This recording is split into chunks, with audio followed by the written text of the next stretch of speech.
The story begins on a rainy night. We see some men fighting some assassins. The assassins had already killed a lot of people. The leader of the men asked them about how long they are going to keep attacking them.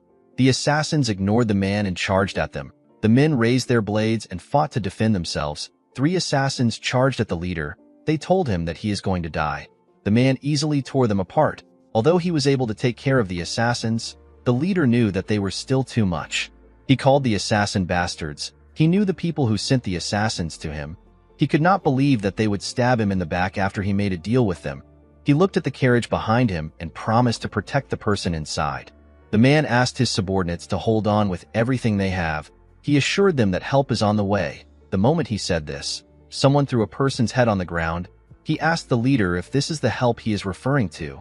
The leader was shocked to see this. He could not believe that their reinforcement has been wiped out.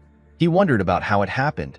He did not know who killed them. The moment he raised his head up, he saw the Murim Alliance leader with the assassins. This man is known as the first heaven-piercing sword. His name is Dam Chunhak. Chunhak walked up to the leader. He said that the power of the ice pavilion is truly formidable. He told the leader that he never expected them to be able to put up a fight against them. The leader smiled when he heard this. He said that he never expected him to be cocky. He told the alliance leader that he would have been in trouble if he met his master. The assassins were annoyed to hear this. They could not believe that some barbarian was speaking rudely to their master. They said that they would cut off his tongue. They promised to kill him there, before the assassins could do anything. A woman stepped out of the carriage and asked them to wait. The leader was surprised to see the woman known as Wayan. Wayan asked him to not worry about her. Chunhak asked the assassins to back down when he saw the woman. Wayan walked up to him. Chunhak could not believe that his daughter was deceived by barbarians and ended up running away. He told her that he has never been so embarrassed before. He stretched out his hand and told her that everyone makes mistakes. He said that she can be forgiven. He told her that he is going to give her one last chance to return as her father. He believed that she was going to make the right choice because she is smart.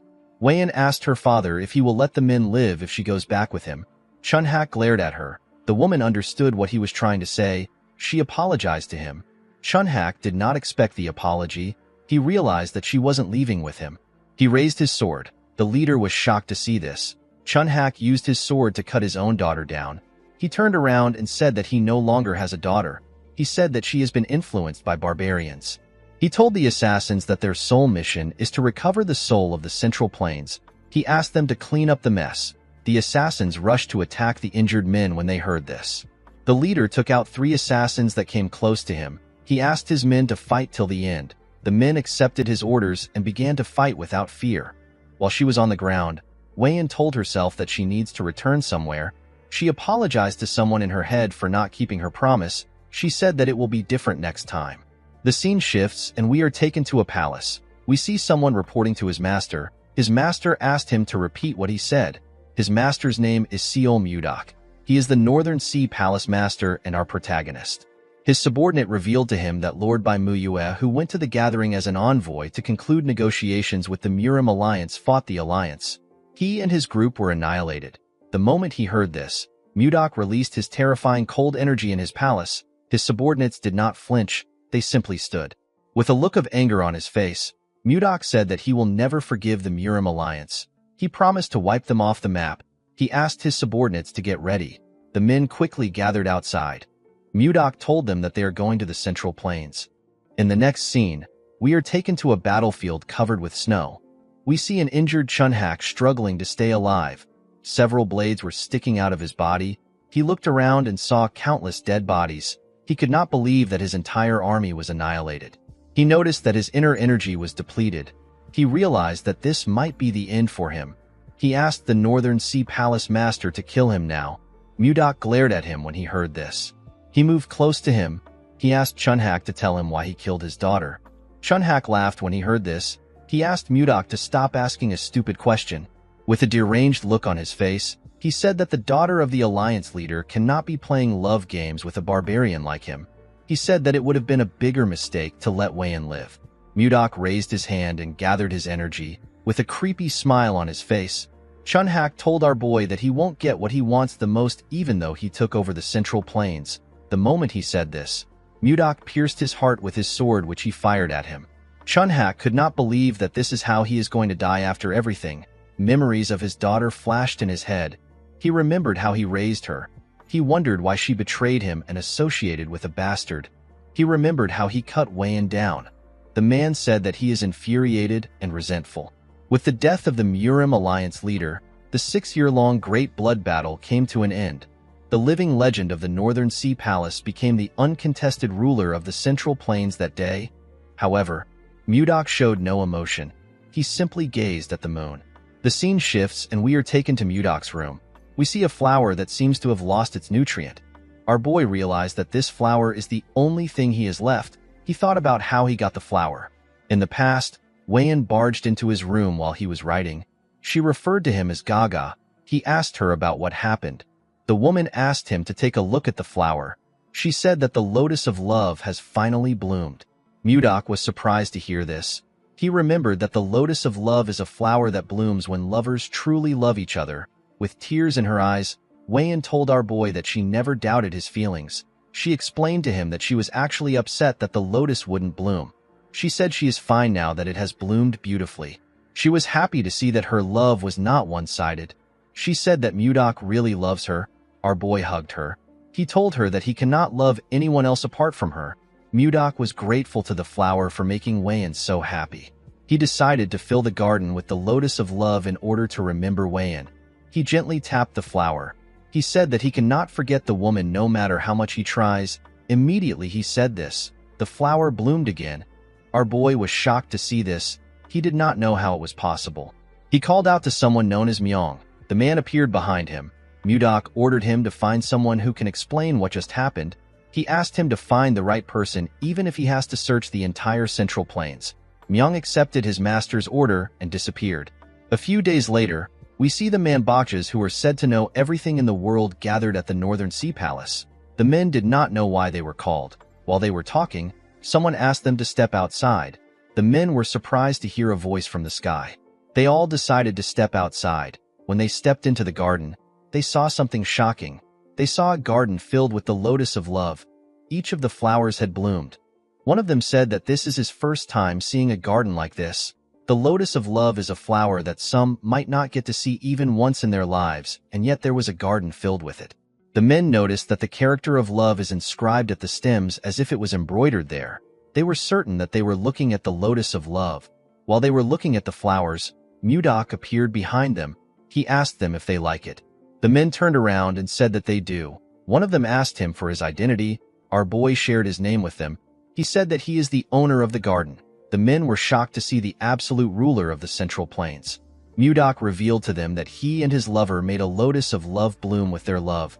He told them that the flower died when his lover died. He explained to them that the flower suddenly got revived a few days ago. The men were shocked to hear this. They could not believe that a lotus of love got revived. This was a strange phenomenon to them. An older man among them said that there is one possibility. Mudok appeared in front of the man and asked him to say it. He said that reincarnation might be able to do this. He explained to Mudok that his lover has reincarnated somewhere else in the world. With a scary look on his face, our boy asked the man if he is telling the truth. The man became nervous when he saw the look on his face. He said that there is no other explanation for the lotus of love to bloom again. Mudok smiled when he heard this. He finally had some hope. Our boy fulfilled the long-cherished wish of the Northern Sea Palace by successfully entering the Central Plains and unifying the entire region. However, all that was left for him was emptiness. As the Northern Sea prospers, Mudok's longing for his lover grows. He asked the old man to tell him how he can find Wayan. According to the man, the lotus of love glows faintly when the two lovers are in the same place. He told the palace master that the lotus of love will glow when he finds his lover. Upon hearing what he said, Mudok realized that the lotus of love Wayan showed him was glowing. He didn't think much of it at the time. He never expected it to be hiding a secret. The wise man explained to Mudok that it will be difficult for him to carry a live flower around. He advised him to craft the lotus of love into a jewel to carry with him. Our boy asked him if it is possible to do this. The man told him that it is. Mudok turned around and told the man that he will entrust everything to him. He said that they will depart in 10 days. He asked him to make all the preparations by then. The man accepted his order. Mudok revealed to the Manboches that they will each receive 100 niang of gold if things go well. The men were shocked to hear this. They asked him if he is serious. Mudok told them that he will be leaving now. The men bowed their heads and asked him to take care. Inside his room, our boy looked out his window. He could not believe that he has been given some hope again. He promised himself that he will not let go of this hope. He said that he will find Weian no matter where she is. He asked his lover to wait for him. In the next scene, we are taken to a ship. The ship was sailing somewhere. We see Mudok inside the ship. He was looking at a map. He noticed that he had been to most places. He realized that the last place left is Hainan. It has been 3 years and 5 months since our boy started searching for Weian. He did not find her anywhere in the Central Plains during this time. Mudok advanced from the transformation realm to the profound realm and experienced complete metamorphosis twice. Our boy believed that his lover must be in Hainan. He touched his jewel and remembered what he said to her. The scene shifts and we are taken to the past. We see Mudok bang the table. He told Weian that she doesn't need to go. He asked her about why she wants to leave. Weian explained to him that her father has personally decided to attend this negotiation. She said that her father will understand his intentions if his daughter attends the negotiation. Mudok told her that the negotiation might be a trap. Weian explained to him that she wants to trust her father for once. She begged him to let her attend the negotiation. After thinking about it, our boy gave in to her request. He asked her to return immediately if anything seems off. Weian was happy to hear this. She put her hand into her cloth. She told Mudok that she wants to give him something. Our boy asked her about what it is. She took out a necklace and said that it is a keepsake from her late mother. She said that her mother told her that the necklace has the power to return to the person who gave it out. She gave Mudok the necklace and told him that it will always bring him back to her. With a smile on her face, Weian asked her lover to not worry. She promised to never leave his side. Mudok realized that he should have stopped her back then. While sleeping, our boy hears people yelling above him. They said that a storm is coming. When he went to the deck, he saw everyone desperately trying to hold on to the ship. Mudok never expected a storm to suddenly appear. He noticed that he was under the shadow of something. When he turned to the side, he saw a huge wave that was ready to swallow the ship. Mudok covered his body with protective chi. He held himself down with a technique known as the 1,000-pound hammer. This technique protected him when the water pushed some people on the ship. People were pushed into the sea. They screamed out for help. A little girl and her father called out to the mother in the water. Mudok quickly raised some planks next to him with a technique known as telekinetic grasp. He fired the planks into the water and used it to grab the people inside the water. He wanted to drag them back to the ship. Before he could do anything, a man next to him said that the wave is coming again. Immediately the man said this. Mudok turned around to see the ridiculously large wave. The people on board began to lose hope. They held on to anything they could. Our boy knew that the ship couldn't take another wave. He realized that there was only one option left. He placed his hand on his sword and slowly pulled it out. His sword released a cold energy as it was taken out. The people did not understand why everywhere was so cold. Mudok decided to freeze the wave. He wanted to use a technique called freezing ice wind. Before he could use the technique, the jewel began to glow. Mudok was shocked to see this. A bright light from the sky pierced through the wave and shined on him. Our boy used his hand to cover his face from the blinding light. Mudok began to float. He suddenly disappeared while he was in the air. After he disappeared, something incredible happened. The storm disappeared and the cloud cleared up. The people did not understand what was happening. When Mudok opened his eyes, he found himself in a cramped space. He realized that he was in a carriage. Our boy did not know how he got here. He was certain that he was just fighting a storm in the middle of the sea. While he was trying to think, he hears someone scream. He realized that someone was close by, outside the carriage. We see different men running away from giant mosquitoes. The mosquitoes caught some of the men and injured them. 2 girls hid next to a tree and watched as the men ran. A man holding a knife referred to the girls as Savina and Annie. A boy next to him told them that they will save them. Mudok destroyed the carriage with his energy and crushed some mosquitoes next to it. The boy and the man turned around when they heard the loud sound. The leader of the group was shocked to see that the first-class carriage was destroyed. When the dust cleared up, they saw Mudok standing next to the carriage. Our boy assumed that he was in a forest somewhere in the Central Plains. When he looked around, he saw the merchants. He noticed that they looked different and had different clothes. He assumed that they were foreigners. He believed that he was in a different part of the Central Plains. When Mudok looked up, he saw giant flies. Our boy was shocked to see them. He had never seen flies this big. The fact that they were foreigners and huge flies in front of him, Mudok began to wonder about the place he is in. One of the flies rushed to attack him. Our boy easily dodged the attack. He used a technique known as Divine White Ice Palm to attack the fly. The fly froze and broke apart. Mudok could not believe that a mere beast would attack a human just because it grew a little bigger. He said that this is unforgivable. He gathered his energy and charged at the monsters. He froze all of them in an instant. The flies immediately exploded and turned into tiny ice shards. Our boy believed that this is enough for some pathetic bugs. The merchants were shocked to see what he did. The leader walked up to Mudok and tried to talk to him. He said that his name is Edmund Roll. He said that he is the leader of the Roll Merchant Association. Edmund bowed his head and thanked Mudok for saving their association. He referred to our boy as a magic swordsman and asked him if he can tell him his name. Unfortunately for Edmund, Mudok did not understand a single word he said. Our boy was still able to tell that the man was thanking him due to his gestures. He told Edmund that he does not understand foreign languages. He asked him if there is anyone who can speak the language of the Central Plains. The merchants did not understand what he was saying. Edmund turned to the man with glasses and said something to him. Mudok tried to ask the man if there is truly no one who understands the language of the Central Plains. He wondered about how he was going to explain things to them. While he was thinking, one of the men ran to Edmund and said something. He opened his hand and showed him a ring. Mudok wondered about what he wants to use the ring for. Edmund took the ring and cast a spell. He wore the ring and made a weird pose to finish the spell. Mudok was shocked to see the odd pose. After he was done, Edmund asked him if he can understand him now. Our boy was surprised to see this. He could not believe that he is now able to speak the language of the Central Plains fluently. He asked him if this is the power of the ring. Edmund was surprised to hear about the language of the Central Plains. He introduced himself again and thanked Mudok for saving them. He referred to him as Sir Magic Swordsman and asked him for his name. Our boy told the man his name. He told him that he does not know what a magic swordsman is. Edmund was surprised to hear this. He explained to Mudok that a magic swordsman is someone who uses both magic and swords like him. Our boy asked the man to tell him what magic is. Edmund was shocked to hear this. He could not believe that someone who just used ice in front of them did not know what magic is. He wondered about where Mudok came from. Our boy noticed that the man was lost in thought. He called out to him. Edmund was wondering about how he was going to start explaining things to Mudok. Our boy was angry to see that the man was ignoring him. He moved close to him and raised his hand. He released a cold energy from his hand and asked Edmund to answer his question quickly.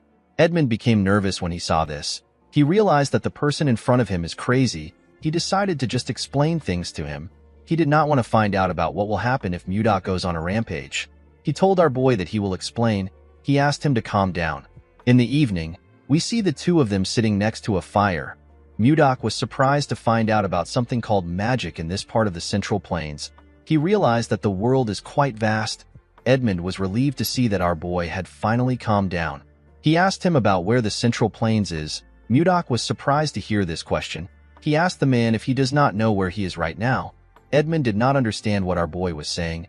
Our boy explained to him that it is weird to not know where the Central Plains is when he is in the Central Plains itself. Edmund became more certain that Mudok was crazy. He explained to him that this is not the Central Plains. He told him that they are in a forest leading to the capital of the Drake Kingdom. The capital is known as Barhan. Mudok said that he has never heard anyone call the Central Plains the Drake Kingdom. He asked Edmund if he is already senile, even though he is not so old. The merchant was annoyed to see that some crazy guy was saying that he is senile. He revealed to Mudok that he is 50 years old. He told him that he is worried about him because he keeps insisting that this place is the Central Plains. Our boy became angry when he heard this. He pointed at a tree and told Edmund that they can ask the kid who was peeking at them from behind the tree. The boy stepped out when he noticed that he got caught. Edmund asked the boy named Leo about why he is there. Mudok asked the boy to answer him honestly. He asked him if this is the Central Plains or the Drake Kingdom. Leo could not answer him. Mudok asked him about why he is not speaking. Edmund explained to him that Leo can't understand his words. He took off his ring and asked Mudok to take it. He asked him to put it in his finger and shout interpret language. Edmund did not actually want to lend such an expensive artifact with a language interpreter to some crazy guy. However, he could not stand the fact that Mudok saw him as a senile old man. Our boy put on the ring and did as the man instructed. The moment he said interpret language, he saw different symbols around him. He quickly noticed that he could now understand the foreigners. He found magic to be amazing. He turned to Leo and asked him for his name. The boy told him his name. Mudok asked Leo if they are in the Central Plains or the Drake Kingdom. Leo asked him about where the Central Plains is. He explained to him that this is a forest leading to Barhan. Mudok was shocked to hear this. He asked the boy if he is also going senile. He asked Edmund if he was the one who asked him to say this. The merchant told him that he did not. He asked him to ask the other members of his merchant association if he is suspicious. Due to his reaction, Mudok was able to tell that the man is not lying. He remembered something weird. He recalled that he was fighting a storm on a ship. When he opened his eyes, he was already inside a carriage. Mudok realized that he got teleported somewhere else. The moment he realized this, he felt some pain in his chest. The pain quickly went away. He wondered about the strange feeling he got in his dantian. Edmund asked him if he now believes him.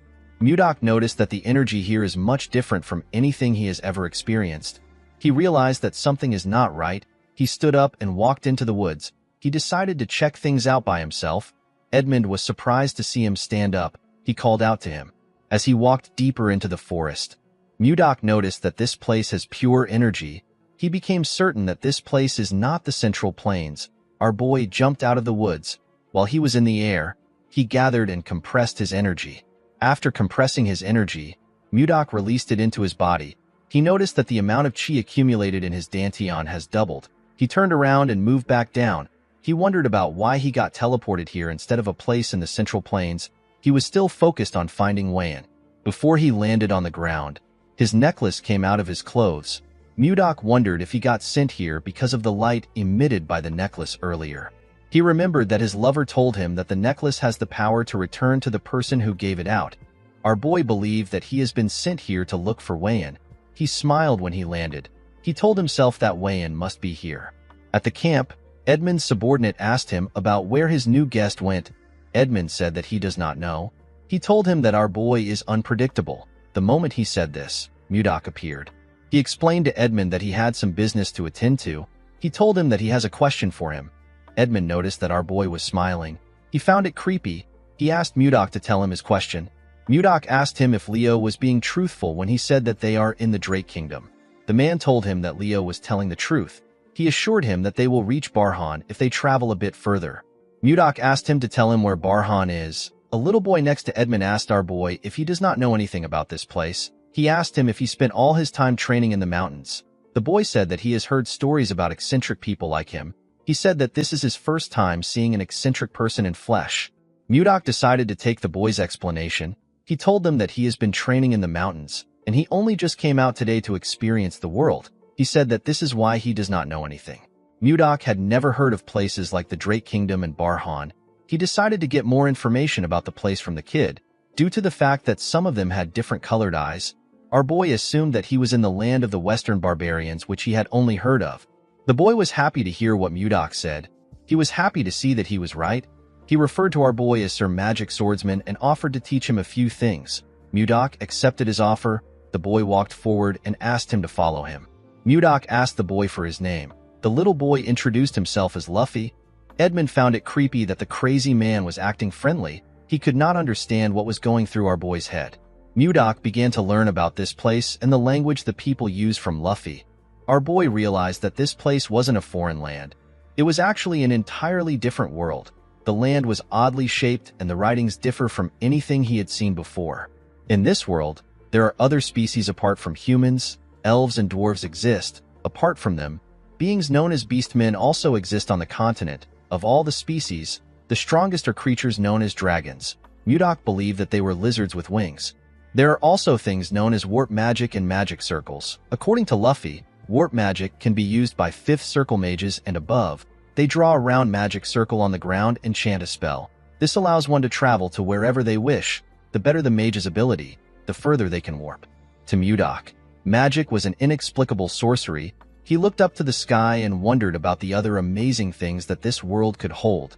Immediately he raised his head up. He noticed something strange. There were 3 moons in the sky. This was something he could not even imagine in the Central Plains. He wondered if Wayan was really the one who summoned him to this place. While he was thinking, someone screams at the girl known as Savina. He begged her not to do something. Mudok quickly turned around. He noticed that something was happening around the camp. Savina asked the man to tell her why she can't do something. The girl held a knife and grabbed Annie. She asked everyone to not come close to her unless they want to die. The merchants begged Savina to not do anything. Mudok wondered about what is happening. The man with glasses assured Savina that they will be able to heal both of them when they arrive in the capital. He told her that the capital has a lot of mages. He told her that he will even ask Edmund for a favor. He begged her to let go of Annie because she is scared. Savina asked the man whose name is Charles if he thinks that she is stupid. She reminded him that healers are rare even in the capital. She asked him if he knows how much it costs to heal one person. The girl told him that the assassin bug's egg is lodged in her heart. She said that it can hatch into a larva at any moment. She asked him if anyone can heal this. Charles did not know what to say to the girl. With tears in her eyes, Savina told him that the egg will tear she and Annie apart when it hatches into a larva. She raised the knife and said that it will be better for them to die while they are still in one piece. Before she could kill Annie, Mudok asked her to wait. He told her that he has roughly understood the situation. He raised his hand and used his energy to drag the knife from her hand. He assured her that he will treat her. He asked her to not do anything stupid. Savina did not know when he took the knife away. Mudok moved close to them. He asked them to sit down. He said that the treatment must start now. Edmund asked our boy if he also knows healing magic. Mudok explained to him that he does not know any magic. He said that he only knows a few healing techniques that were passed down to him. He told them that they can relax. Edmund and Charles were happy to hear this. Edmund moved close to our boy and begged him to save the girls. He assured him that he will repay him with all his heart even though he does not have much. Mudok told him that he was going to help the girls even if he didn't ask. He asked everyone to step back a bit. He said that he is going to start the treatment. Edmund asked his subordinates to step back. Mudok moved close to the girls. He asked them not to be so tense. He assured them that it won't take long. He asked them to close their eyes and relax. The girls followed his instructions. Mudok used his energy to scan their bodies. He noticed that the bugs were near their hearts. While he was carefully searching, he found something surprising. He found the bugs in their hearts. Mudok noticed that the eggs had not yet hatched. He gently controlled his energy and used it to burn the eggs without harming the girls' hearts. Their hearts shined brightly. The girls let out a burp after the eggs were burnt. Mudok stood up and told them that he has taken care of the problem. The girls were shocked to hear this. They asked him if he is serious. Our boy assured them that he has destroyed the bug eggs. He asked them to take things easy. Edmund and the rest of the group were shocked to hear this. Edmund asked Mudok if Annie and Savina are fine now. Our boy did not understand why the merchant was doubting him. He assured him that they are fine. He revealed to the two girls that there will be no side effects. He asked them to not worry about it. The girls bowed their heads and thanked him. Savina told him that he is their savior. The rest of the group also bowed their heads and did the same thing. Mudok walked forward and gently waved his hand at them. Later in the night, we see Mudok resting under a tree. He never expected the day to be so stressful. He touched his jewel and said that he misses his lover on days like this. He looked at the stars and prayed that he will meet Wayan soon. The next day, we see the group traveling towards Barhan. Edmund took off his jacket and placed it on his head. He wondered why everywhere was so hot today. Even Mudok had to tie his hair because of how hot it was. It was quite scorching. Luffy offered him a bottle of water. Our boy thanked him and accepted it. Before drinking the water, Mudok noticed that it was lukewarm. He released a little cold energy into the bottle and made the water cold. It was now much better for him. Luffy asked him if he is alright. He told him that everywhere is quite hot. Mudok shoved his bottle in Luffy's face. The boy was shocked to see that the water was cold. Our boy asked him to take it. Luffy accepted the bottle. He wondered why it was so cold. Mudok asked him to drink it. The moment he put the water in his mouth, he tasted some ice inside it. The little boy was happy to taste such a refreshing cold water in the scorching heat. Mudok smiled when he saw the look on his face. He asked Luffy if it is very refreshing. Luffy took out another bottle with a bright smile on his face. The boy asked Mudok if he can also freeze this bottle. Our boy did not see any issue with this. This boy already helped him a lot. The least he could do was to freeze his water bottle. He stretched out his hand and released a small amount of cold energy. Luffy began to cheer when our boy told him that he is done. While he was looking at the boy, Mudok noticed that the others had surrounded him. They all held out their water bottles and begged him to freeze it for them.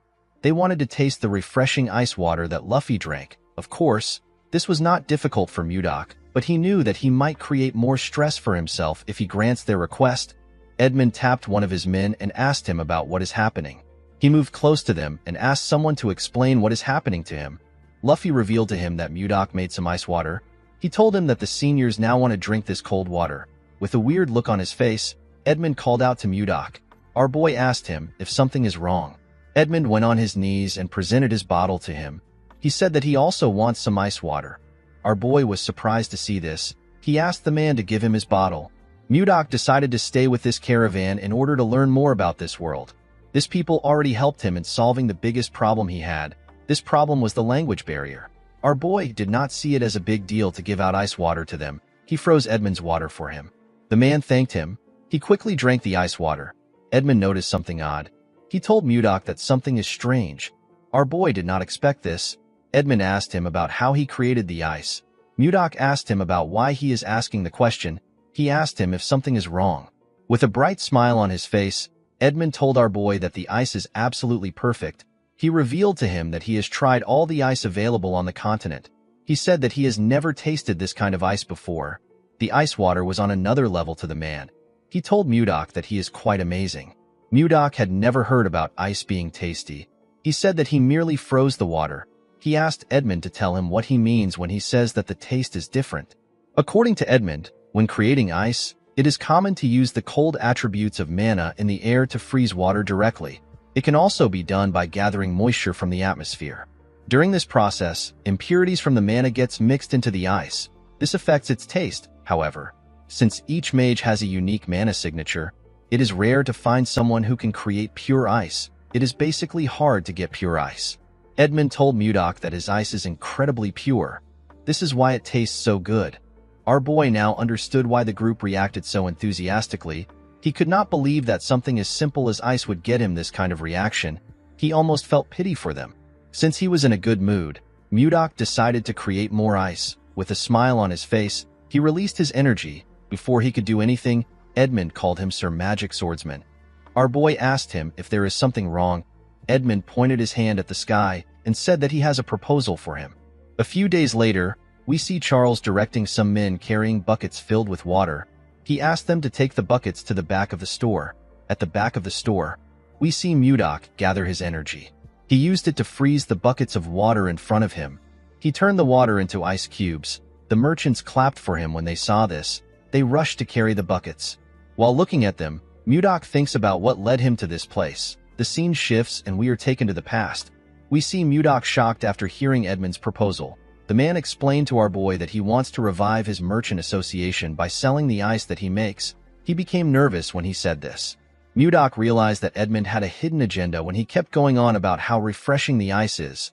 Edmund told our boy that fourth circle mages who can make ice are too arrogant and end up making subpar ice. He told him that they need to target this market.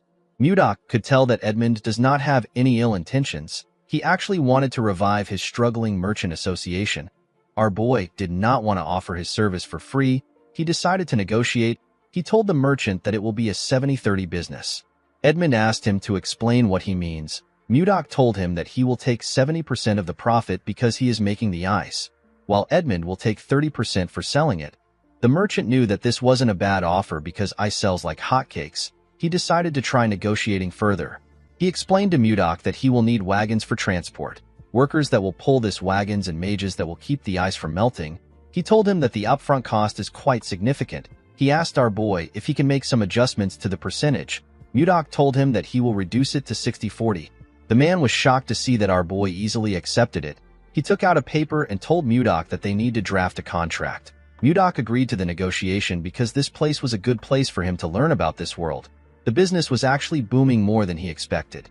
While they were trying to sort things out, Charles barged into the room. While breathing heavily, he told Edmund that he needs to come out for a moment. Edmund and Mudok were surprised to hear this. They wondered about what was happening. At the front of the store, we see a large amount of people shouting. They said that they wanted to buy the ice candy. Someone begged the association to sell some of their ice to them. One man introduced himself as Arnold. He said that he came from Narrow City to do business with their merchant association. Edmund asked the people to form a line. They ignored him and continued shouting. The man did not know what to do.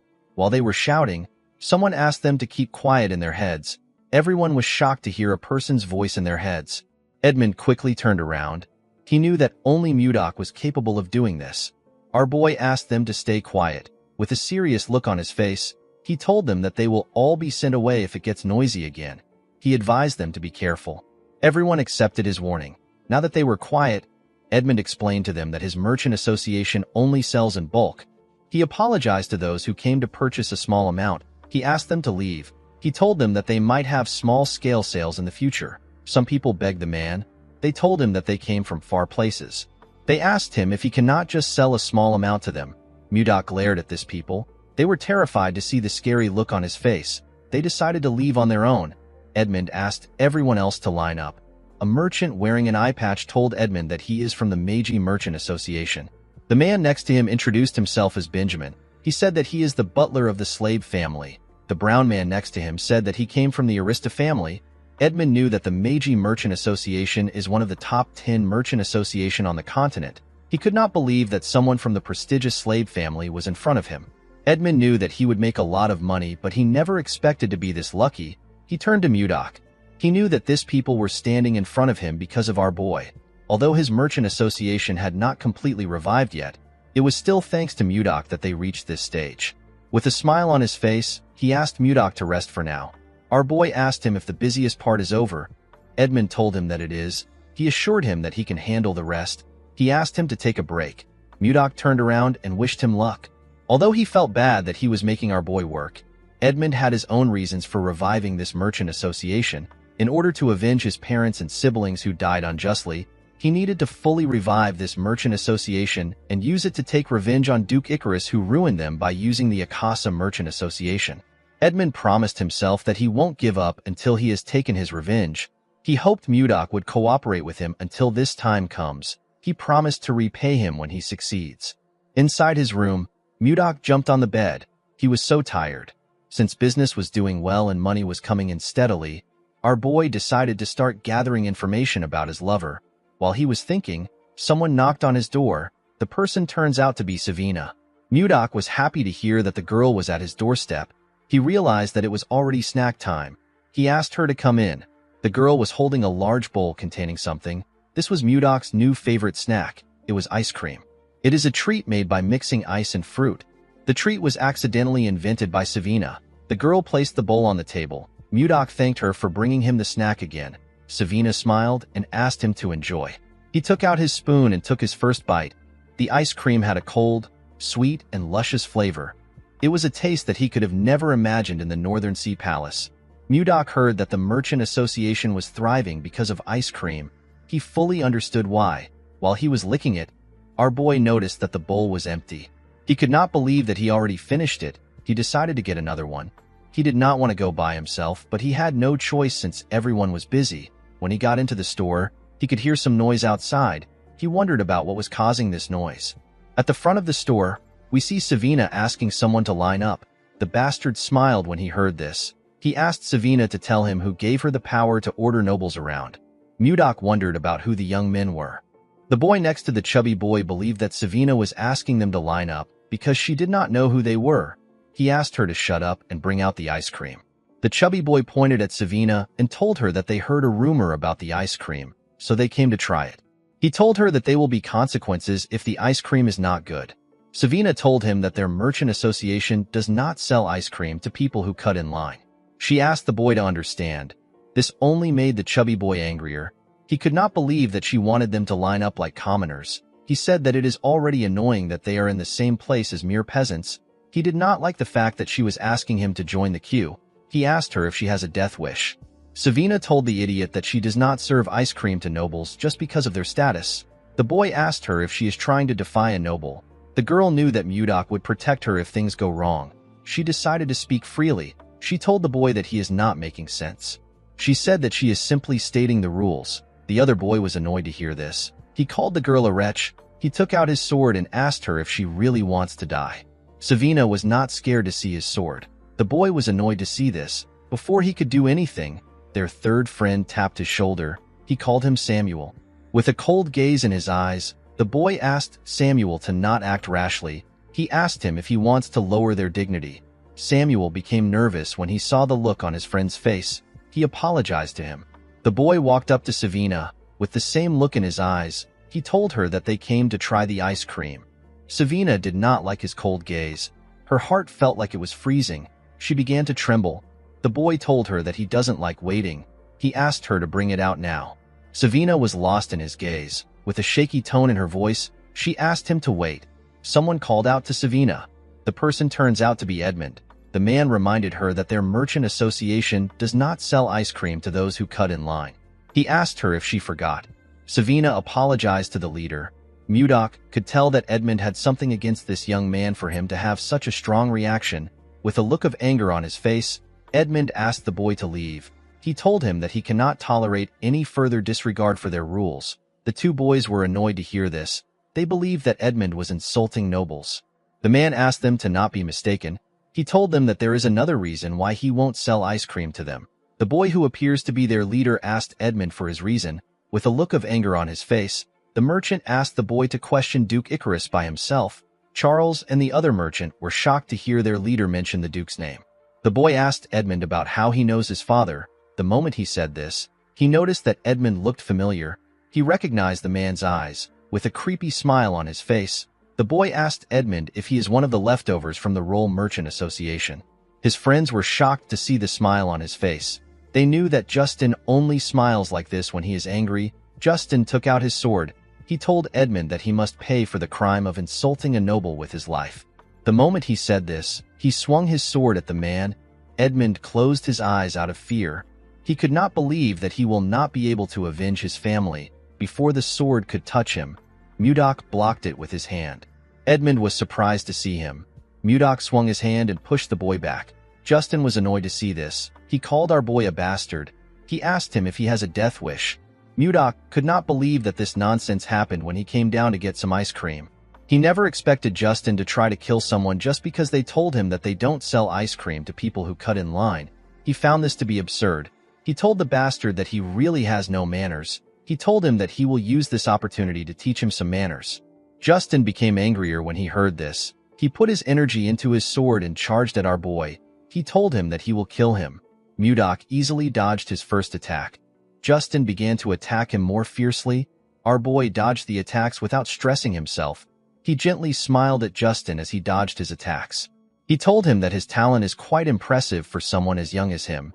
He explained to him that his sword will never reach him no matter how many times he swings it. According to Mudok, in principle, righteousness is always accompanied by reason. This is what creates harmony. He explained to Justin that the nobles lack any sense of propriety if his actions represent them. He told him that he is not a narrow-minded person. He said that he will only fix his manners for today. Justin called our boy a bastard. He could not believe that he was speaking rudely to a noble. Mudok moved behind the boy and told him that what he is saying is irrelevant. He said that discipline is all he will need to learn respect. Our boy was reminded of the Central Plains. He realized that his attachment to Wayan made him forget the ways of the world. Everything comes down to survival of the fittest. He gathered some energy in his fingertips and fired it at Justin. This technique is known as formless chi. The attack hit the boy in his wrist. It created a huge hole in his wrist. Justin dropped his sword and fell to the ground. He grit his teeth out of anger. Mudok glared at the boy with a cold gaze in his eyes. Edmund was surprised to see Justin injured. He did not know the kind of attack Mudok used. Justin's friends quickly moved close to him. They raised their swords and asked Mudok to stay back. The chubby one promised our boy that he will cut him down if he moves closer. Samuel became terrified when he saw Mudok still approaching them. Our boy saw something surprising. Justin was trying to stand up. He asked him about why he bothered to get up. The boy placed his hand on his friend's shoulder and asked him to move. He stood in front of Mudok confidently. Our boy smiled when he saw this. He found it amusing that Justin was giving him a show. He covered his hand with his energy. With a scary smile on his face, Mudok told Justin that he wants to see how long he will last. Mudok swung his hand and sent the idiot flying. His friends were shocked to see this. The chubby one quickly ran to check on Justin. He asked him if he is all right. The moment he said this, he saw the hole in his friend's wrist. Mudok was disappointed to see that Justin flew back when he only used the strength of a first-rate martial artist. He realized that the boy was weaker than he expected. He wondered if he should stop. Our boy realized that he had not fully understood how this world functions. He he decided to not kill Justin. He moved closer to the boy. Justin asked him for his identity. He asked him if he truly doesn't know who he is. With a look of anger on his face, he asked Mudok to tell him what gave him the guts to treat him like this. Our boy understood that this bastard has lost his mind. Instead of reflecting, he was just full of spite. He wondered if he should just kill him now. Mudok knew that he would not be different from this idiot if he killed him. The two boys pointed their swords at him. The chubby one asked him if he believes that he can get away with messing with a noble. Mudok ignored them and looked around him. He found a stick on the ground. He believed that the stick would be perfect. He used his telekinetic grasp to pick it up. He smiled when he held the stick. Justin became nervous when he saw this. He quickly stood up. The other boys were surprised to see how Mudok got the stick. With a smile on his face, Mudok imbued his sword energy into the stick. Justin was surprised to see this. However, our boy was not done. He added his sword sphere into it. Justin begged him not to come closer. With an evil smile on his face, Mudok added his sword chi to it. The boys fell to the ground and began to tremble. With a creepy smile on his face, Mudok told the boys that the best remedy for scums like them is a club. He raised the club and began to beat the boys. He advised them to get a grip. Our boy enjoyed dishing out this beating.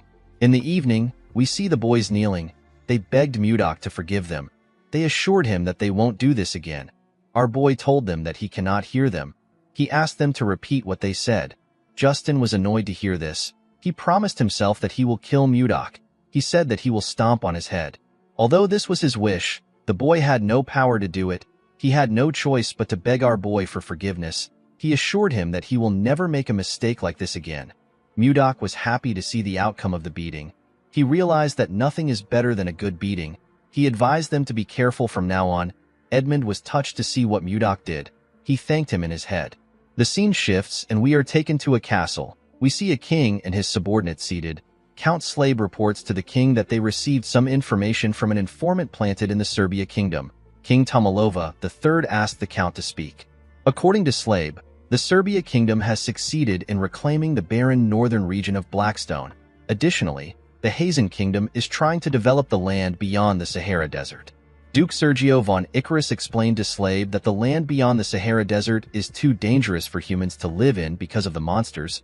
He asked the count if the Hazen kingdom has a way of taking care of things. Slabe revealed to him that they have received a report that they are not yet sure of. He told the duke that Anos has naturalized. The king was shocked to hear this. With a nervous look on his face, Count Crash asked him if it is really true. Slabe told him that it is. Baron Arista asked him if he is referring to one of the top 10 sword masters on the continent. He had heard that Anos turned down any amount of money offered to him. The king wondered why Anos ended up in Hazen instead of wandering the continent without belonging to any factions. Crash suggested that the sword master might have fallen in love with someone there. Slabe told him that he is correct. The men were surprised to hear this. The king asked his count about who the woman is. Slabe told him that it is someone they all know quite well. The person turns out to be Princess Daphrin. She is the younger sister of the current king. The king is known as Layard II of Hazen. The men were surprised to hear that Layard, who cherishes his younger sister as his most prized possession, gave her away to a man. Tomalova told his subordinates that the Hazen kingdom now has 2 sword masters. Slabe explained to his king that the Hazen kingdom will likely attempt to expand their land. This is a goal that they have repeatedly failed to achieve since the reign of Layard I. Tomalova became worried when he heard this. In the east, the Hazen kingdom is expanding its territory. In the south, the commercial Serbia kingdom is developing its land. Across the Western Sea, the Jeva Empire is also expanding its land. Tomalova knew that they could not stay idle. He asked his subordinates to share their opinions on what they should do. The duke suggested that it would be beneficial for them to also expand their territory. The king reminded him that they do not have any suitable land for expansion. He asked him if he is suggesting that they cross the Lazar Mountains to the north. Sergio stood up and told the king that they have no other choice. Everyone was surprised to hear this. Expanding into the north is difficult. Even if they succeed, the entire area is covered in ice. This will render their efforts useless. Heading to the north would ultimately mean that they were pushed out of the power struggle. This is why everyone is hesitant. Tomalova knew that someone will soon be sent to the north to address the issue of territorial expansion. He turned to his count. Slabe nodded at him. He told his subordinates that the meeting will end for today. He told them that they will reconvene at another time. Slabe walked out of the room with the king. The The Duke realized that the Count and the King were hiding something. The scene shifts and we see the King and the Count in a room together. Tomalova asked Slabe if he has made any mistakes recently. The man said that he hasn't. Tomalova realized that the Duke is up to his usual tricks again. Since 10 years ago, he has been sending anyone who opposes him to the north. Slabe told his king that this is all because of his shortcomings. Tomalova asked him to not say this. He told him that he is the only one he trusts among his retainers.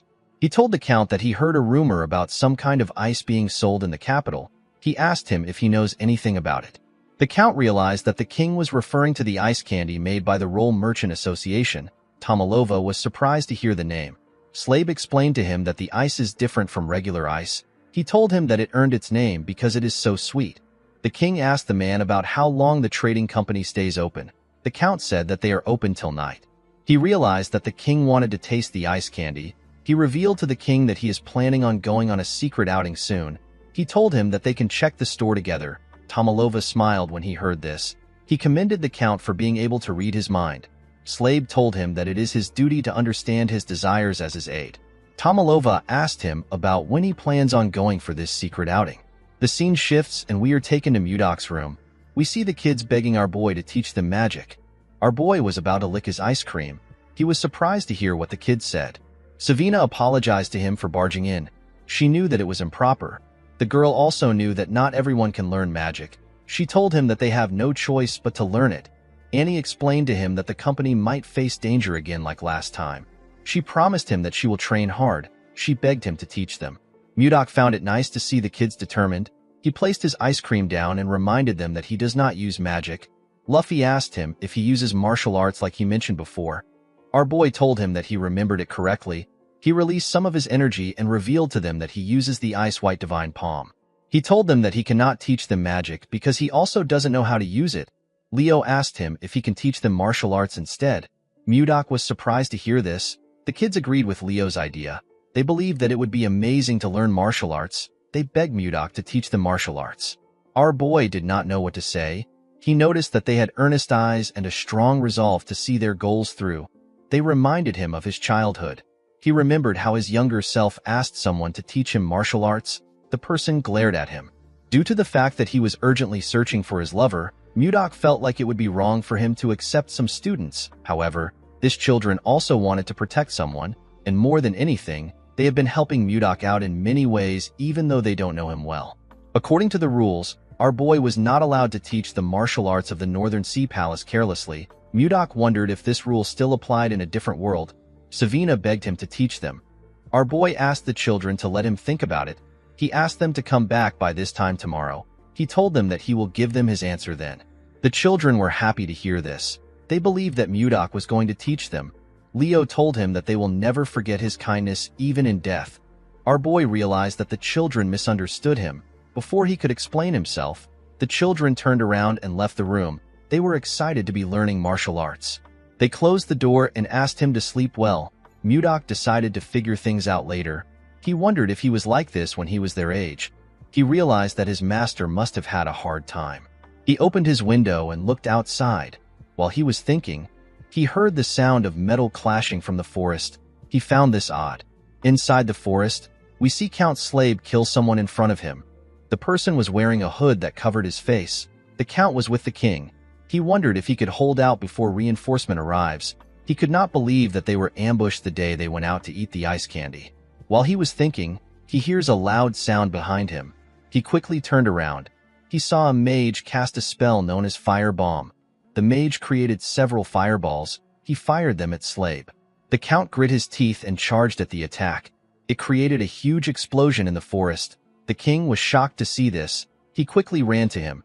Slabe told him that he is fine. Tomalova reminded him that his arm is bleeding. The Count moved in front of him. He asked the king to forgive him for his rudeness since it is an emergency. The king assured him that he understands. Slabe did not expect a mage to be among them. He was not able to tell because their attires were similar. He ordered his men to not lose their composure. He asked them to reorganize the formation. The soldiers quickly followed his order. The leader of the assassins asked them to not let a single person live. One of the assassins said that he will take Slabe's head. The Count charged at the assassin and swiftly cut off his head. The other assassins were shocked to see how fast Slave was. They quickly rushed to attack him. Slave blocked their attacks. He moved close to one of them and asked him about who sent them. The man told him that he does not need to know since he will soon die. Slave realized that the magic attack took out a lot of his men. He could tell that this people had no intentions of letting them live. Although he did not like the situation, the Count knew that he had to protect the king at all cost. He must do this for the sake of the kingdom. The mage raised his hand and prepared to use another attack. Slave ordered his men to gather around the king and protect him. The mage laughed when he heard this. He told the Count that he is too late. Before the man could use his attack, someone struck him down with ice. Everyone was surprised to see this. The leader of the assassins asked the person for his identity. As expected, the person turns out to be Mudok. With a smile on his face, our boy said that he has been caught. Mudok jumped off the tree and appeared behind the leader. He knocked out an assassin next to the leader. He said that he wanted to see the moon, but everywhere was so loud that he had to come there. The leader quickly turned around when he heard this. With a scary look on his face, Mudok told the leader that he needs to finish this before his ice cream melts. The leader could tell that our boy was dangerous. He did not know when he got behind him. Although they were caught off guard, they were still superior in terms of numbers. The man wanted to kill the king and get out of the forest as soon as possible to avoid any variables. He took out his sword and charged at Mudok. He said that he will take care of our boy. He ordered his men to kill Tomalova. Mudok blocked his attack with his sword. He said that he never expected to see all kinds of swords here. He decided to respect the leader by using his sword, which is known as Sullen. He asked the man to come at him. The leader was annoyed to see this. He charged at Mudok and told him that he will not get out of the fight alive. Our boy found this exhilarating. He advised the man to do his best. He easily blocked the man's attack. The leader took out his other sword and used it to attack him. Mudok dodged his attacks without stressing himself. The man put his sword together and attacked our boy from both sides. Our boy was still able to dodge it. Before the man could attack again, Mudok pushed his sword away and hit him in his back. The man grit his teeth to endure the pain. Our boy raised his sword and began to attack the assassin. The man managed to block Mudok's attacks, but he was struggling to keep up with him. While he was struggling, our boy grabbed his head and slammed it to the ground. He was enjoying the fight. The moment he stood up, rain began to fall. Tomalova asked the Count about what is happening. Slave advised his king to be cautious. He asked him to step back. Immediately he heard this. Tomalova realized something. He told Slave that they are looking at the hope of the kingdom. The Count did not understand what he was talking about. The assassins were shocked to see what Mudok did to their captain, whose name is Morian. They wondered if Mudok is a sword master. Our boy moved close to the assassins. With a look of anger on his face, he told them that this is all their fault. The assassins did not understand what was happening. Mudok revealed to them that his ice cream has melted in the rain because of them. The assassins did not even know what an ice cream was. Our boy told them that he will show them how fearsome a grudge born from ice cream can be. He told them that he will count to 3. He said that he cannot guarantee the lives of those who remain after he is done counting. The assassins believed that he was spouting nonsense. One of them said that they can get rid of him if they all attack at once. The other assassins agreed with this. Mudok began to count. The assassins charged at him. They wanted to shut him up. When he got to 3, the assassins had already gotten close to him. He activated his protective chi. This allowed him to block all the assassins' attacks. They were shocked to see a barrier. Mudok released a large amount of his cold energy. He asked the assassins to not say his sword is merciless. The moment he said this, he swung his sword. Huge pieces of ice came out of the ground and tore them apart. The king and the Count were shocked to see this. After taking care of the assassins, Mudok put his sword away. He said that vengeance has been served. He jumped out of the area. The Count was surprised to see that our boy left like that. Tomalova turned to him. He told him that they cannot waste any time. Slave already knew what the king wanted. He placed his hand on his chest and told Tomalova that his wish is his command. In the next scene, we see one of the merchants talking to Edmund. He revealed to him that the children are studying magic.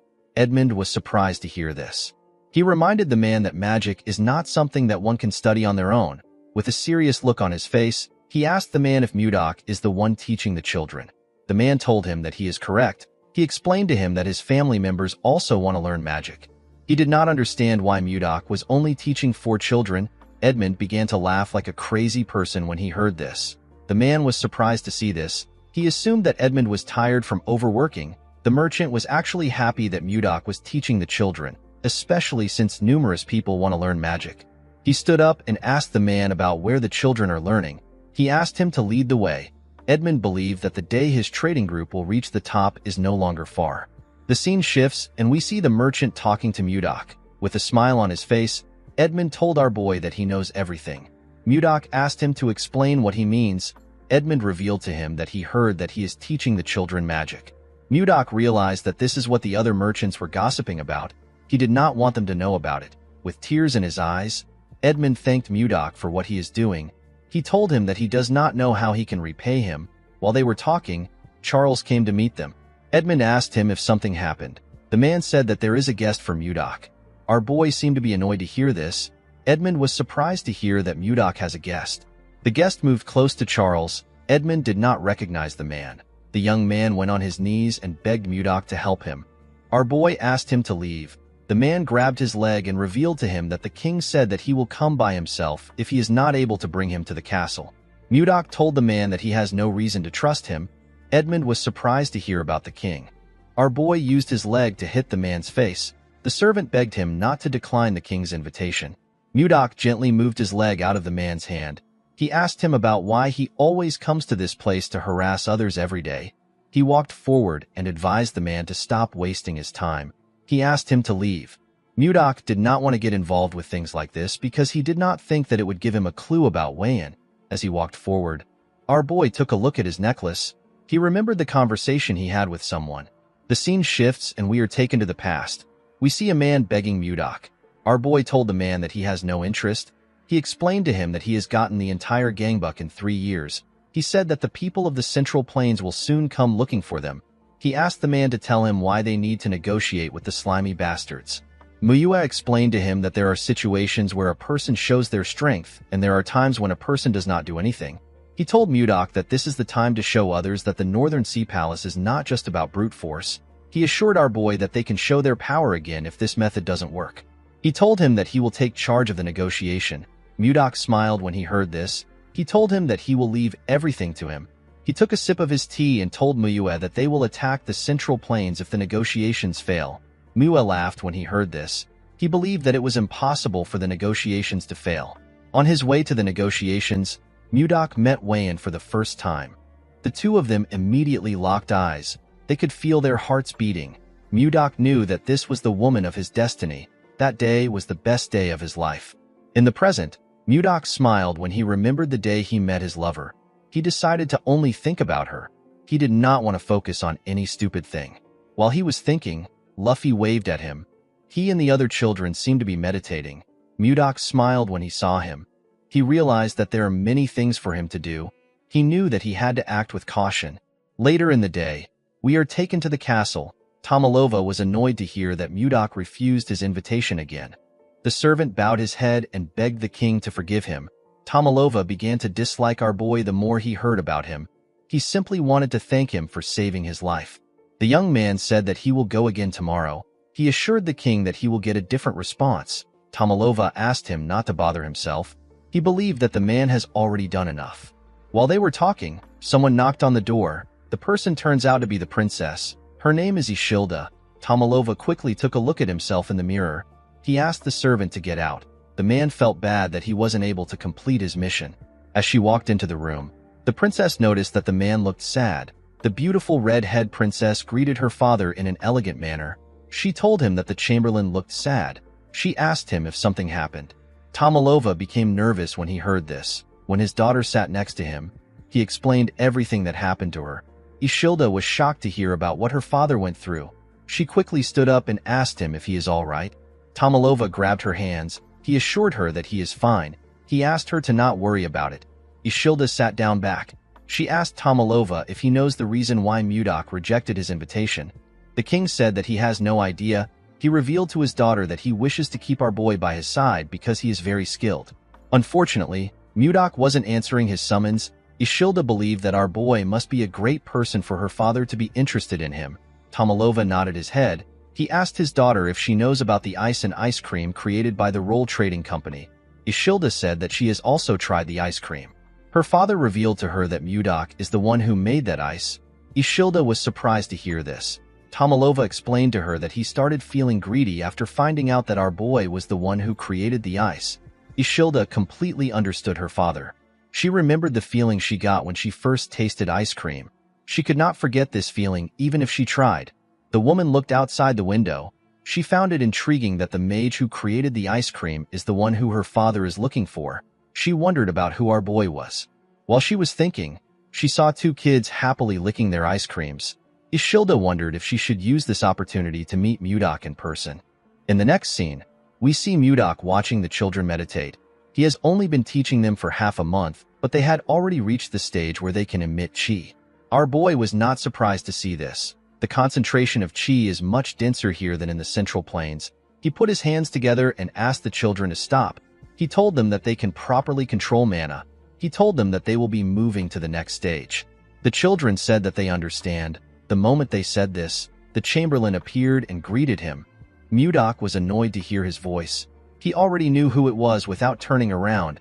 He wondered if time was repeating itself. When our boy turned around, he saw a woman wearing a hood move close to them. Because the Chamberlain didn't come in the morning, Mudok assumed that he would not come at all. He asked the man about why he came again. Immediately he said this. His necklace began to glow. Our boy was shocked to see this. He quickly raised his head up. The woman in front of him took off her hood. She turned out to be the princess. With a smile on her face, the woman greeted him and introduced herself as the princess of the Drake Kingdom. Mudok immediately knew that he had found her. He was certain that he was looking at Wayan's reincarnated body. The scene shifts and we are taken to the store. Ishilda told our boy that she heard about how he saved her father's life. Mudok said that it just happened. The princess was surprised to hear the rude reply. She forcefully made herself smile. She told Mudok that her father has invited him to the palace to show his gratitude.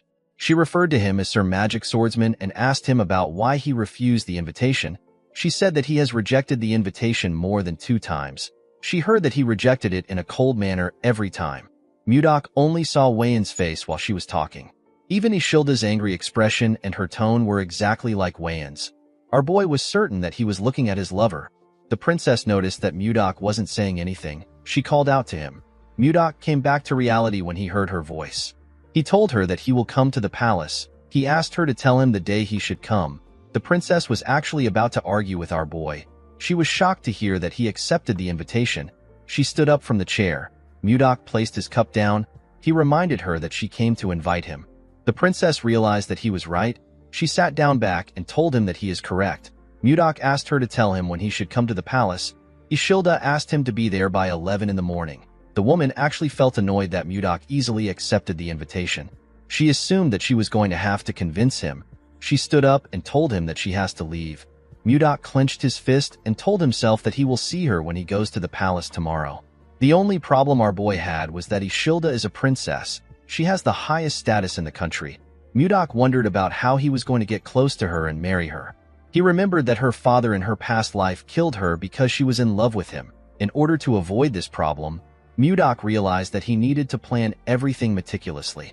To create the perfect plan, Mudok knew that he will need Edmund's help. The scene shifts and we see Edmund shocked when he hears Mudok mention marriage.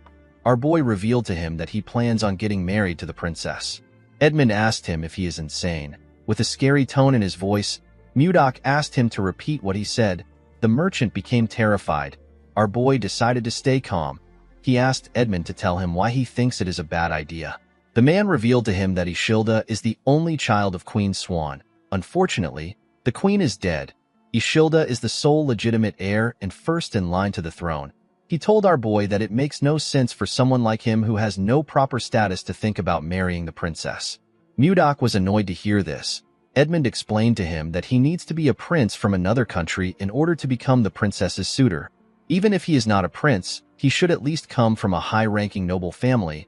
Mudok understood that he needs to attain a status equal to that of the princess or gain great prestige. He needed to do this to aid his plan for marriage. Edmund told him that he might have a shot if he achieves something significant. Mudok stood up. He decided to give it a shot. The merchant stopped him before he could leave. He asked him if he knows the rules that he must follow in the palace. Our boy was surprised to hear that there are rules to follow. Edmund could tell that he did not know. He moved close to his shelf and took out some books. He placed the books talking about proper etiquette on his table. Mudok was shocked to see the amount of books in front of him. Edmund knew that our boy might make a mistake if he lets him go like this. This mistake can affect their business. With a smile on his face, the man assured Mudok that he will thoroughly educate him. Our boy did not understand why the man seemed excited. He picked up a book and asked Edmund to take care of him. Mudok was forced to listen to Edmund's lecture all night long. The next day, we see Mudok dressing in front of the mirror. He stepped out of the store in really nice clothes. He decided to head to the palace.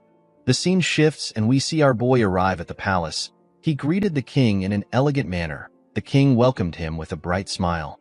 Mudok looked around. He noticed something odd. The officials were in the room. Our boy assumed that he was going to have a private meeting with the king. He did not understand why there were so many people. Ishilda gently whispered to our boy. She apologized to him. She did not intend on scheduling the appointment on a day like this. Due to how flustered she was, Mudok could tell that she wasn't lying. Next to the Duke was his son. Justin asked the princess about why our boy was there. Mudok remembered the boy as the little idiot he beat up. Our boy smiled and glared at Justin. The boy was infuriated. He wanted to curse Mudok. His father asked him to cease his behavior. He asked him if he plans on making a fool out of himself in front of the king. Justin calmed himself and told his father that he understands. Tomalova told Count Slave that Justin must have been through a lot. The Count told him that he is right. Tomalova cleared his throat and asked Mudok to tell him why he suddenly accepted his invitation. He told him that he has been disappointed for some time. Mudok told him that there is a reason for his actions. The king asked him to share his reason. Our boy explained to him that the Roll Merchant Association is currently very busy due to a shortage of manpower. He said that he is the busiest among everyone because he constantly has to produce ice. He told Tomalova that he wanted to get the ice done before meeting him. However, due to the constant barrage of daily orders, the ice he produces keeps running out. Mudok told the king that he kept postponing the invitation until today. Tomalova smiled when he heard this. He told Mudok that he never knew that he had a lot to do. He was not surprised to hear that our boy was busy because ice and ice cream are selling like hot cakes. Mudok thanked the king for his understanding. Our boy was happy to see that the king was not a difficult man. Compared to Chunhak, Tomalova seemed like an angel. The king asked our boy for his name.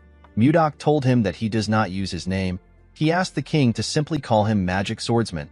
Tomalova was not comfortable calling our boy with a title. He wondered about what he should do.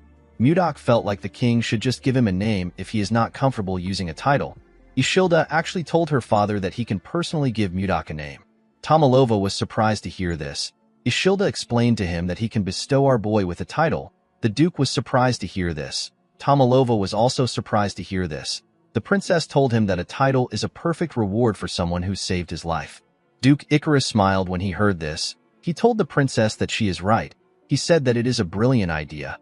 He believed that it was a fitting reward for the person who saved their king. He said that they need to honor this good deed for Mudok. He told the princess that her idea is really outstanding. Ishilda reluctantly thanked the Duke for his praise.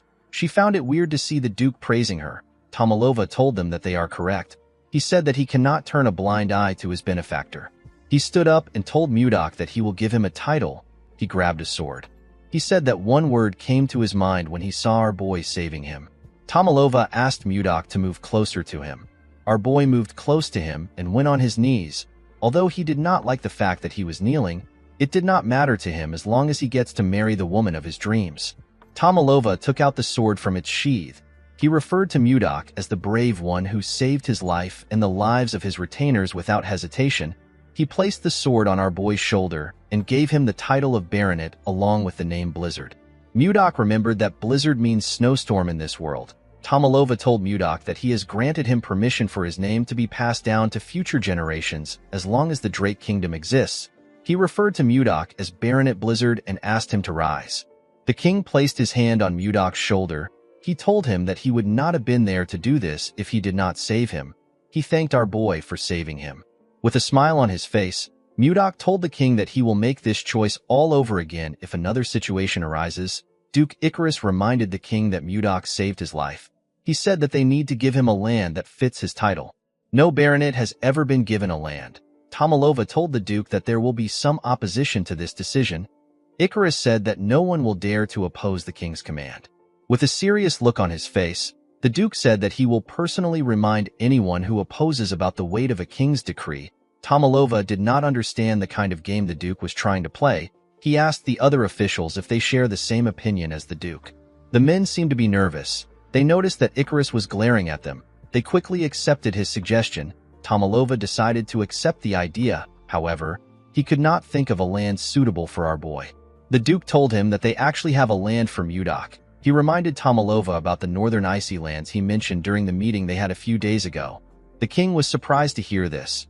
Icarus said that they actually need to send a lord there. He told Tomalova that everything has aligned perfectly. He said that Mudok's name and the northern lands are actually related. He said that a snowstorm in the northern lands is a very good omen. Tomalova realized that this was the Duke's plan from the start. He wanted to make Mudok pay for hurting his son and his self-esteem. He already knew that something was strange from the moment that Icarus suggested that they give our boy a title. Ishilda could not believe that they wanted to send Mudok to the northern lands. Our boy wondered if they will really send him there and make him lord. He could tell that the Duke wanted to drag him out of the capital because of his son. Our boy was actually happy. He did not see any reason for him to refuse because they were offering him lands. He decided to seize this opportunity to achieve merit and enhance his reputation. This will allow him to close the gap in status between himself and the princess. In the next scene, we see Edmund panicking after hearing that Mudok is going to the northern lands. He told our boy that the snowstorm is constantly raging. He said that avalanches are rampant. The place is extremely cold and the mana is incredibly unstable. He asked our boy if he is really going to the northern lands. Mudok gently took a sip of his tea. He told Edmund that he is going there. He assured him that he will be fine. He told him that he doesn't get cold. Edmund referred to him as Sir Magic Knight. He quickly corrected himself by calling him a baronet. He asked Mudok if he is some kind of yeti. Our boy asked him about what a yeti is. According to Edmund, a yeti is a creature of a legendary tribe that is said to only live in the northern lands. Its tales have been passed down since ancient times. Their form is similar to that of a human. They are nearly 3 meters tall, and the strength of their body is nothing to joke about.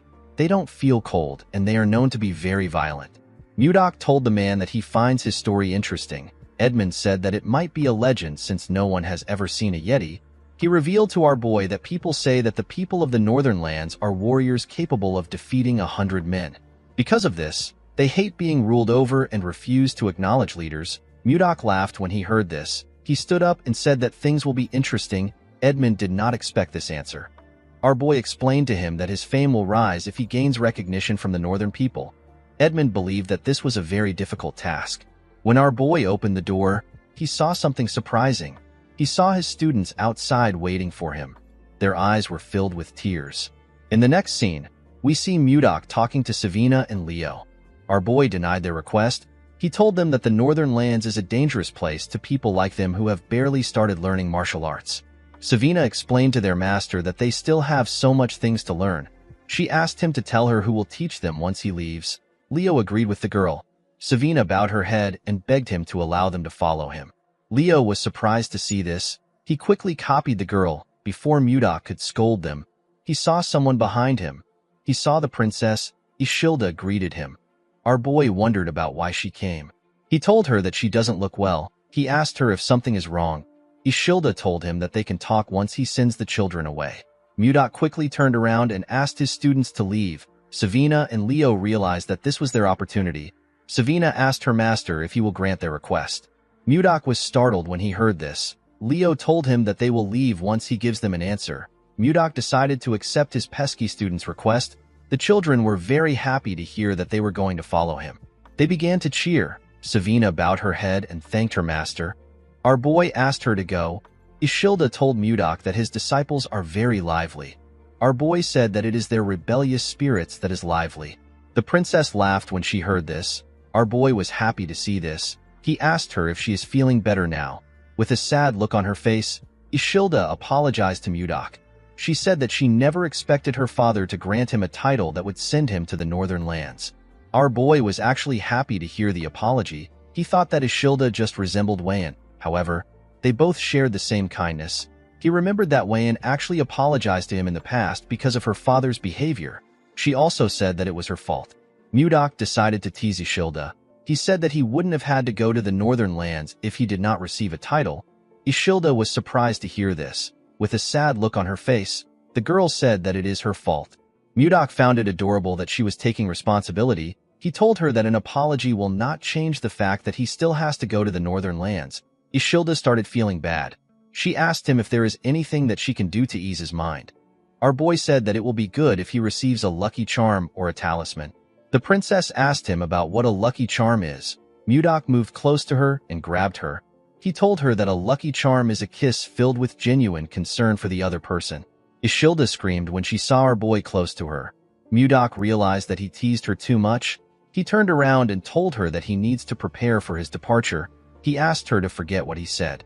Ishilda was annoyed to see that he was going to leave after saying what he wanted. She believed that he was being rude. When she laid eyes on Mudok's back, she saw him in different clothes. They were the clothes he wore in his former world. The princess felt something wonderful in her heart. She asked Mudok to wait. Our boy turned around and asked her if something is wrong. Ishilda walked up to him and took a closer look at him. She wondered if she was imagining things. Something about Mudok's actions felt familiar to her. She told our boy that she will do it. He was shocked to hear this. He wasn't very serious when he said this. He never expected her to respond this way. He assured her that he is fine. He said that he doesn't want to force anyone into doing things that they don't want to do. Before he could say more, the princess pulled his clothes and dragged him close to her. She gave him a kiss on the lips. Our boy was shocked to feel her lips. The moment she moved back, she used her hood to cover her head. She was quite flustered. She quickly ran away. Mudok just stood there like an idiot. He could not believe that he just kissed the princess. He put himself together and said that he needs to succeed and return. The scene shifts and we are taken to the very cold northern lands. The men in a bar talk about how they have gotten a new lord. They heard that our boy saved the king's life. They heard a rumor saying that Mudok defeated 100 men to save the king. A bald man said that Mudok is actually a sixth circle mage with a swordsmanship that is so strong that even a sword master cannot handle him. The man he was talking to told him that it is not true. He did not see why the king would send someone so powerful there. A man with a huge jacket said that Mudok obviously fell out of favor with Duke Icarus. He slammed his beer on the table. He said that all they heard are simply rumors. The huge man had a bandage wrapped around one of his eyes. He said that our boy will probably run away like the others once they scare him a little bit. In the next scene, we are taken to the mountains in the northern lands. We see a young man and a young lady breathing heavily. They were holding their weapons. The man wondered about where the wyvern was. The moment he said this, a huge shadow covered the girl. It was the wyvern. The huge monster attacked the girl. She managed to block the attack with her axe. The man called out to the girl known as Luia. He quickly ran to her. He asked her if she is all right. The two of them were simply trying to grab some of the wyvern's eggs. They did not know that the monster would chase after them. While she was breathing heavily, she saw something shocking. She saw the wyvern behind Jake. She asked him to look behind him. When the boy turned around, he saw the monster's mouth open. It was about to tear him apart. Jake could tell that it was over for him before the monster could eat him. Someone arrived there. The person turns out to be Mudok. Our boy used his sword to send an attack to the wyvern. The attack cut off its head. Luia and Jake were shocked to see the wyvern's head in front of them. Mudok stood in front of them in his new white clothes. He assured them that things are fine now. Luia helped Jake up. She thanked Mudok for his help. Our boy asked her to not worry about it. He said that he was just performing his responsibility as a lord. Luia did not know what he was talking about. Mudok turned around and told her that he will see her next time. Luia wanted to stop him, but our boy quickly left the area. Luia was shocked to see how fast he was. She did not even catch his movements. Jake noticed something shocking. He told Luia that the wyvern eggs are gone. In the next scene, we are taken to a castle. We see Mudok smiling as he sat on his throne. He did not expect the place to be empty. He asked the man in front of him if the people don't know that today is his inauguration. The man apologized to him. He said that he will send messengers to the village again. Mudok asked him not to do it. He said that it will not change anything. Our boy did not expect them to behave like this today. He now understood why the lords kept getting driven out. He smiled at the situation. He decided to use his own way to take care of things. A few days later, we see the huge man step into the bar. He was shocked to see what was in front of him. All of the men were covered with bruises. He asked them about what happened. He asked them if Mudok did this to them. An older man with a lot of beard said that it was actually our boy. He said that he has to acknowledge Mudok's skills even if he doesn't like him. The bald man said that our boy is quite fast. He said that he couldn't move the moment Mudok touched him. He revealed to the huge man that the pain from our boy's hand technique is indescribable. While they were talking, someone barged in. He said that the scoundrel has arrived. He told them that the scoundrel is in the village square right now. The huge man did not expect Mudok to come there. He said that he will take a look at our boy. The men were happy to see that the greatest warrior of Carolyn was going to step up. They asked the man known as Max to defeat Mudok. At the village square, our boy looked around. There were a lot more people there than he expected. While he was looking around, someone called out to him. The person turns out to be Luia. Our boy was surprised to see her. Before she could move close to him, someone tapped her on her shoulders. When Luia turned around, she saw her father. Her father turned out to be Max. The man asked her about why she is there. Luia told him that she came to look at what was happening because a lot of people were gathered there. Max explained to her that the new lord is there. Luia was surprised to hear about a new lord. She realized that this was why Mudok said that it is his responsibility as a lord. She reminded her father about how she told him that someone saved her when she went to steal the ice wyvern's eggs. Max quickly realized that their new lord saved his daughter's life. This made things complicated for him. He could not fight his daughter's savior. Of course, the real reason he was scared was because Mudok killed the ice wyvern with a single blow. It is a wyvern that is stronger than the regular kind. Even someone as powerful as him could not do something like that. Max realized that he needed to acknowledge our boy. Unfortunately, he couldn't still back down. He stretched out his hand to Mudok and introduced himself as the greatest warrior of Carolyn. Mudok did not shake his hand. He introduced himself as Blizzard. He said that he is the newly appointed baronet of Carolyn. Max told him that he heard that he goes around the village mercilessly beating people up. Mudok said that he was simply teaching those who were trying to rebel a lesson. With a cold gaze in his eyes, he asked Max if he is going to behave like those people. Max told him that he actually has an offer for him. Our boy asked him to tell him his offer. According to Max, Carolyn is an extremely cold place. This is why people have been drinking alcohol to endure the harsh weather since ancient times. The man asked Mudok to have a drinking match with him. Our boy accepted the match. Max asked him to think things through. He revealed to him that the alcohol is so strong that it can burn one's body. Mudok told him that he doesn't care. He told Max that he must recognize him as the Lord and follow him unconditionally if he wins. The other warriors believed that Mudok was insane to make a drinking bet with Max. They referred to the alcohol as finna and said it is impossible to win Max when it comes to finna. With a serious look on his face, Max asked our boy to keep his promise. The scene shifts and we are taken to the bar. We see Mudok and Max sitting together. A large amount of alcohol were poured into huge mugs and placed on the table. Max asked our boy if he is sure about this. He told him that it is not too late to back out. With a smile on his face, Mudok said that he cannot go against his words as a lord. He said that they can start now. Max smiled when he heard this. He asked our boy to not regret what he said. In the next scene, we see Max struggling to keep his eyes open. He was feeling dizzy. His daughter and one of his friends had to tap him to keep him awake. His friend asked him if he is okay. He told him that he passed out for a moment. Max couldn't believe what he was hearing. He couldn't believe that the best drinker in Carolyn passed out. Luia was worried about her father. She asked him to give up. Max brushed it off. He told her that he is not yet drunk. He did not want to accept the fact that he was losing. He grabbed a mug and told Mudok that they should have one more drink. Mudok poured him some drink. He advised the man to not overdo things. Max was shocked to see that our boy was drinking like there is no tomorrow. When he tried to pour Mudok a drink, he poured it around the mug.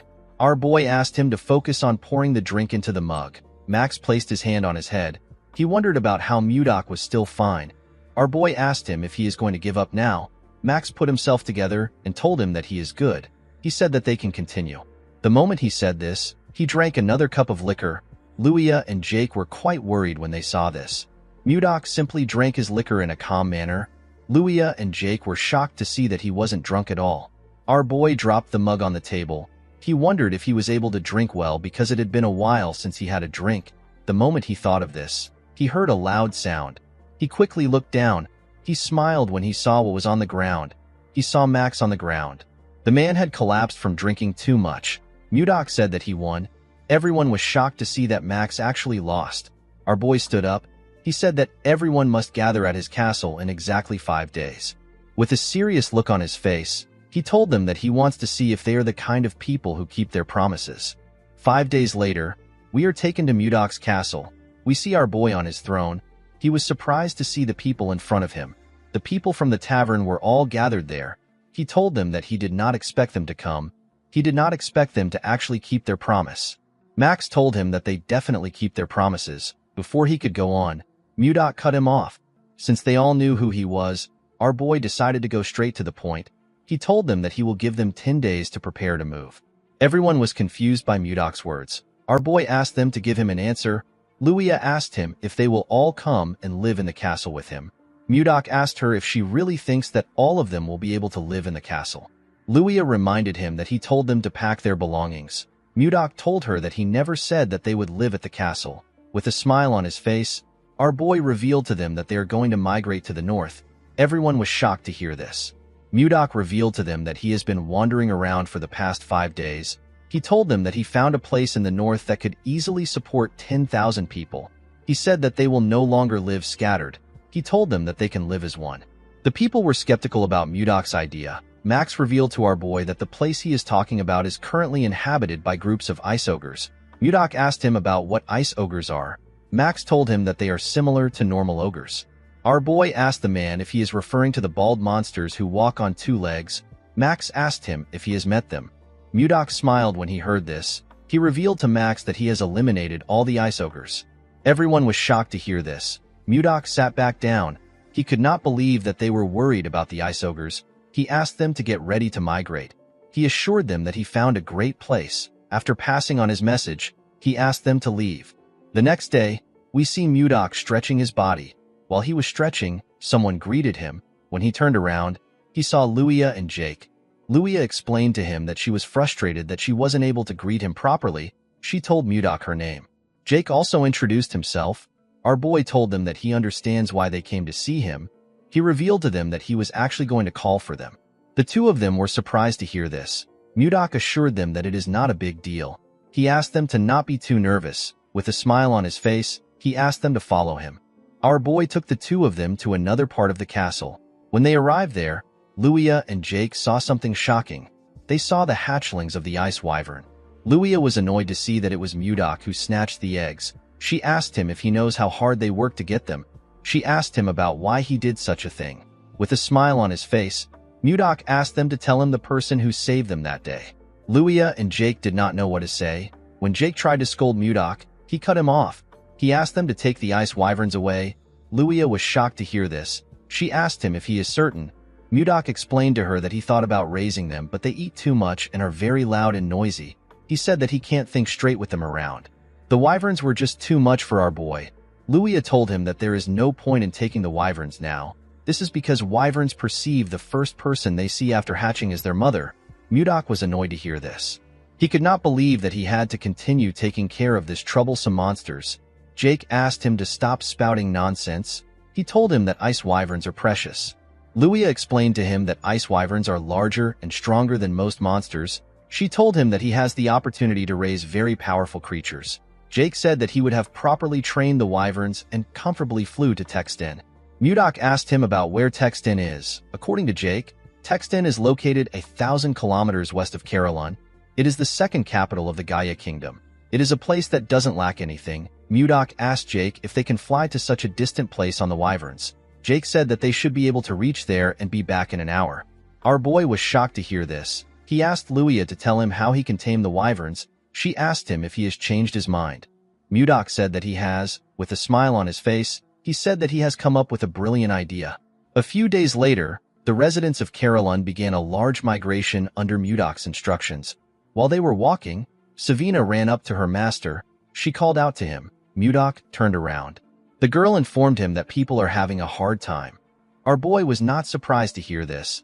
This people have been migrating for 3 days straight. Mudok realized that there are still people who don't trust him and are still hesitating. He knew that this people will soon change their minds once they arrive at their destination. He called for everyone's attention. He asked them to hang in there even if it is hard. He assured them that they are almost there. The man with a lot of beards told Mudok that they don't even know where they are going. The bald man said that they are not completely certain that there are no ice ogres there. Mudok pushed his sword into the snow. He reminded them that he already defeated the ice ogres. He asked them to tell him how they can call themselves brave warriors of Carolyn when they are so scared.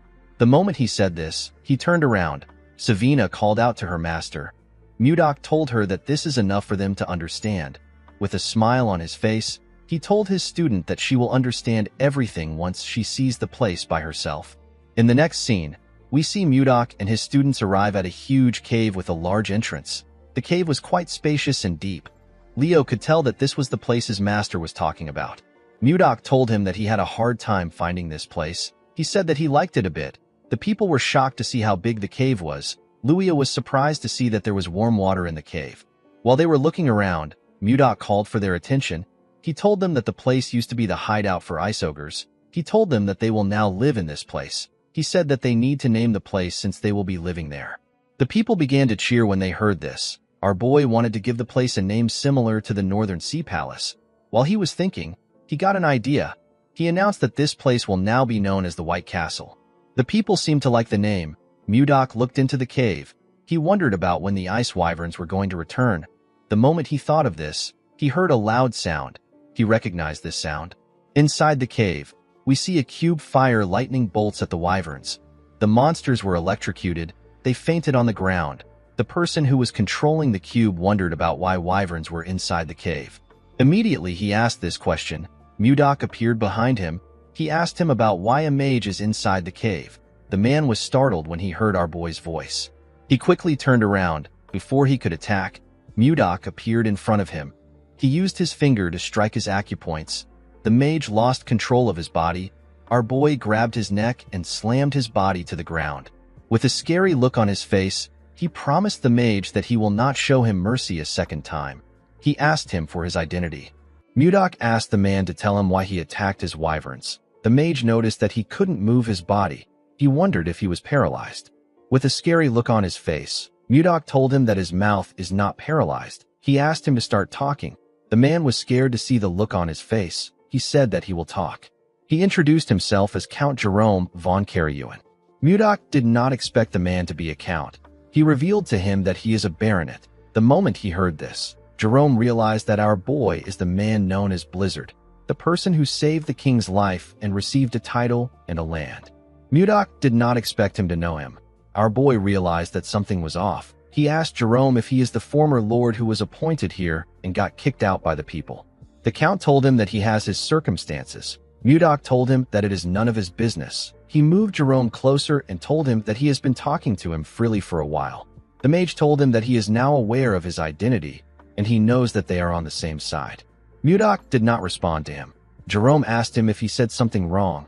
Our boy grabbed his head and told him that he is wrong. The man screamed out in pain. Mudok told him that he does not care about equality. He reminded him that he failed to fulfill his responsibility. He told him that he should have turned down the title. Mudok told him that equality doesn't matter to him. The count begged our boy to spare him. Mudok told him that he will give him special treatment for once. He advised him not to think about fighting him again. The moment he said this, Mudok released the pressure on his acupoints. He told Jerome that he can now move his body. The man quickly went on his knees. He was breathing heavily. With a terrifying look on his face, Mudok told him that he will seriously kill him if he says anything stupid. Jerome assured him that he won't do anything like that. Our boy pointed at his wyverns and asked Jerome to heal them. He told him that he can come out after healing them.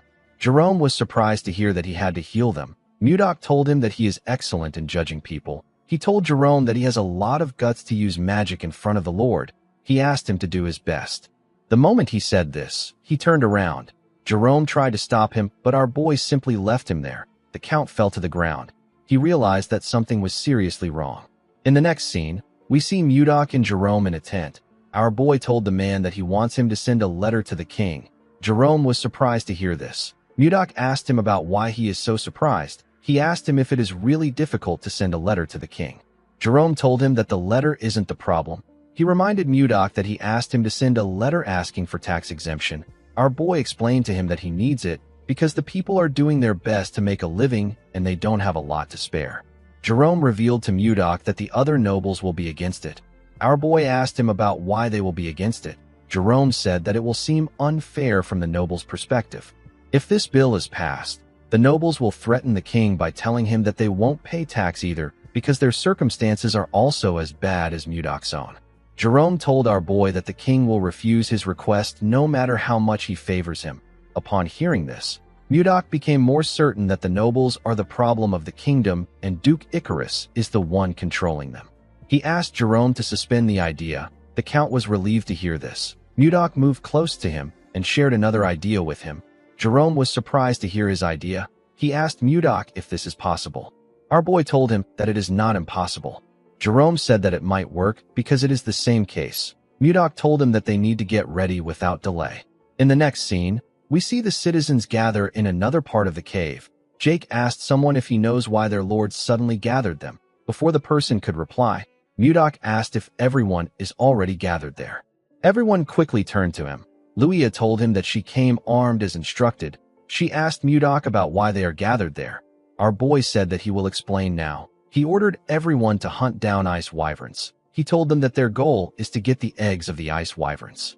The warriors were surprised to hear this. They knew that it wasn't easy to get the egg of an ice wyvern. Mudok explained to them that they will create groups filled with 30 people for the sake of their safety. He asked them to focus on getting at least one egg in each group. Jerome gave the warriors papers to show them which team they belonged to. Mudok announced that the team that brings back the largest amount of wyvern eggs will receive 100 gold. The warriors were shocked to hear this. An elf said that he has never imagined getting this amount of money in his life. Jake asked Mudok if he will really give them this kind of reward for the eggs. Max asked Mudok if he will really pay them 100 gold for the eggs. Our boy told him that he never makes a promise that he can't keep. He asked the warriors of Carillon if they are up to the task. The warriors began to cheer. They asked Mudok to leave it to them. While they were cheering, Mudok ordered Jerome to follow each team for 10 days and keep an eye out for useful people. He said that he will use this people for different tasks later. Jerome asked Mudok if he is thinking of creating a knight's order. Our boy turned to him when he heard this. The man wondered if he said something wrong. Mudok realized that Jerome is a very useful person, even though he gave him a job when he just joined them. The man has been performing his tasks well. He was also able to see through our boy's intentions from the few things he said. Mudok told Jerome that he is right. He said that he heard that there should be one knight order for the Lord. Jerome told him that he is right. He told him that he needs it a lot because the Lion Knights of the Icarus Duchy are especially powerful. They are so strong that they wouldn't lose even if they fought against the Royal Knights. Mudok smiled when he heard this. He asked Jerome not to worry. He told him that they will soon be the best. Our boy decided to create a unit that is much bigger and stronger than the Snow Ice unit because he didn't want to lose Wayan twice. With a smile on his face, Mudok ordered the warriors to begin the hunt. In the next scene, we see a group chasing a wyvern. Mudok ordered them to attack now. Immediately, he gave the order. Luia, Jake, and the elf jumped down from a cliff. Luia fired her arrows at the monster. Jake used his axe to cut off its tail. Max covered his hand with his energy and used it to hit the monster's head. He asked the second unit to throw the net. The warriors quickly threw the iron net at the monster. The net covered the monster's head and dragged it to the ground. Mudok told Jerome that it is going pretty well.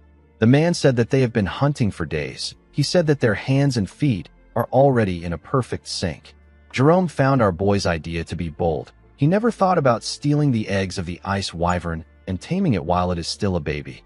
If everything goes well, they will be able to transport and sell hunting loots like leather and bones to distant cities with the help of the ice wyverns. Mudok asked his warriors to cheer up. He reminded them that they will be able to get a great reward if they bring back a lot of eggs. The warriors became motivated when they heard this. They decided to continue hunting. Jerome found it amazing that our boy united the uncontrollable Carillon warriors into one. He could not believe that they were hunting monsters together. While they were watching the warriors, they saw one of them behead a wyvern at a crazy speed. The monster didn't stand a chance. The man's teammates commended him for this. They referred to him as Gale. Our boy was also impressed by his skill. He asked Jerome about who the man is. Jerome opened his book to see his name. He told Mudok that the man is known as Shuert Gale. Mudok believed that the man is famous since he has a nickname. Jerome told him that he is correct. He said that Gale is the hero of the commoners. He raids evil noble houses and gives the raid loot to the poor. Mudok asked Jerome to tell him why a guy like this is here. Jerome revealed to him that Gale was once caught in a trap. He was imprisoned, but he escaped from the prison and wandered all the way here. Mudok could tell that the man was a decent person from the way he interacted with the locals. He asked Jerome to report back to him if he finds anyone else who escaped from prison besides Gale. He told him that they might find another useful person. The man could not believe that his work had increased again. In the next scene, we see Mudok addressing the warriors in the cave. He commended them on their efforts in hunting the ice wyverns. He said that they have collected enough wyvern eggs. He assured them that he will give them the rewards he promised. The warriors began to cheer when they heard this. Max raised his hand to ask Mudok a question. Our boy asked him if something is wrong. The man said that he would like to know why he ordered them to get the wyvern eggs.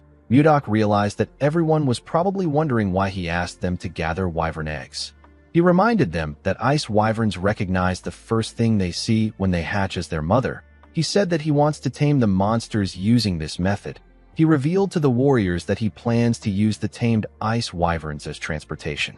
The loaded wyverns will transport their goods to each country. Someone asked Mudok about which goods they will be selling. Our boy said that the first thing he can think of is leather. With a smile on his face, Mudok told them that their main product will be the Ice Ogre tribe. Max and the other warriors were shocked to hear this. Max asked his lord if he is planning to kill them. Luia said that she is not yet ready to die.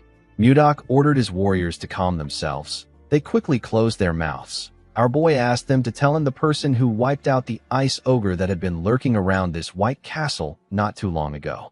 The men told him that it was him. Mudok told them that they are correct. He asked them if they really believe that he is going to allow them to become an ogre's food. The warriors realized that things are different from before. They believe that things will work out with their current lord. Mudok asked them if they are interested. The warriors shouted that they are.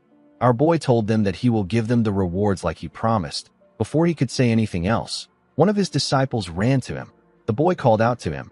Mudok told Leo that he is still talking. He asked him about what is happening. Leo apologized to his master. He told him that it is something urgent. While breathing heavily, the boy revealed to Mudok that Savina is dying. Our boy was shocked to hear this. The scene shifts, and we see the other two disciples with Savina. The girl was shivering on the ground. Luffy covered her with a jacket. Sabina thanked him for the jacket. Annie was sad to see that Savina was still shaking. Luffy asked her to hang on. He told her that their master will soon arrive. The moment he said this, Mudok asked them about what is going on. The children quickly turned around when they heard their master's voice. Mudok quickly checked the girl's body. He was shocked to see that her body was in such a terrible condition. Savina told her master that everywhere is so cold. Mudok asked his students to tell him how she became sick. He asked them to tell him in detail. The students explained to him that they were helping Osborne find a place to build a nest for the ice wyvern eggs. While they were looking around, they discovered a huge flower field full of glacial flowers that they had only seen in books. Savina wanted to show their master the flowers, so she took some from the ground. When they returned with the glacial flowers, Savina fell to the ground and began to tremble. The kids were shocked to see this. Leo asked their master about what they should do. He said that Savina might not wake up. Mudok patted him on the head and asked him to calm down. He told him that this won't happen. Our boy decided to take a look at the glacial flower. He was surprised to see the flower. He was certain that this was the snow ice flower. He could not believe that this was what they were calling the glacial flower. This flower is the one and only elixir of the North Sea and the Central Plains. Mudok wondered about how it was in this world. His students asked him to save Savina. Our boy decided to think about the flower later. He asked Leo to carry Savina and follow him. He said that they are going to the training ground. Leo quickly carried Savina to the training ground. Our boy asked him to put her down on a bed. The boy gently placed her down. Mudok commended him for this. He told his disciples that he is going to start treating her now. He asked them not to enter the room until he gives them the permission to step in. The students stepped out of the room. Before closing the door, Luffy begged his master to save Savina. Our boy assured him that he will. He looked at the snow ice flower in his hand. The glacial flower is known as a mysterious flower that endlessly emits cold air. However, in the Northern Sea Palace where Mudok lived, the fruit of this flower was a priceless elixir. The extreme cold of the flower makes it difficult to obtain the fruit. However, it is a different story for someone like Mudok who has mastered ice chi. Our boy blew some cold air on the fruit to refine it. Savina collapsed because her ice chi wasn't strong enough to withstand the cold. Mudok put the fruit into the girl's mouth. He poured his energy into her and called out to her. He asked her to open her eyes. The moment she heard this, Savina opened her eyes and raised her head. She was surprised to see her master in front of her. As our boy poured his energy into his student, he spoke to her through telepathy. He asked her to sit up straight and try to circulate her chi. Savina accepted his order. She quickly began to circulate her energy. The cold energy went round her body. Mudok noticed that the cold chi in her body has completely stabilized thanks to the circulation of her internal energy. While she was circulating her energy, Savina suddenly fell on the bed with her eyes open. Mudok realized that she has fallen asleep. He believed that she should have closed her eyes. He noticed that her internal energy has significantly increased compared to before. The fruit worked better than he expected. Mudok realized that he can increase the intensity of her training if her energy continues to increase. Before starting the training again, our boy wanted the girl to take him to the flower field, where she found the snow ice flower when she woke up. He realized that he might be able to achieve his goal much sooner than expected. Later in the day, Savina woke up after sleeping for a while. After harvesting the ice wyvern's eggs, the White Castle underwent a major reorganization. Mudok checked the list Jerome gave him and organized his own elite knight order known as the Blizzard Knight Order. He promised to raise the warriors as powerful men that belonged to the Blizzard Knight Order. Schuart was appointed as the captain of the order. Mudok created a school and a hospital in this new place. He also created restaurants, bars, and clothing stores. Everything was going according to our boy's plan. The training facility was adjusted according to people's abilities. In the next scene, we see Mudok and Jerome talking. Our boy told the mage that he has to align people with the organization if he wants to improve it. The mage told him that he is right. Osborne was placed in the White Castle security forces and Jerome was appointed as our boy's assistant. Jerome reminded Mudok that he still has to teach people magic. Our boy asked him if he doesn't want the position. The man said that he doesn't. Mudok called him a bastard and asked him to repeat his answer. He threw some paper at him. Jerome could not say anything. He felt like he should be given 1,000,000 gold for his work. Mudok said that he wants to create a patrol unit. The patrol unit is in charge of guarding the exterior of the White Castle. It is also responsible for scouting Carolyn and bringing in scattered residents. Mudok said that he will be the captain of this unit. He decided to create another armed group called the Wyvern Knights. Jake begged Mudok to allow him join this group. Our boy did not know if he was making the right decision.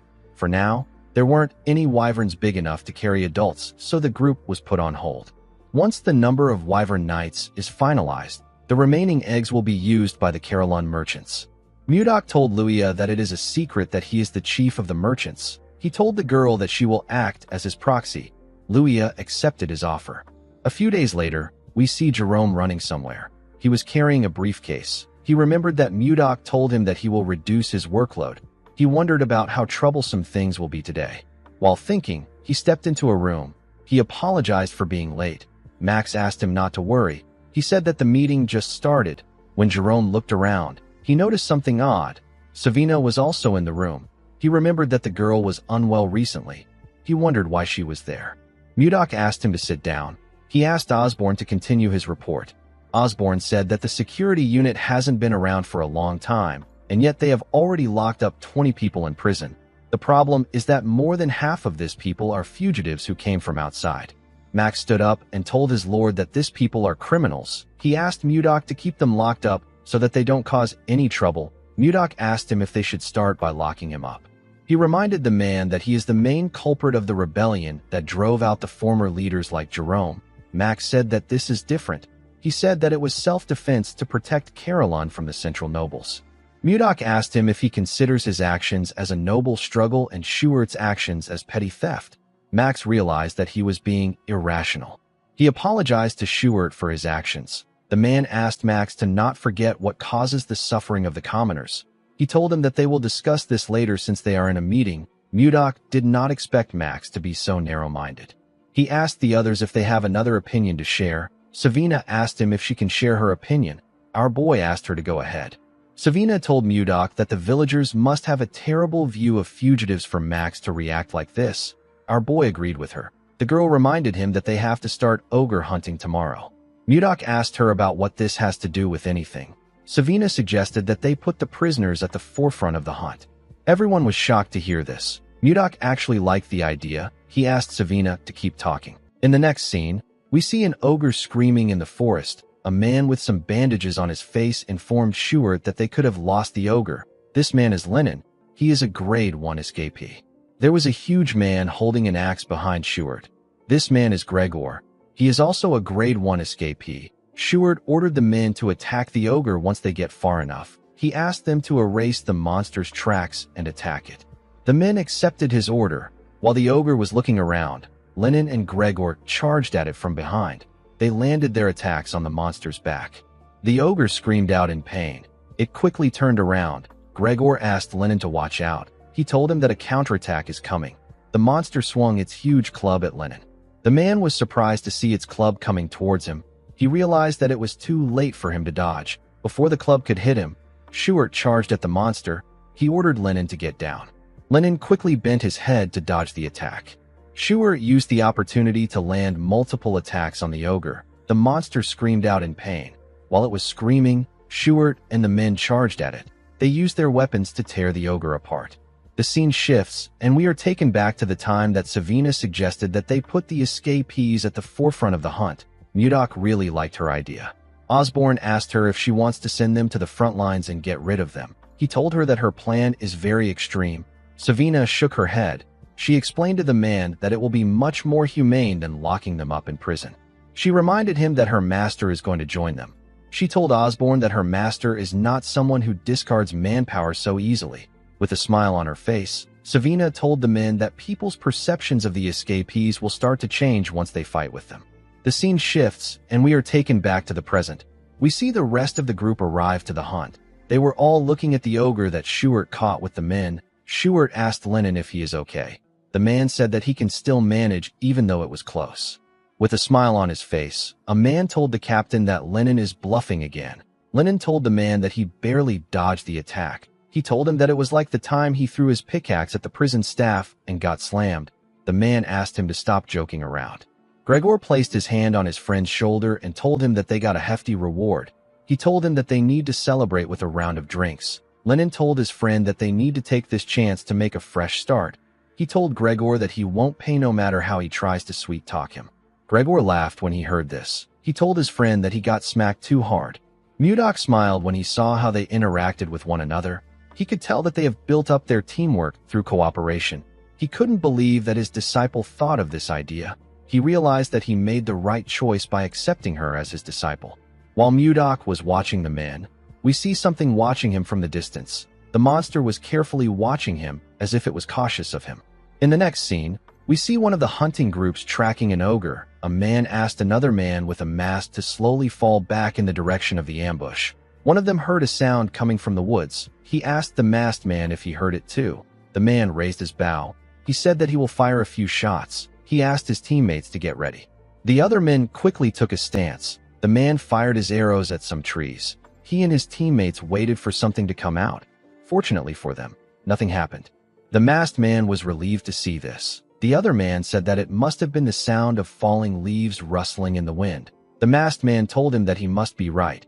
He moved close to a tree to retrieve his arrows. He asked the other men to retrieve the rest of the arrows and search another area. Before he could take out his arrows, a huge monster came out from behind the tree. The men were terrified to see the monster. The scene shifts, and we see Mudok outside with Jerome. He informed Osborne that the residents are no longer afraid of ice ogres. Osborne told him that they are all ready to hunt. Jerome told our boy that it is all thanks to his leadership. While looking at the corpse of an orc, Mudok ordered Jerome to make sure that no one moves ahead without orders. Jerome accepted his orders. Mudok asked him if the conditions of the other monsters is still being investigated. Jerome told him that there is still more data that needs to be organized. While they were talking, we see one of the men that encountered the monster talking to Osborne. The man was using a stick to support himself. He informed Osborne about what happened. Osborne asked him if the men are unharmed. The man informed him that the men are not dead. They were simply injured. They are currently being treated at the infirmary. Mudok asked Osborne if something is wrong. The man revealed to him that something serious has happened. He explained to our boy that a new monster has appeared, and it is different from the ice ogres. Our boy was surprised to hear this. The wounded man explained to Mudok that two of their members who went to investigate monster activities were attacked by the monster. Mudok asked the man if he is certain that it wasn't an ogre. The man assured him that it was a different species. Our boy asked him to describe it. The man told him that the monster's body was covered in white fur, and it was incredibly huge. It was over 3 meters tall. He told Mudok that ogres are stupid. This monster was way more intelligent than them. While the man was talking, something screamed in the forest. Mudok immediately told Jerome that the hunt is over. Jerome asked his master if he plans on going by himself. Our boy told him that he has to do it himself. He asked Jerome and Osborne to follow him once the area is secure. The men accepted his order. Mudok ran into the forest at a crazy speed. He realized that he knew this monster that the man described. He was certain that he had heard an explanation from Edmund before. He remembered the time Edmund asked him if he was a Yeti. While Mudok was running, he activated a skill known as Mind's Eye and used it to scan the forest. He quickly found the monster he was looking for. Our boy landed on a tree. He took out his sword and charged at the monster. The monster became terrified when it sensed someone coming towards him. He quickly raised his hand to block our boy's attack. He was able to block it with his thick fur. Mudok was barely able to cut him. He noticed that his attack bounced right off the monster. He could tell that his body was very tough. Now that our boy was looking at it, he became certain that this monster is a Yeti. Mudok noticed that the Yeti that was roaring earlier was now frozen stiff like a scared wildcat. Due to the way the monster reacted, our boy realized that it could sense the weight of his martial power. The look in his eyes shows that he is scared. Mudok considered sparing the Yeti out of curiosity, but he couldn't keep someone who harmed his people alive. Our boy raised his sword and asked the monster to be born as a human in his next life. He jumped and charged at the Yeti. The monster was scared to see him coming towards him. He covered his hand with an unknown energy before Mudok could strike him. When Mudok's sword got close to the monster, it destroyed everything around him and cleared the area. Our boy believed that he had won the fight, but he was wrong. When he looked at the ground, he didn't see anything there. He recalled that the Yeti suddenly emitted a light and vanished along with his energy just before it was struck down. Our boy wondered about the kind of magic the Yeti used. He recalled that the light was green. He remembered that he heard something about this from Luffy when he first came to this world. Mages of the 5th circle or higher can use space travel magic called teleportation. Most mages stay at the 1st or the 2nd circle. Mudok understood that the 5th circle must be something between the transformation realm and the profound realm in the cultivation world. He could not believe that a monster covered in white fur used such an extraordinary magic. Of course, this didn't really matter to Mudok. Even if it was spatial movement, our boy could still catch up to it. He turned around and fired his energy in the direction of the monster. He tore through the forest with his ice chi. Unfortunately, the Yeti still escaped. Mudok did not expect a big monster like that to run off like a rat. He could still sense the Yeti's presence nearby. Even though it was teleporting, it couldn't get very far from our boy. Mudok could tell that the monster was about 1.5 kilometers away from him. While looking around, our boy felt something. He carefully placed his leg on a tree. He sensed a cave below. When he arrived at the entrance of the cave, he saw something shocking. He saw a huge library. He could not believe that there is a library in the middle of this snowy field. While he was looking around, he found the Yeti behind a shelf. He told the monster that he should make some efforts if he is going to hide. The Yeti begged him not to come closer. Mudok assured him that he is not going to eat him. He asked him to calm down. He asked the Yeti if he is a human. The Yeti told him that he isn't. He said that he is a great warrior of horse. He told him that his name is Condal. Our boy wondered if he had heard about a warrior of horse. Jerome appeared behind him and told his master that it is a term that means Yeti. Mudok commended Jerome on finding this location. The mage informed his master that there were signs of destruction nearby. He told him that something like that would be impossible for anyone except his master. Jerome thought that a natural disaster occurred when he saw what his master did. Jerome wondered why a legendary race like the Yeti that has been in existence since ancient times was in a library like this. Mudok said that he was about to ask Condal about it. He hit his hand on the wall and asked Condal to tell him where he came from. Condal didn't say anything. With a look of anger on his face, our boy asked him if he is trying to run away again. He released his ice chi and asked Condal to speak quickly. He told him that he is not a very patient person. Condal became scared. He revealed to Mudok that he is from Gulag. Our boy asked him if Gulag is his village. Kondal nodded his head. Mudok asked him if a lot of Yetis live there. Kondal told him that he is right. While they were talking, Jerome was looking at the books in the library. Something in the library caught his attention. Mudok asked Kondal to tell him why he killed his people. With a scary look on his face, he asked him to choose his answer carefully. Kondal told him that he didn't kill anyone.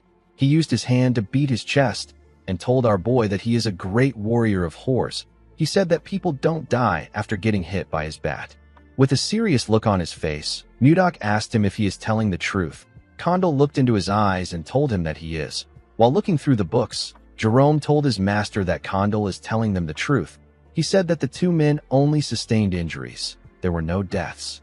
Mudok recalled that the man said that the men were in the infirmary. He realized that no one actually said that someone died. Kondal told him that he drove the humans out because they entered the sanctuary first. He said that he would never attack first. Mudok told Jerome that the men must have trespassed into the Yeti's territory while they were hunting the ice ogres. The man told him that he is right. Our boy realized that Edmund gave him the wrong information about Yetis. He called Kondal Kongdao and asked Jerome to heal his injuries. Jerome corrected his master on his pronunciation of the Yeti's name. While Jerome was healing him, Mudok called out to Kondal. With a smile on his face, he asked Kondal to tell him where his sanctuary is. He told him that he will firmly warn his people so that they don't trespass again. Kondal was very happy to hear this. With a scary look on his face, Mudok told Kondal that he has been speaking informally to him the whole time. He asked him if he doesn't know how to use honorifics. The Yeti did not know what honorifics meant. Mudok asked him to forget about it. He didn't see the point in taking it serious with someone who couldn't speak properly. Jerome informed his master that the treatment is complete. Our boy told him that they need to return now. Jerome called out to his master. Mudok asked him if something is wrong. Jerome told him that he has a request to make. The scene shifts, and we are taken to Barhan. We see Edmund ask Charles to tell him the amount of time that has passed since the promise date. The man told him that it has been 3 months. Edmund called out to his assistant again. The man turned to him. Edmund fell to his knees and said that their merchant association is finished. Edmund told his assistant that Mudok made him a promise. In his very stupid imagination, Mudok held his beard and asked him to hold on for 3 months. He told him that he will send someone. Henry wondered if there was such a romantic mood in the air when Mudok was speaking to his leader. Edmund began to cry. He told Henry that he has not received any word from our boy. Henry asked him to calm down. He told him that Mudok isn't someone who would break his promise. While he was talking, he noticed that a huge shadow covered him and his leader. Edmund and Henry quickly looked up. They were shocked to see a wyvern coming close to them. The two of them quickly moved back. When the wyvern landed, Edmund heard a voice call out to him. Edmund immediately recognized this voice. When he looked at the wyvern's back, he saw Savina. With a smile on her face, the girl told the man that the ice has arrived. Edmund was extremely happy to see a huge bag containing ice. He said that he knew that Mudok would come through. Henry was shocked to see Savina getting off the ice wyvern. It is a monster whose strength rivals an entire night squad. He couldn't believe that they were using this powerful monster for ice delivery. He wondered about what our boy was doing in the north to be able to control an ice wyvern. While looking around, Savina remembered something. She stretched out her hand to give Edmund a letter. She told him that her master asked him to give the letter to a certain person. Edmund smiled when he heard this. He knew who Mudok was talking about. The scene shifts, and we are taken to the palace. We see Princess Ishilda drinking tea outside. She was drinking it with someone. The boy thanked her for accepting his invitation. He told her that she grows more beautiful with each passing day. Ishilda thanked Justin for his compliment. He took a sip of his wine. He realized that the princess is still as cold as ever. She wasn't even giving him a fake smile for formalities. Justin believed that it wouldn't be fun if the princess gave in too easily. He was certain that he could change her indifferent behavior. While he was thinking, a maid rushed to meet the princess. She told her about something. Ishilda screamed out when she heard that she received a letter from Mudok. Justin stood up and spat out his drink when he heard this. The maid informed Ishilda that the letter is in the study. Ishilda quickly stood up and asked the maid to follow her. Justin asked the princess if she is already leaving. He reminded her that he rushed here in the morning to see her. With a cold look on her face, Ishilda told him that she heard that he trained so much that even a day isn't enough. She asked him not to waste his time. She asked him to head back to his house. She turned around and asked the maid, whose name is Lenxia, to follow her. Justin grit his teeth when he saw this. When he saw how beautiful Ishilda's hair was, he became enraged. He slammed his hand on the table and called Mudok a bastard. The scene shifts, and we are taken to Ishilda's study. We see her reading the letter. Our boy asked her about how she has been. He told her that he has been doing well thanks to her lucky charm. Ishilda blushed when she remembered the kiss. Mudok told her that the Northern Lands is a nice place to live in. He said that there are sparkling crystal caves and warm hot springs. He revealed to her that they built a city called the White Castle inside a warm cave. He told Ishilda that it is a very beautiful place, but it has one big flaw. The flaw is that she is not there with him. He said that this makes the place feel really empty. Mudok told her that he wants to give her a small gift to show her how he is feeling. When Ishilda looked down, she saw something shocking. She saw a flower made from ice. She held the flower close to her chest. She wondered why she was always thinking about our boy. She took a look at the flower again and made a decision. She decided to meet Mudok directly. The scene shifts, and we are taken to the White Castle. We see Mudok making an ice flower. He was wearing a white fur coat. The flower broke in his hand. He found it odd that he was good at smashing things, but it was difficult for him to make delicate items like this. While he was thinking, Jerome ran to him. He called out to his master. Mudok asked the mage to tell him why he is making such a fuss. He asked him to tell him what happened. Jerome told his master that he needs to come to the office right now. He said that he has made a huge discovery. He told Mudok that it is a once-in-a-lifetime event. Mudok asked him to calm down. He told him that he will follow him.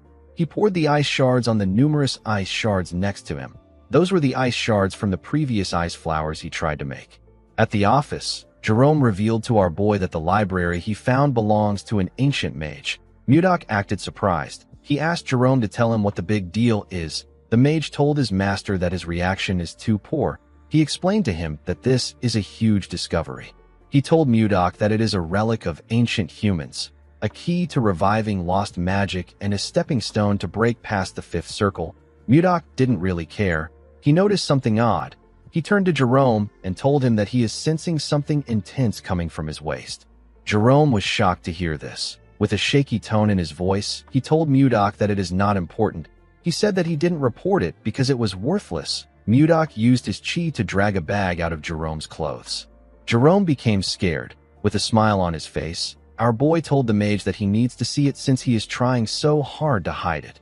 When he opened the bag, he found something odd inside. He found some shiny rocks inside the bag. Jerome explained to his master that he wasn't trying to hide the stones. He told him that the stones are filled with condensed mana. They are called mana stones. Mudok asked Jerome to tell him what he wanted to use the mana stones for. Jerome gathered his mana and revealed to Mudok that he is currently a fourth circle mage. He has nearly reached the fifth circle, but he hit a wall that has been holding him back for a while. He told Mudok that he believes that a mana stone might help him overcome it. Our boy understood that it wasn't easy for him to surpass his current level. He told Jerome that he understands how he feels. The mage thanked him for this. Mudok revealed to him that he will not allow him to use the mana stones. Jerome was annoyed to hear this. He explained to Mudok that increasing his power will benefit the White Castle. He begged our boy to allow him use it. Mudok denied his request. He explained to him that he might be able to break through his wall with the mana stones now. He asked him about what he will do after that. He asked him if he will start searching for another mana stone again. Our boy told Jerome that this isn't important when stepping into a new realm. The important thing is the efforts he makes to gain true understanding. Mudok explained to him that growth comes from time and effort. It has no shortcuts. Jerome clenched his fist and released it. He realized that his master was right. He recalled that he reached the fourth circle with his own efforts. Jerome remembered someone telling him that magic isn't something he can learn in a hurry. The man told him that he will be able to understand what magic is as he slowly progresses. Jerome told Mudok that he started forgetting his grandfather's words without realizing it. Mudok was relieved to see that Jerome understood him. He was already ready to beat his intentions into him.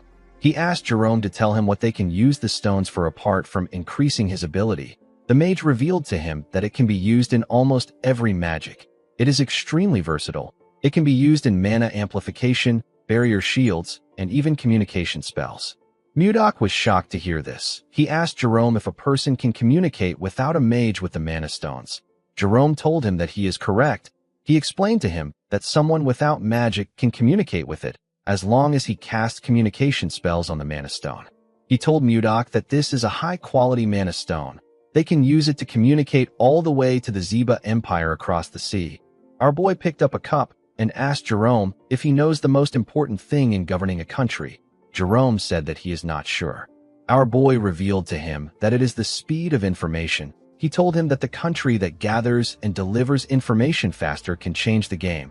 He ordered Jerome to turn all the Mana Stones into communication stones.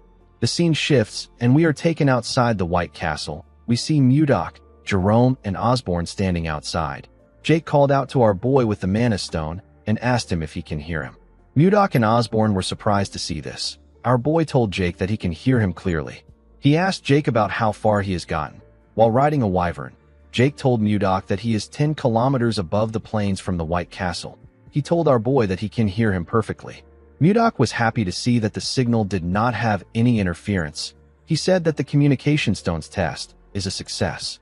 He announced that they will use the communication stones to stay in contact from now on. The moment he said this, he heard Jake saying that the wyvern is amazing. Jerome and Osborne became worried when they saw that the boy interrupted their master. He asked the wyvern to do a triple spin nosedive. Our boy was annoyed to hear the boy's voice. He ordered him to come back. He squeezed the communication stone and ordered Osborne to increase the training intensity when Jake returns. Jerome begged his master not to break the communication device. Before Mudok could break it, someone called out to him. When he turned around, he saw some wyverns landing in front of the White Castle. The person who called out to him was Savina. The girl told him that she is back. Mudok was happy to see her. He asked her to come in. In the next scene, we are taken to the meeting room. We see everyone seated. All of them now had new white uniforms. Mudok was reading a letter in the room. Savina asked her master if there is something wrong with Edmund's letter. Mudok told her that there isn't. He revealed to her that he asked Edmund to send him information about the political climate of nearby countries. He said that Edmund talked about it in great detail. Mudok noticed that a particular name was mentioned a lot of times in the letter. The name is Anos. The name felt strange to Mudok. He asked the people there if they know anything about Anos. Schuart was surprised to hear the name. He told Mudok that he has never seen Anos himself. He said that people say that he is a grand sword master. Everyone was shocked to hear this. Mudok didn't know how to react. The members could not believe that there was someone more powerful than a sword master. They thought that there wasn't a single person on the continent that was above a sword master. With a terrifying tone in his voice, Mudok ordered his men to keep quiet. Everyone quickly shut their mouths. They were all scared. A grand sword master is at the realm of harmonization in the Central Plains. Someone in the realm of harmonization would be able to create a sword manifestation. Mudok was disappointed when he found out that there were only 10 people who could use sword aura in this world. To a warrior like him, a life without worthy opponents is very dull. He could not believe that a master of the harmonization realm has shown up. Even though the person wouldn't be a match for him, our boy was still excited. He wanted to meet the strongest person in this world. Schuart told Mudok that he heard something unusual about Anos. He revealed to his master that people say that when he uses his swordsmanship, a plum blossom scent follows. Mudok was shocked to hear this. He knew about a swordsmanship that releases the scent of plum blossom. He knew that only people of the Manhwa sect are capable of using such techniques. A realization dawned upon Mudok. He realized that someone else from the Central Plains might have crossed into this world. The scene shifts, and we are taken to the time when Mudok unified the Central Plains. We see him trying to touch a plum blossom with his hand. He told someone that the Manhwa sect uses a sword technique that gives off the scent of plum blossom. Mudok told the man who he held up with his ice that his swordsmanship is impressive. He told him that he simply chose the wrong opponent. The man's name is Zhang Pengjin. He is the head of the Manhwa sect. Pengjin grit his teeth and called our boy a bastard. He told Mudok that the outcome would have been different if his disciple was here. Mudok asked him if he is referring to the disciple that ran away a few days ago. Pengjin told Mudok that his disciple didn't run away. With a look of anger on his face, he said that his disciple suddenly disappeared during his secluded training. It was as if he vanished from the world. At the time, Mudok thought that this was a ridiculous excuse, but after coming to this world, our boy began to believe what Pengjin said. He wondered if Pengjin's disciple is actually Anos. Jerome asked Mudok if this is everything the letter said. Our boy told him that there is nothing really important in the letter. He told his cabinet that he was told that the kingdom sent an inspection team. Everyone was shocked to hear this. Jerome asked Mudok to tell him if something is wrong. Mudok did not understand why he was panicking. He asked him if it is a big deal. Jerome told him that it is. He explained to Mudok that there are only two reasons why an inspection team visits. It is either a royal sightseeing trip or the capture and execution of traitors. Jerome believed that they needed to be prepared. He asked Mudok about when the inspection group is coming. Our boy raised his hand and pointed outside. Jerome quickly turned around. Mudok told him that it is currently 1 p.m. He said that the group has already arrived. Outside the palace, we see a large amount of soldiers waiting. Jerome and the others were shocked to see the amount of soldiers that came. They even saw some knights among them. Justin stepped forward in an armor. He called upon Mudok and asked him to come down and receive the inspection group with proper manners. Mudok quickly appeared in front of him. He greeted Justin and asked him if his arm is now better. Justin was annoyed to see our boy mocking him. Members of Mudok's group were surprised to see him on the ground. They did not know how he was able to quickly get there. Jerome wondered about what his lord was thinking. He did not know if our boy was going to kill them and commit treason. Mudok smiled and asked the princess to come out. Ishilda asked Justin to refrain from making threats. She stepped out and took off her hood. She asked our boy if he has been well. In the next scene, we see Ishilda smiling as she looked around the White Castle. She was surprised to see how beautiful the crystal cave was. She told him that she wants to see the hot springs. Our boy asked her to follow him. Mudok found out that the inspection group came there for a royal sightseeing trip. After Ishilda read his letter, she begged her father until he let her come with the inspection group. While showing her around, Mudok told the princess that she is still as stubborn as ever. He reminded her about the lucky charm she gave him. Ishilda began to blush when she remembered the kiss. She told Mudok that the topic is off limits for now.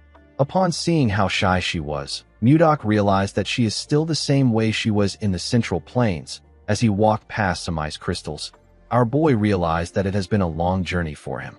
He conquered the martial world to avenge Wan, and after a long detour, he finally met her again.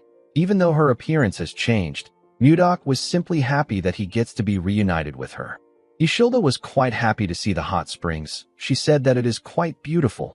Mudok hugged her and told her that she is even more beautiful to him. Ishilda was surprised to hear this. Our boy told her that he really missed her. He then called her Wan. Ishilda's expression became grim when she heard this. She let go of him. Mudok immediately realized that he messed up. Ishilda asked him about who Wan is. Mudok told her that the name accidentally slipped out. Ishilda explained to him that she likes the way he looks at her. She could feel affection from the gaze in his eyes. She said that she just realized something today. She asked our boy if his affection is directed towards her or the woman known as Wan. Mudok was shocked to hear this. Seeing that he could not give her a response, Ishilda turned around. Before she could walk away, Mudok called out to her. Ishilda covered his mouth with her hand before he could say anything. She told him that he does not need to say anything. As tears slowly dropped from her eyes, she turned around.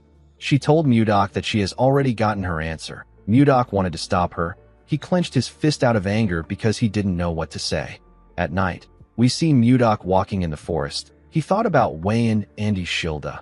He knew that Ishilda won't understand the emotions he has built up even if he explains his transmigration to her. While Mudok was thinking, we see someone watching him from a tree. The person took out a blade and charged at Mudok from behind. A large amount of blood splashed in the forest. In the next scene, we see Justin call out to someone known as Arbin. Arbin came out of his shadow and greeted him. Justin asked him about how the ambush went. Arbin told him that it was a success. Justin smiled when he heard this. At the forest, we see Mudok's pendant on the ground. The scene shifts, and we are taken to the White Castle's VIP guest quarters. We see two guards at the entrance. Inside the room, we see Ishilda crying. She told herself that she is pathetic. She could not believe that she was crying her eyes out after a breakup. While resting her head on her table, she remembered the look that Mudok had in his eyes. She told herself that Mudok is so foolish. She wanted him to try holding her back. At the entrance, we see someone walking up to the guards. The guards informed Ishilda that she has a visitor. Our girl's mood quickly changed when she heard this. She believed that it was Mudok. She quickly got dressed. and opened the door for the person. Ishilda asked him about why he came there so late at night. She asked him if he came to apologize for earlier. The moment she said this, Ishilda saw something shocking. The person in front of her was holding a sword covered in blood. The person had used his sword to stab Ishilda's guards. The person turned out to be Justin. With a creepy smile on his face, the sadistic bastard asked Ishilda to pardon his late-night visit. Our girl was shocked to hear this. She quickly rushed to grab the handle of the door. Before she could touch it, Justin used his sword to cut it off and destroy the door. Ishilda was sent flying. She could not believe that the door got torn apart easily. She realized that this was a sword imbued with magic. She asked Justin to tell her the reason for his rude behavior. She asked him to tell her why he attacked the royal guards and entered her chambers without her permission. Justin told her that anyone who dares stand in a noble's way must be ready to face the consequences of their actions. He moved close to Ishilda and told her that she is the one being rude. He told her that she ignored his feelings and held on to some guy who appeared out of nowhere. Ishilda asked him to repeat what he said. She could not believe that he did all this over something so petty. She told Justin that Mudok won't sit back and let him do as he wishes. Justin found it funny that she still thought of Mudok even in her current situation. He told Ishilda that our boy is dead. The girl was shocked to hear this. Justin revealed to her that he sent an elite assassination squad after our boy. He told Ishilda that the ambush was successful. He said that she won't even find Mudok's corpse. He raised his hand when he said this. As his hand slowly got close to her, Ishilda called out to Mudok. Outside the castle, we see Mudok raise his hand and release his energy. His cold energy got released in the room. Justin was shocked to feel something moving his body. Ishilda was also shocked to see this. Our boy clenched his fist and used his energy to slam Justin's body on the wall. He dragged Justin out of the room. The boy immediately knew that it was Mudok that was doing this. He called him Baron Blizzard. Our boy threw Justin to the ground and ran into the room. He covered Ishilda with his jacket and asked her if she is okay. He gently smiled at her. Ishilda was quite happy to see him. She told him that she is fine. She asked him if he is okay. While they were talking, we see Justin's sword releasing a dark energy in the room. Our boy was able to sense this energy. He quickly raised his hand and used it to block the attack of the sword. He realized that the sword was being controlled with chi. The sword moved past him and went outside. We see someone grab the sword outside. Mudok pulled Ishilda up and called Justin a bastard. He saw the boy wearing an armor that released an ominous energy. Our boy realized that Justin has planned this entire thing thoroughly. The scene shifts, and we are taken to the past. We see Justin telling his father that he wants to take Mudok down. The armor he is wearing was in his father's room. Justin asked his father to lend him his personal assassination squad. He knew that the assassination squad was strong enough to kill anyone. Duke Icarus grabbed the sword which was on the armor. He told his son that his personal assassination squad won't be enough. The armor disappeared and went into the sword when he said this. The Duke told his son that he will need to prepare thoroughly if he wants to kill Mudok. The scene shifts, and we are taken back to the present.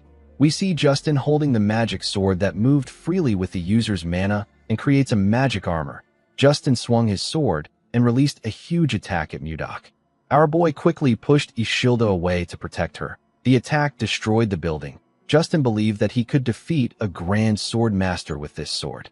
He laughed like a madman when he saw the damage he caused with his attack. He called Mudok a bastard and asked him if things are different from last time. He said that it is good that the assassins failed. When the dust cleared up, we see Mudok's arms covered with bruises. He put his hands down.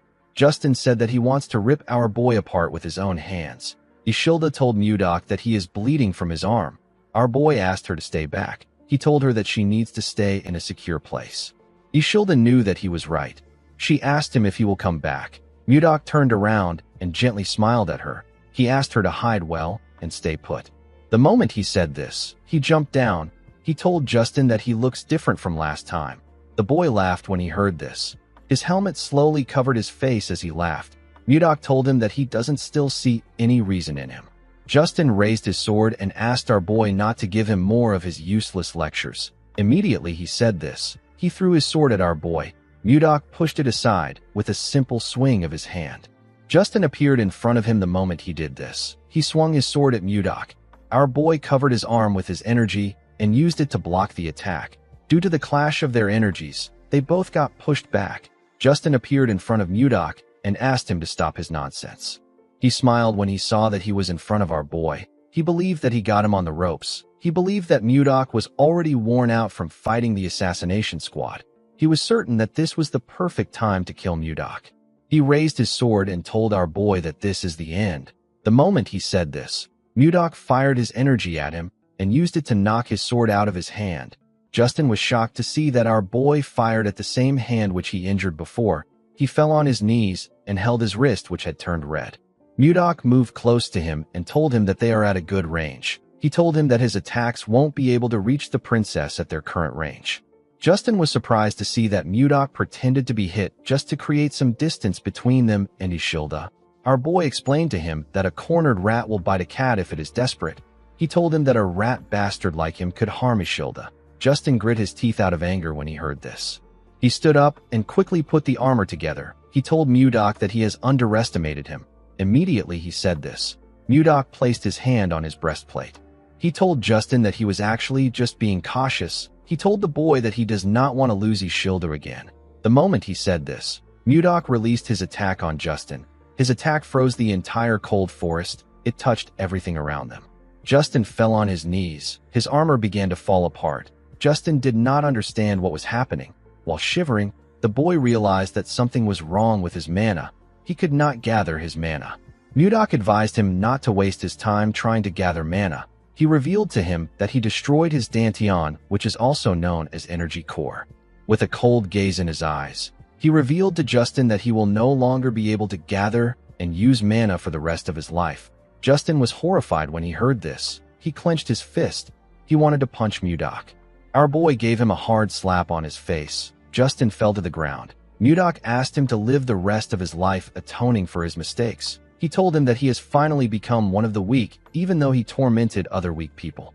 While he was talking, Mudok noticed that the sun was rising. He used his hand to cover his face. He seemed to be happy to see the sunrise. He said that he has wasted too much time.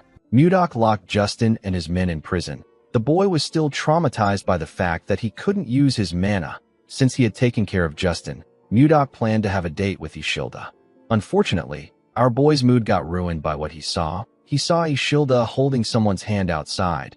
She was holding Jerome's hand. The girl smiled as she spoke to the mage. Mudok could not comprehend what was happening. 15 minutes earlier, we see Mudok asking his men to look around. He said that something will be around there. He asked them to find it. He announced that the person who finds it will get a big reward. Jerome asked his master if he lost his pendant when he was ambushed by an assassin. Mudok told him that he is correct. Jerome revealed to him that he looked into the assassins. He said that they are actually quite skilled. He asked Mudok about how he was able to come out unharmed after he was attacked by them. Our boy could not believe that Jerome called the weak losers skilled. He said that the assassins only knew how to move silently. They were just a bunch of weaklings to Mudok. Our boy said that he wouldn't have even noticed them if he was in a good shape. Jerome told him that he is amazing. While he was talking, someone walked up to them. The person told Mudok that he lost the pendant because of her. Jerome used his hood to cover his head when he heard the person's voice. Our boy turned around when he heard her voice. The person turned out to be Ishilda. The princess had a maid with her. Jerome seemed to be quite nervous to see the princess. With tears in her eyes, Ishilda told Mudok that he could have found the pendant if he searched for it when he lost it. Mudok told the princess that this is not true. He pointed to Jerome and told him that they should blame Justin for this. Ishilda was surprised to see Jerome. She moved close to him and grabbed his hand. She asked him if he is Count Jerome Karyuan. Ishilda did not know why the Count was there. She told him that she heard he was missing. Jerome simply smiled nervously when he heard this. Mudok was annoyed to see Ishilda holding Jerome's hand. The mage quickly let go of Ishilda. He told her that this kind of enthusiastic welcome is a bit troubling for him. The moment he said this, Mudok placed his hand on his shoulder. The mage became scared. With a creepy smile on his face, our boy told Jerome that he seems pretty close to the princess. Jerome told him that this is not true. Mudok said that they look quite close. Ishilda's maid told her that she needs to clear up this misunderstanding. Ishilda did not really know why anyone would misunderstand her. While Mudok was choking the Count, Ishilda revealed to him that Jerome was the person she respected most.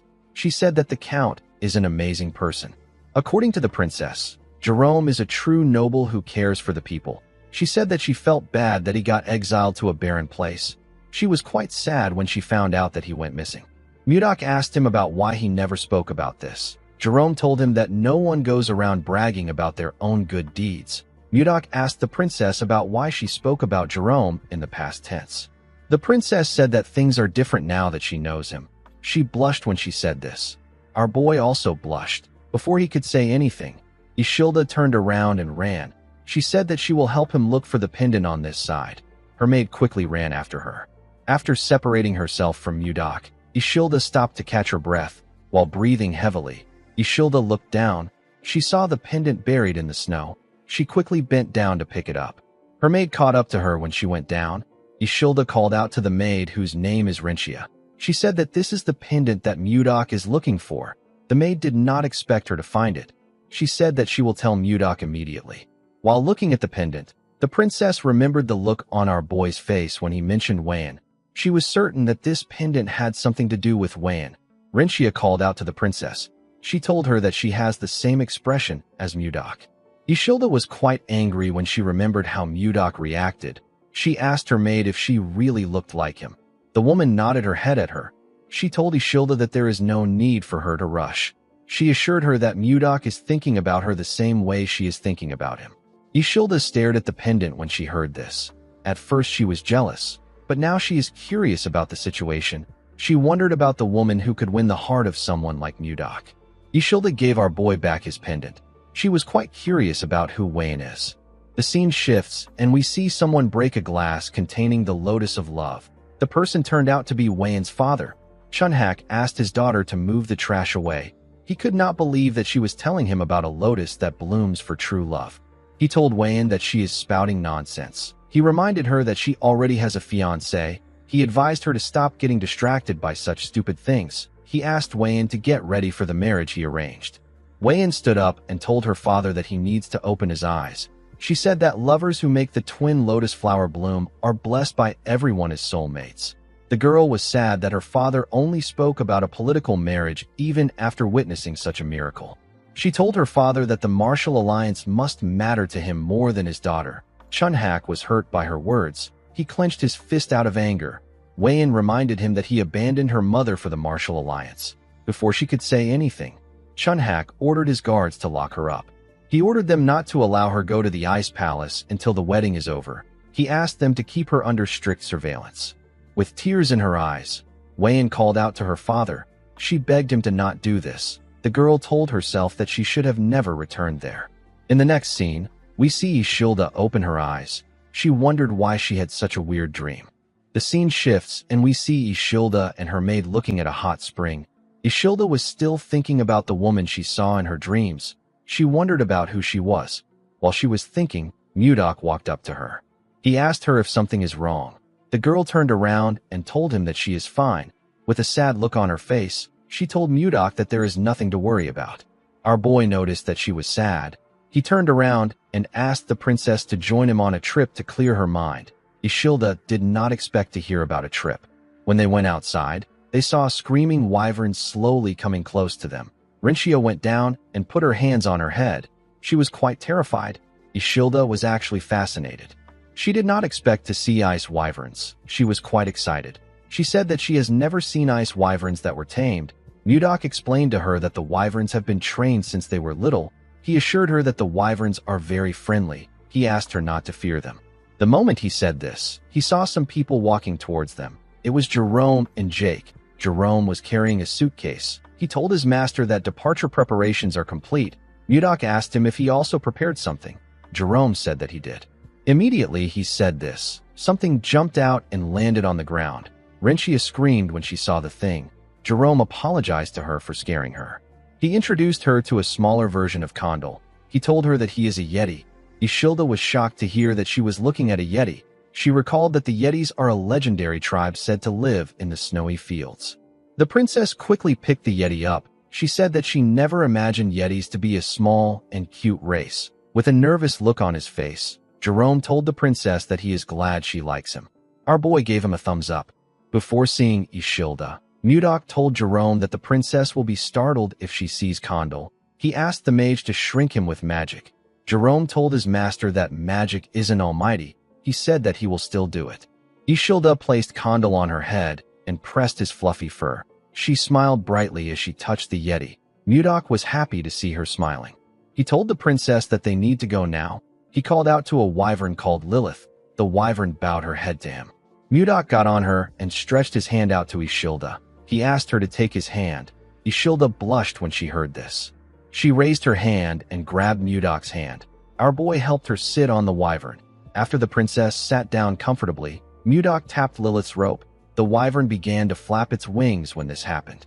Everyone and their wyverns went into the air. Jerome and Jake flew behind our boy and Ishilda. The princess was quite scared to be in the sky. She closed her eyes and held on to the saddle. This was her first time coming up in the sky. She told herself that she will be okay since she is with Mudok. With a smile on his face, our boy asked the princess if she will like to look ahead. Ishilda carefully opened her eyes. She was shocked to see what was in front of her. It was a beautiful sunset. Ishilda could not believe her eyes. Mudok asked her if she is feeling a bit better now. Ishilda did not expect to hear this. She smiled when she realized that our boy has been worried about her all along. She told Mudok that she feels better thanks to him. Our boy smiled when he heard this. He asked the princess to hold on tight. Ishilda did not know why he said this. Mudok made his wyvern speed up and pierce through the clouds. The scene shifts, and we see the group arrive at their destination. Luia welcomed them. She told Mudok that he should have at least sent word to her in advance. Our boy reminded her that they are far away from each other. He asked her about how they were going to contact her. He told the girl that she can report the trade matters to Jerome. Mudok told the mage that he is counting on him. Jerome was shocked to hear this. He told his master that he is basically doing everything. He asked Mudok about what he will do. Our boy said that he will be dining with Ishilda at a nearby restaurant. He asked the mage to finish everything before he returns. Luia told him that she understands. Jerome asked our boy if he doesn't get to have a say in this case. In the next scene, we see Ishilda looking at the beautiful town from a balcony in the restaurant. Mudok told her that he prepared the place for her. He asked her if she likes it. Ishilda said that she loves it. While looking around, Ishilda realized that she has seen the flower inside Mudok's pendant before. She quickly recalled that this was the lotus she saw in her dreams. While she was lost in thought, Mudok called out to her. He asked her if she is all right. The princess apologized to him. She said that she was just thinking about the strange dream she had last night. Mudok asked her about what happened in the dream. Ishilda revealed to him that there were people wearing strange clothes and living in houses that she has never seen before. In her dream, she was a woman in her early 20s, a woman with pale skin, brown hair and black eyes. Ishilda said that she always had a sad expression on her face because her father wanted to force her into a political marriage even though she already had someone that she loved. The princess laughed and said that it was such a strange dream. Mudok grabbed his pendant and laughed with her. Ishilda revealed to him that she desperately called out to someone in her dream. She called out to someone known as Gaga. Our boy was shocked to hear this. There was only one person that called him Gaga in his entire life. This person is Wan. Ishilda noticed the look on Mudok's face. She asked him if he is all right. Our boy tightened his grip on his pendant. He said that he was simply lost in thought. He let go of the pendant and asked the princess to eat before the food gets cold. Ishilda told our boy that she wants to make a request. She explained to him that she feels like there is a distance between them every time he calls her princess.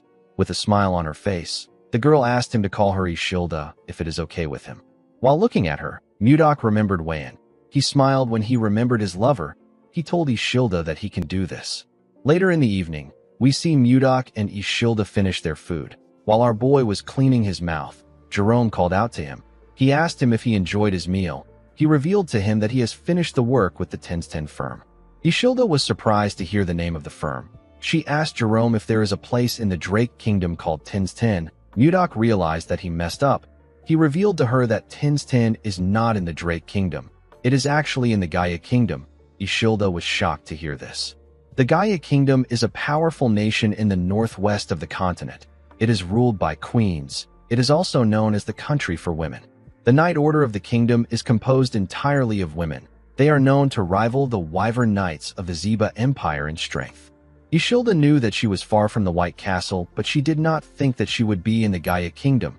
She hoped that her arrival won't cause any diplomatic issues. While she was thinking, Jerome cleared his throat to remind her that he is still there. Ishilda apologized to him. She asked him to continue. The mage told her that it is fine. He revealed to his master that the ice ogre leather they are currently supplying the kingdom is quite popular. He said that Luia made a suggestion today. She asked if the Carillon firm could build a factory here to make and sell leather goods directly. Mudok asked him if there is a need to sell products too if the leather is already selling. Jerome explained to him that the queen and most titled nobles in this kingdom are women.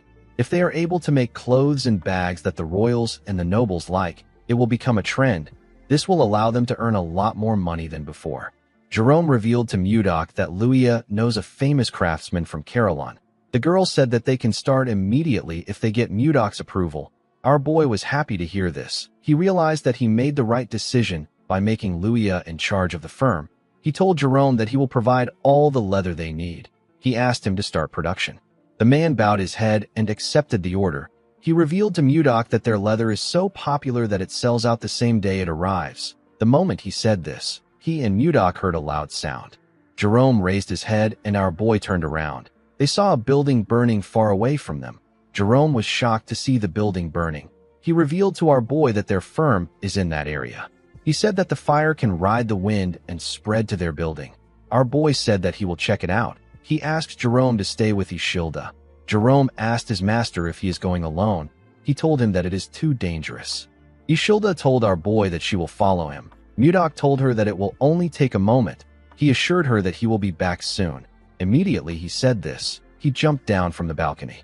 After Mudok left, Ishilda told Jerome that they need to go. The mage was surprised to hear this. Ishilda said that they can't just sit around like this. She said that they need to follow Mudok. Jerome could not believe what he was hearing. Outside the burning building, we see a woman crying about her shop. She could not believe that the shop she devoted her life to was on fire. Other vendors were also crying. When our boy arrived there, he was surprised to see the scale of the fire. It was much bigger than he thought. While he was looking at the building, someone called out to him. When Mudok turned around, he saw Ishilda and Jerome. The girl apologized to him for following him. She said that she couldn't just sit around and wait. She said that she was very worried. Mudok couldn't scold her for this because he would also make the same choice if the roles were reversed.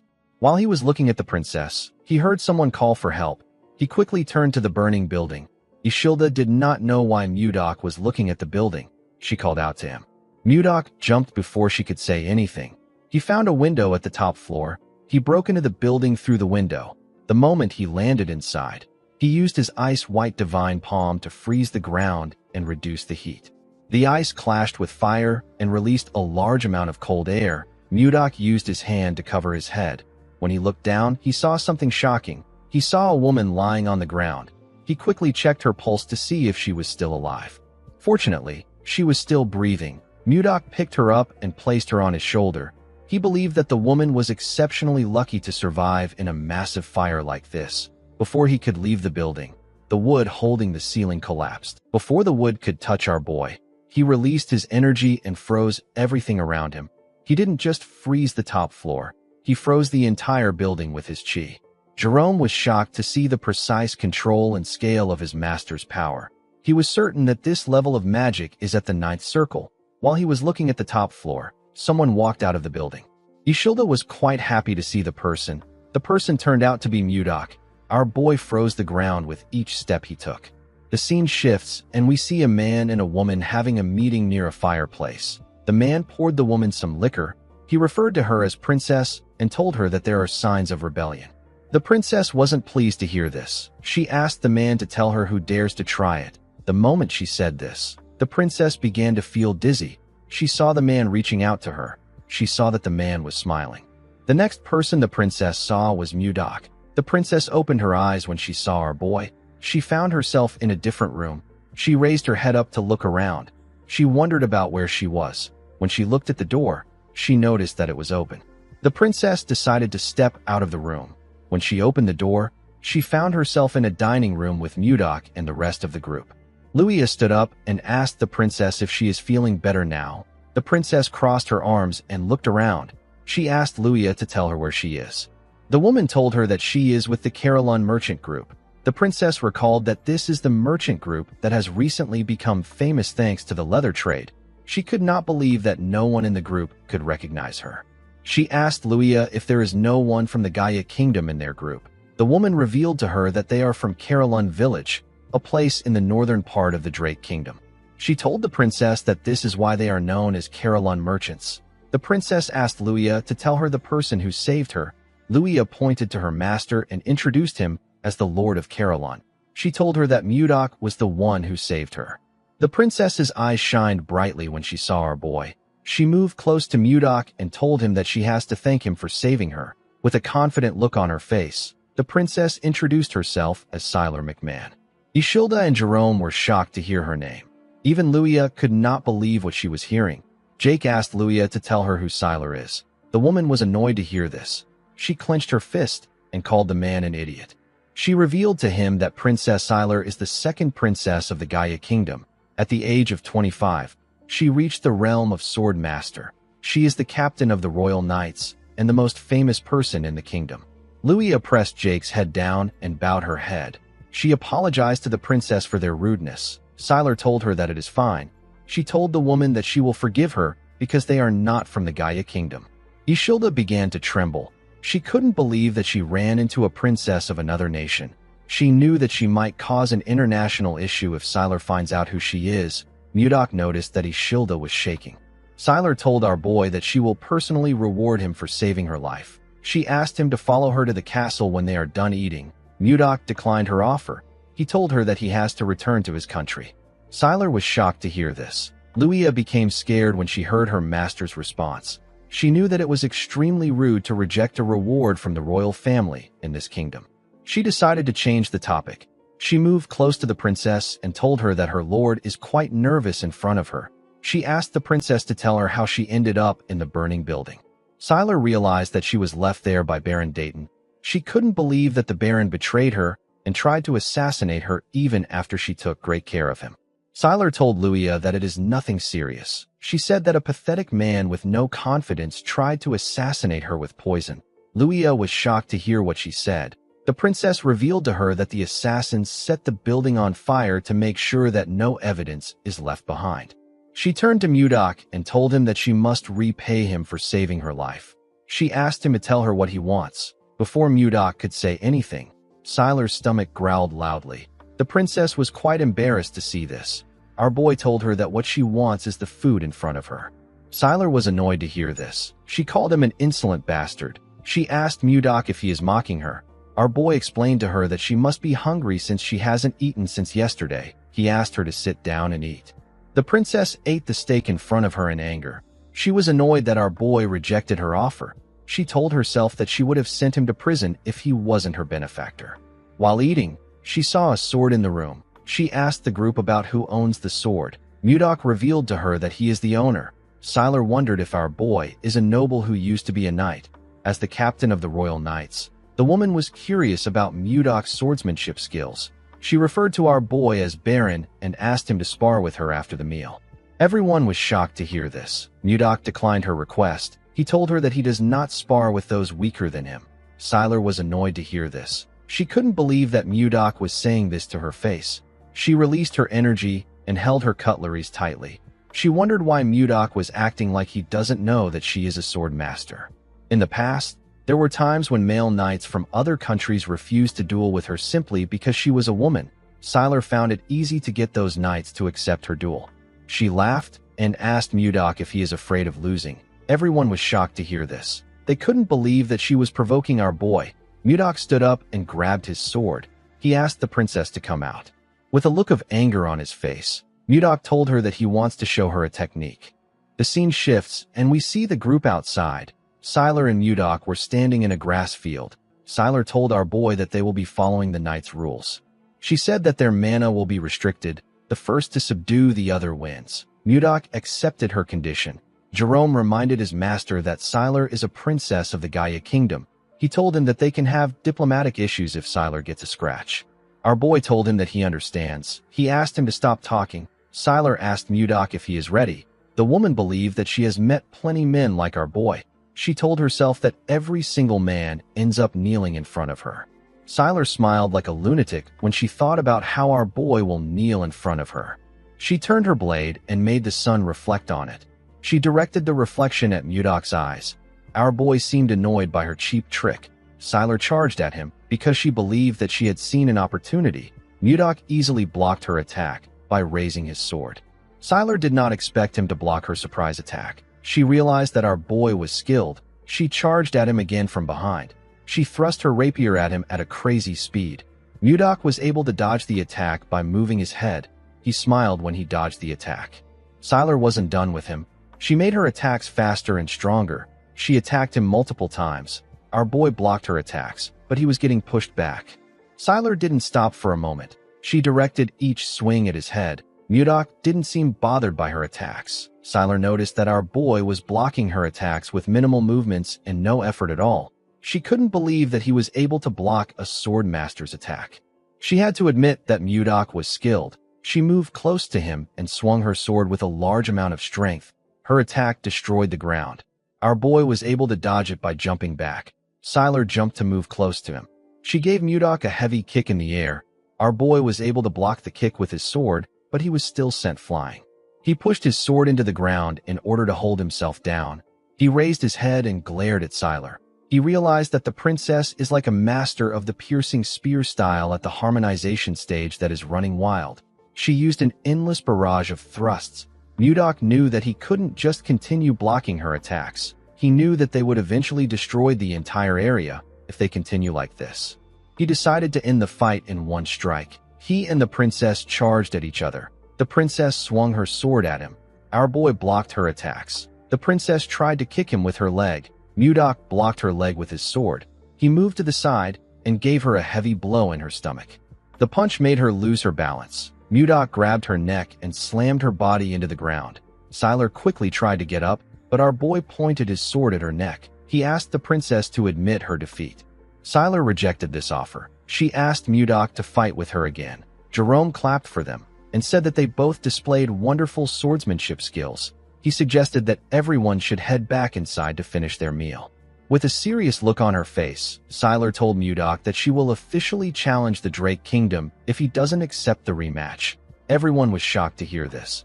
This was their biggest fear. They hoped that she wouldn't do this. Mudok moved away from her and told her that admitting defeat is also a virtue of a warrior. He told her that her actions are that of a child because she is the princess of the kingdom. Siler stood up and asked him to repeat what he said. She grit her teeth out of anger. She covered her hand with her energy and charged at our boy out of anger. She asked him to tell her what he knows about her for him to speak like that. Before she could reach him, Mudok pointed his sword at her face. The princess quickly stopped moving. She fell to her knees. She realized that she lost. She couldn't even see our boy raise his sword. Mudok asked the princess if this is how they treat their saviors in this country. He asked her if her tiny brain didn't help her realize that he was holding back because she is the princess. He advised her to carefully think about who is wrong in this situation. The princess wondered why she couldn't win. She remembered showing her mother her medal for winning first place in the swordsmanship tournament again when she was younger. The queen told her daughter that she is amazing. She told Siler that she will be able to protect her and her sister if she becomes stronger. The queen asked her daughter to become the Sword of Gaia.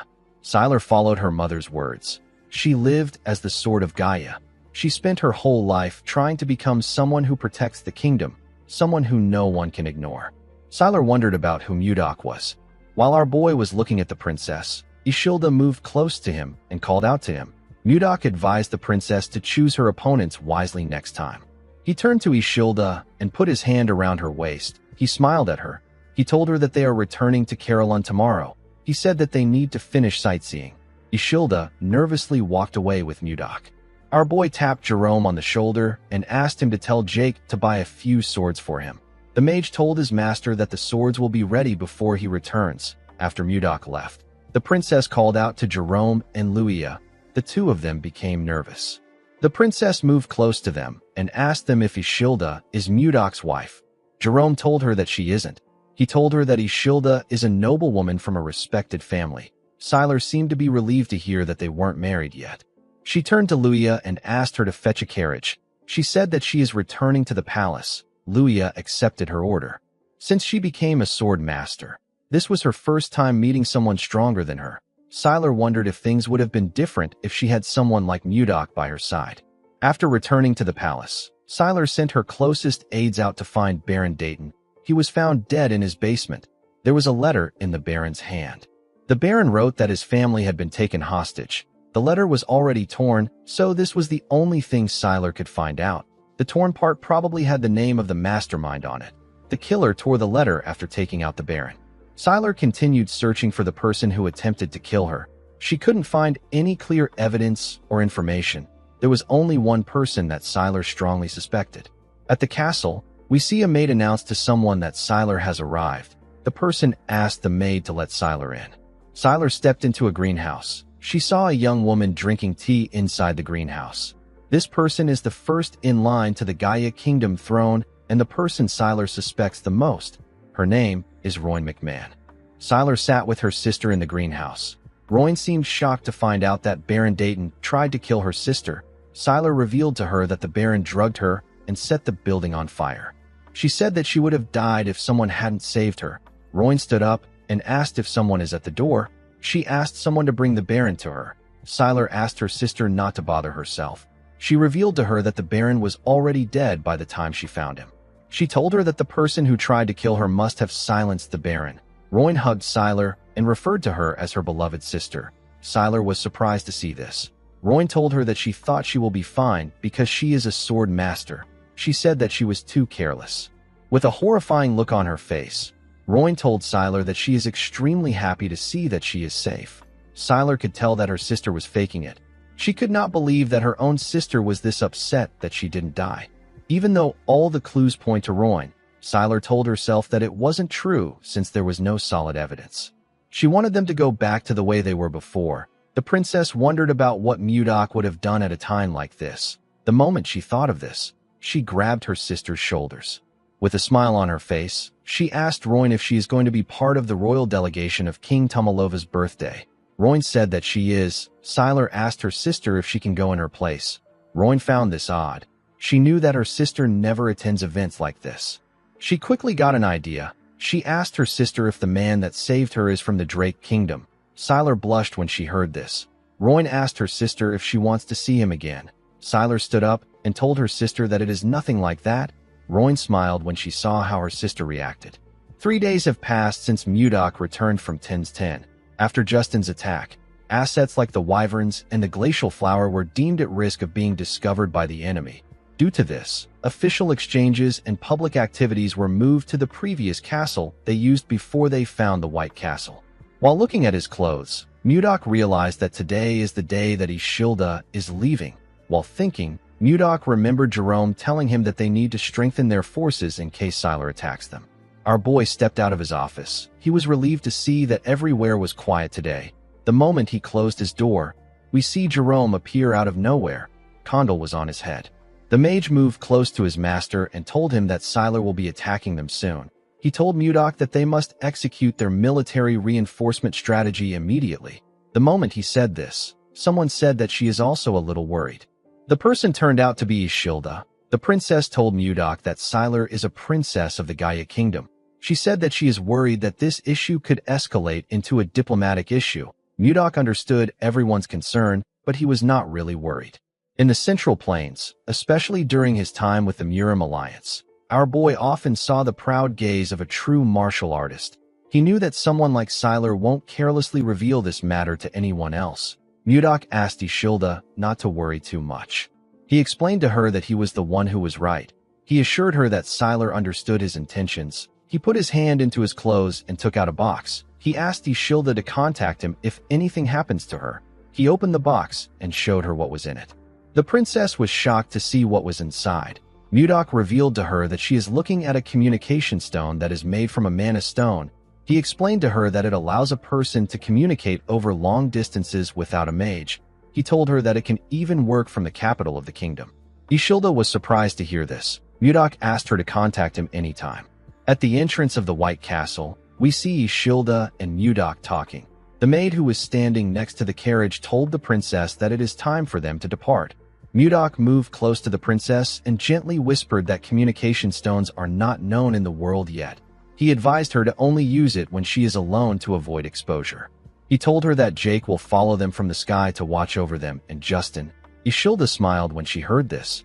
She could feel what Mudok felt for her from his actions and words. She moved close to her carriage and turned around. With a smile on her face, Ishilda thanked Mudok. Our boy watched the carriage as it rode off.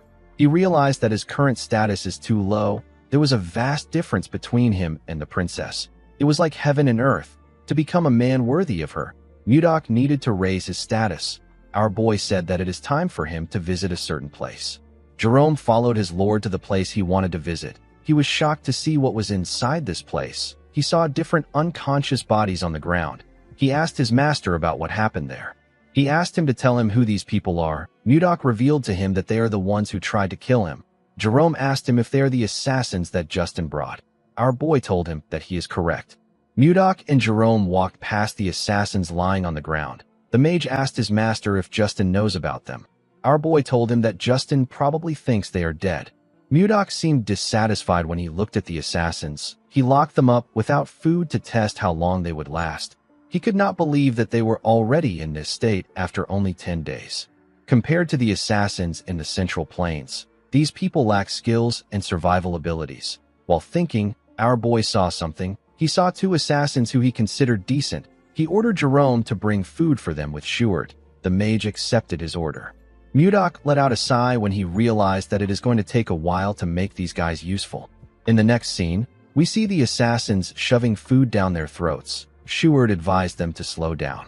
Jerome decided to question his lord. He asked him about why he kept these people alive. Our boy revealed to him that he plans on raising them as his own assassination squad. The mage was surprised to hear this. He asked his master to tell him why he would need an assassination squad. The moment he said this, Jerome became worried. He wondered if his master wants to send assassins to the Gaia Kingdom before they attack, or if he wants an Ice Wyvern unit and an assassination squad to start a rebellion. The mage did not know what his master was thinking. Jerome informed his master that having an Ice Wyvern unit and an assassination unit might be too much. He told Mudok that they were able to get through the inspection thanks to the princess's visit. He said that they might be accused of treason when the next inspection takes place. Mudok wasn't listening to a single thing that Jerome said. He was actually thinking of Ishilda. Before leaving, the princess informed him that her father's birthday will take place soon. She asked him if he is also going to come to the capital. Mudok revealed to Jerome that he plans to use the king's birthday as a turning point for his territory. He said that he will be entering the central political stage. The mage screamed when he heard this. He didn't understand why his master suddenly became ambitious. Mudok explained to him that he has to be a duke to even stand a chance with a princess like Ishilda. In order to become a duke, he needed to face countless enemies. Our boy told Jerome that an assassination unit is necessary for their growth. He called out to Shuart and asked him if the entire Blizzard Order has assembled. The captain of the Blizzard Order told him that they have. He said that the men have gathered at the entrance just like he instructed. Our boy called out to the assassins and asked them to listen. He revealed to them that they have only 2 choices. The first choice is to become his subordinate, and the second choice is to die at his hand. Mudok informed them that they can't actually become his subordinates because their skills are pathetic. The assassins did not expect to hear this. Our boy revealed to them that he has prepared a training program to whip them into shape. He asked them to choose one of the weapons placed behind them. He ordered them to go outside and kill any knight they see. 3 weeks later, we are taken to the snowy forest. We see 3 knights backing each other. They held their swords and shields up. They seemed to be preparing to block someone's attack. While the knights were looking around, someone charged at them with a dagger. One of the knights blocked the man's attack with his shield. The other 2 knights grabbed his clothes and slammed him on the ground. The knight that blocked the attack raised his sword. The man screamed when he saw this. The knight took a badge off the man. Immediately he did this. The other 2 let the man go. The knight was very happy to see the token. He said that he killed the man. His comrades were also quite happy to see the token. One of them said that he won't have to skip dinner today. The knights asked the man to sit somewhere. The man forcefully stood up. Mudok watched everything from the top of a tree. He held a cane in his hand. It has been 3 weeks since the joint training between the Blizzard Order and the assassins began. The rules of the training are simple. Each participant receives a single badge. If it is stolen or damaged, the owner is considered dead. If one side loses all their badges, that side has lost the match. Although this training sounds simple, nothing spurs growth like competition. Since both sides needed to get some training, this was the best exercise for them. While Mudok was looking around, he saw a bright red light shining in the forest. Our boy said that something has started again. All the assassins were marked by Jerome's tracking spell. If they leave the designated area, an alarm will go off. The assassin who ran out of the designated area was a young man with red and white hair. The man looked behind him to see if anyone had caught up to him. Before he could get far, someone called out to him and told him that this is his 10th time. The man was surprised to hear the person's voice. The man whose name is Miller quickly looked up to see Mudok on a tree. Our boy informed him that this is the 10th time he has deserted. He reminded him that he said that he will kill him if he catches him running one more time. Miller went down and took out a dagger. He said that he doesn't have time for games. Before he could do anything, he got hit in the neck. The man fell to the ground and lost consciousness. He was hit by another man. The man who hit him went on his knees and apologized to Mudok. He begged our boy to forgive Miller one more time with his great mercy. This man is Baker. He is the leader of the assassins. Mudok asked Baker to tell him why Miller is so desperate to escape. Baker revealed to him that Miller wants to avenge someone. Our boy asked him about what he means. Baker explained to him that Miller is different from the others who became assassins to make money. When he was a child, Miller's entire family was murdered. He was the only one who survived. Miller later found out that the killer will be attending a party in the capital next month. Mudok realized that there is only one party that is going to take place in the capital next month. The scene shifts, and we are taken to the White Castle. We see Mudok watching the sunset from the window. While he was looking outside the window, Miller woke up. Mudok immediately informed him that the king's birthday party will be guarded by hundreds of mages and knights. He asked Miller if he really thinks he can successfully assassinate his target in this environment. Miller realized that his leader told Mudok about his life. He explained to our boy that he has lived his whole life for revenge. He said that he doesn't care about what will happen to him as long as he can kill his enemy. Mudok assured him that he will never be able to get close to his enemy or even get his revenge. He told him that he will die a pointless death without gaining anything. Miller knew that Mudok was right. Our boy revealed to him that he will be attending the party as a noble. Miller asked him about why he is sharing this with him. With a crazy smile on his face, Mudok told the boy that he is proposing a deal. He promised to help him get revenge if he serves him with complete loyalty. Miller was shocked to hear this. He asked Mudok about why he wants him. He told our boy that there are many assassins who are better than him in the group. Mudok told him that Baker said that he is the only one who became a top-class assassin at age 25. He told Miller that he holds his potential in high regard.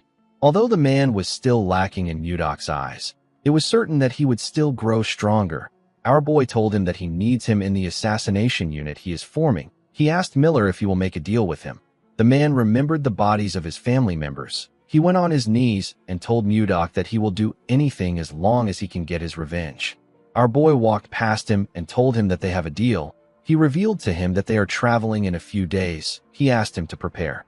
The moment he said this, Savina stepped into the room. With a bright smile on her face, she told her master that the ice cream is ready. Miller was surprised to see the beautiful girl. Her beauty was captivating. He watched her as she walked out of the room with Mudok. He placed his hand on his chest when he noticed that his heart was beating fast. The man wondered about who Savina is. In the next scene, we are taken to a huge mansion. We see Duke Icarus sitting on his throne. The Duke was annoyed to hear that his son lost his artifact. He called him a fool. Justin tried to explain himself, but his father asked him to shut up. The boy bowed his head in shame and kept quiet. The Duke did not like the fact that Mudok messed with him. He called out to a man known as Roxlin and asked him if he can handle the situation properly. With a smile on his face, Roxlin asked the Duke not to bother himself. He assured him that he will stop Mudok. The scene shifts and we see our boy having a meeting with his officials. He found out that they are supposed to relocate 6,000 new territory citizens from beyond Toth City to Carolyn. He also found out that they have harvested 6 ice wyvern eggs. The captain of the White Castle guards told him that this is all they have to report. The captain turned out to be Max. Max asked his lord if he knows when the citizens will be relocated. Our boy told him that he will handle it later with Jerome. With a serious look on his face, he said that they have a more important issue to discuss. The officials were shocked to hear this. Mudok revealed to them that he doesn't know what to give Tomalova for his birthday. The men were shocked to hear this. Our boy asked them about why they are reacting like this. He said that he needs to get a gift that is better than that of Duke Icarus. He asked the men to provide some suggestions. Max suggested that they give the king an ice ogre leather. He said that it is popular among merchants, and the king will appreciate it since winter is coming. Our boy said that the leather is too common. He asked the others if they have any other ideas. Osborne suggested that he gifts the king flowers. Mudok was annoyed to hear this. He asked the man if he looks like he is joking around. Osborne became scared. He explained to his lord that he is talking about the glacial flowers. They only bloom in Carillon, so they are quite rare. Jerome reminded the man that glacial flowers can only grow under extreme cold. They can't be cultivated in the capital. Schuart told his master that they have no choice but to go with something. Mudok and Jerome asked him about what he means. Before Schuart could speak, Jake barged into the room. With a look of anger on his face, he told his master that he can no longer take this anymore. He said that the damned bastard has blocked all the roads. Mudok didn't know what he was talking about. He asked Jake to explain himself properly. The boy informed Mudok that he is talking about Roxlin, the Count of Toth City. He explained to him that they have been paying unfair tolls and usage fees for a while now. However, the Count has completely blocked the road. Our boy asked Jerome if they can't just go around the city or fly over it with the ice wyverns. The mage explained to him that ice wyverns have cargo limits, so land routes are essential for transportation. He used his magic to create a map of the cities. He explained to Mudok that they have to pass through Toth City to reach the capital from Carillon. Since Toth City don't know that they have ice wyverns, they block the land routes in hopes of stopping their transportation of goods. Due to the fact that the Count blocked the road right before the nobles-only party, Jerome was able to deduce that the Count was trying to stop his master from attending the party. Mudok believed that the Count must be hiding something. He asked Jerome to tell him why the Count is trying to block his path. The mage revealed to him that the Count built his power under Duke Icarus. He said that the Duke must be the one who put the Count up to this. Our boy smiled when he heard this. He said that they have to respond if their enemies provoke them. Jerome was surprised to hear this. He asked his master not to start a territorial war. Mudok didn't know what a territorial war was. He asked the mage to tell him what it means. Jerome explained to him that it is a war between the landowning lords. As long as they don't break the royal law, even the king can't interfere. However, to start a territorial war, one must inform the king, and he must officially declare war to his opponent. The only exception to this rule is when the noble finishes the war before the news reaches the king's ears. The noble can report it after making his opponent surrender. Mudok smiled when he heard about this. He believed that the war arrived at the perfect time. It was the perfect time for them to test what they have been preparing. Our boy turned to Schuart and asked him to leave a small force in the territory. He ordered him to prepare for deployment. Schuart accepted the order. Mudok asked Max to put the assassination unit on standby for now. He ordered him to send Miller to scout Toth City. The man accepted the order. Mudok turned to Jake and asked him to prepare his wyvern unit for deployment. The man was shocked to hear this. He reminded his lord that his unit only has 20 people. He asked if they are not too small for a territorial war. Our boy did not expect to hear this. He asked Jake if he is really the captain of the Wyvern Knights. He told the man that he doesn't trust the power of the wyverns even though he is so close to them. Jake was surprised to hear this. He realized that his lord was right. He knew that his wyverns weren't weak. He walked out of the room with the others. He was determined to show everyone the power of the wyverns. Mudok wore his black robe. He ordered Jerome to declare war on Toth City for the tyranny against the citizens of Carillon and for blocking their passage. Jerome refused his master's order. Mudok thought that the man wanted him to repeat himself. He quickly realized that Jerome denied his request. He turned to him and asked him to repeat what he said. Jerome explained to his lord that this is a gamble that does not guarantee their win. He said that it is too reckless to risk the lives of their people on this war. He reminded Mudok that Count Roxlin still holds 6,000 citizens as hostages. If Carillon attacks first, the people might be in danger. Apart from this, Toth City forces outnumber their forces by tenfold. If the city was to receive support from Duke Icarus, Carillon will be at an even greater disadvantage. Mudok said that he needs 2 days. He assured Jerome that he will end everything in 2 days. The mage was shocked to hear this. He told his master that this is impossible. Our boy walked past him and reminded him that he is a strategist. He asked Jerome not to show uncertainty in front of the troops. Jerome realized that things could actually go differently. He knew that our boy was someone that could defy his expectations and create a miracle. When Mudok got outside, he ordered his knights to prepare Lilith for him. He raised his hand and looked around. He saw his soldiers and wyvern knights awaiting his orders. With a smile on his face, Mudok announced that Caroline is declaring war. In the next scene, we are taken to Roxland's territory. We see people walking with their hands tied. A guard ordered the people to walk faster. One of the people who was tied up asked the guard to tell him the crime that they committed. The guard quickly pointed his spear at the man's throat. With a serious look on his face, he informed the man that Roxland ordered them to arrest anyone from Caroline. Roxland turns out to be a viscount, not a count. In the next scene, we are taken to Roxland's castle. We see a man standing next to the viscount. The man informed him that they have captured all the citizens of Caroline in their territory. Roxland asked the man if there is anything unusual to report. The man informed him that the merchants who used to do business in front of the castle gate have stopped coming. Roxland smiled when he heard this. He said that the fools have finally understood that they won't open the gates. The Viscount knew that the frozen land of Caroline has no choice but to depend on the outside world for food supplies. It is impossible for the people of Caroline to reach the capital without passing through Toth. The Viscount believed that Caroline must be suffering from a serious food shortage at this time. If Mudok doesn't attend the noble gathering that all aristocrats must attend and doesn't show up at the king's party, he will be stripped of his lordship. Roxland plans to take Caroline once our boy is removed from power. He was certain that his plan was flawless. He smiled and said that it is a treason to defy Duke Icarus, a man whose power surpasses even that of the king. He told himself that he can become a marquis if he handles the situation well. While he was thinking, he noticed that a shadow covered his window. The Viscount and his assistant quickly turned to the window. They saw something huge coming towards them. The thing destroyed the window and barged into the room. The thing turned out to be Lilith. Roxland was shocked to see the wyvern. He didn't understand why a creature that lives beyond the Lazar Mountains was in his castle. Mudok stepped forward and asked Roxland if he is the Viscount. Roxland was shocked to see Mudok. He asked him to reveal his identity. Our boy introduced himself as the Lord of Caroline. The Viscount was shocked to hear this. He realized that he was looking at Baron Blizzard. Before the Viscount could say anything, Mudok fired something at him at a crazy speed. The thing hit the Viscount's ear and landed behind him. The thing turned out to be a piece of paper. The paper hit the ground with a large amount of force and made a hole in it. Mudok announced to Roxland that he is declaring war on him. He told the man that he will be back in an hour. Some minutes later, some soldiers ran into the Viscount's office. They asked him if he is all right. They saw a large hole in the Viscount's window. They didn't know what caused it. Roxland watched our boy fly away on his wyvern through his window. While in the air, Mudok took a careful look at the city. The soldiers were surprised to see a wyvern in their city. One of them asked about how the wyvern got there. Roxland was annoyed to hear this. He turned to the man out of anger. He gave him a heavy slap.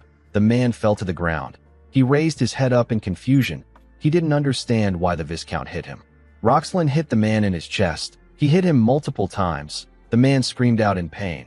Roxland called the soldiers useless bastards. He told them that they are only good at collecting paychecks. The soldiers couldn't say anything. They all looked away from Roxland. They couldn't stop him. They let him beat the man to a pulp. Roxland asked the soldiers to tell him what they were doing while the enemy came into their territory.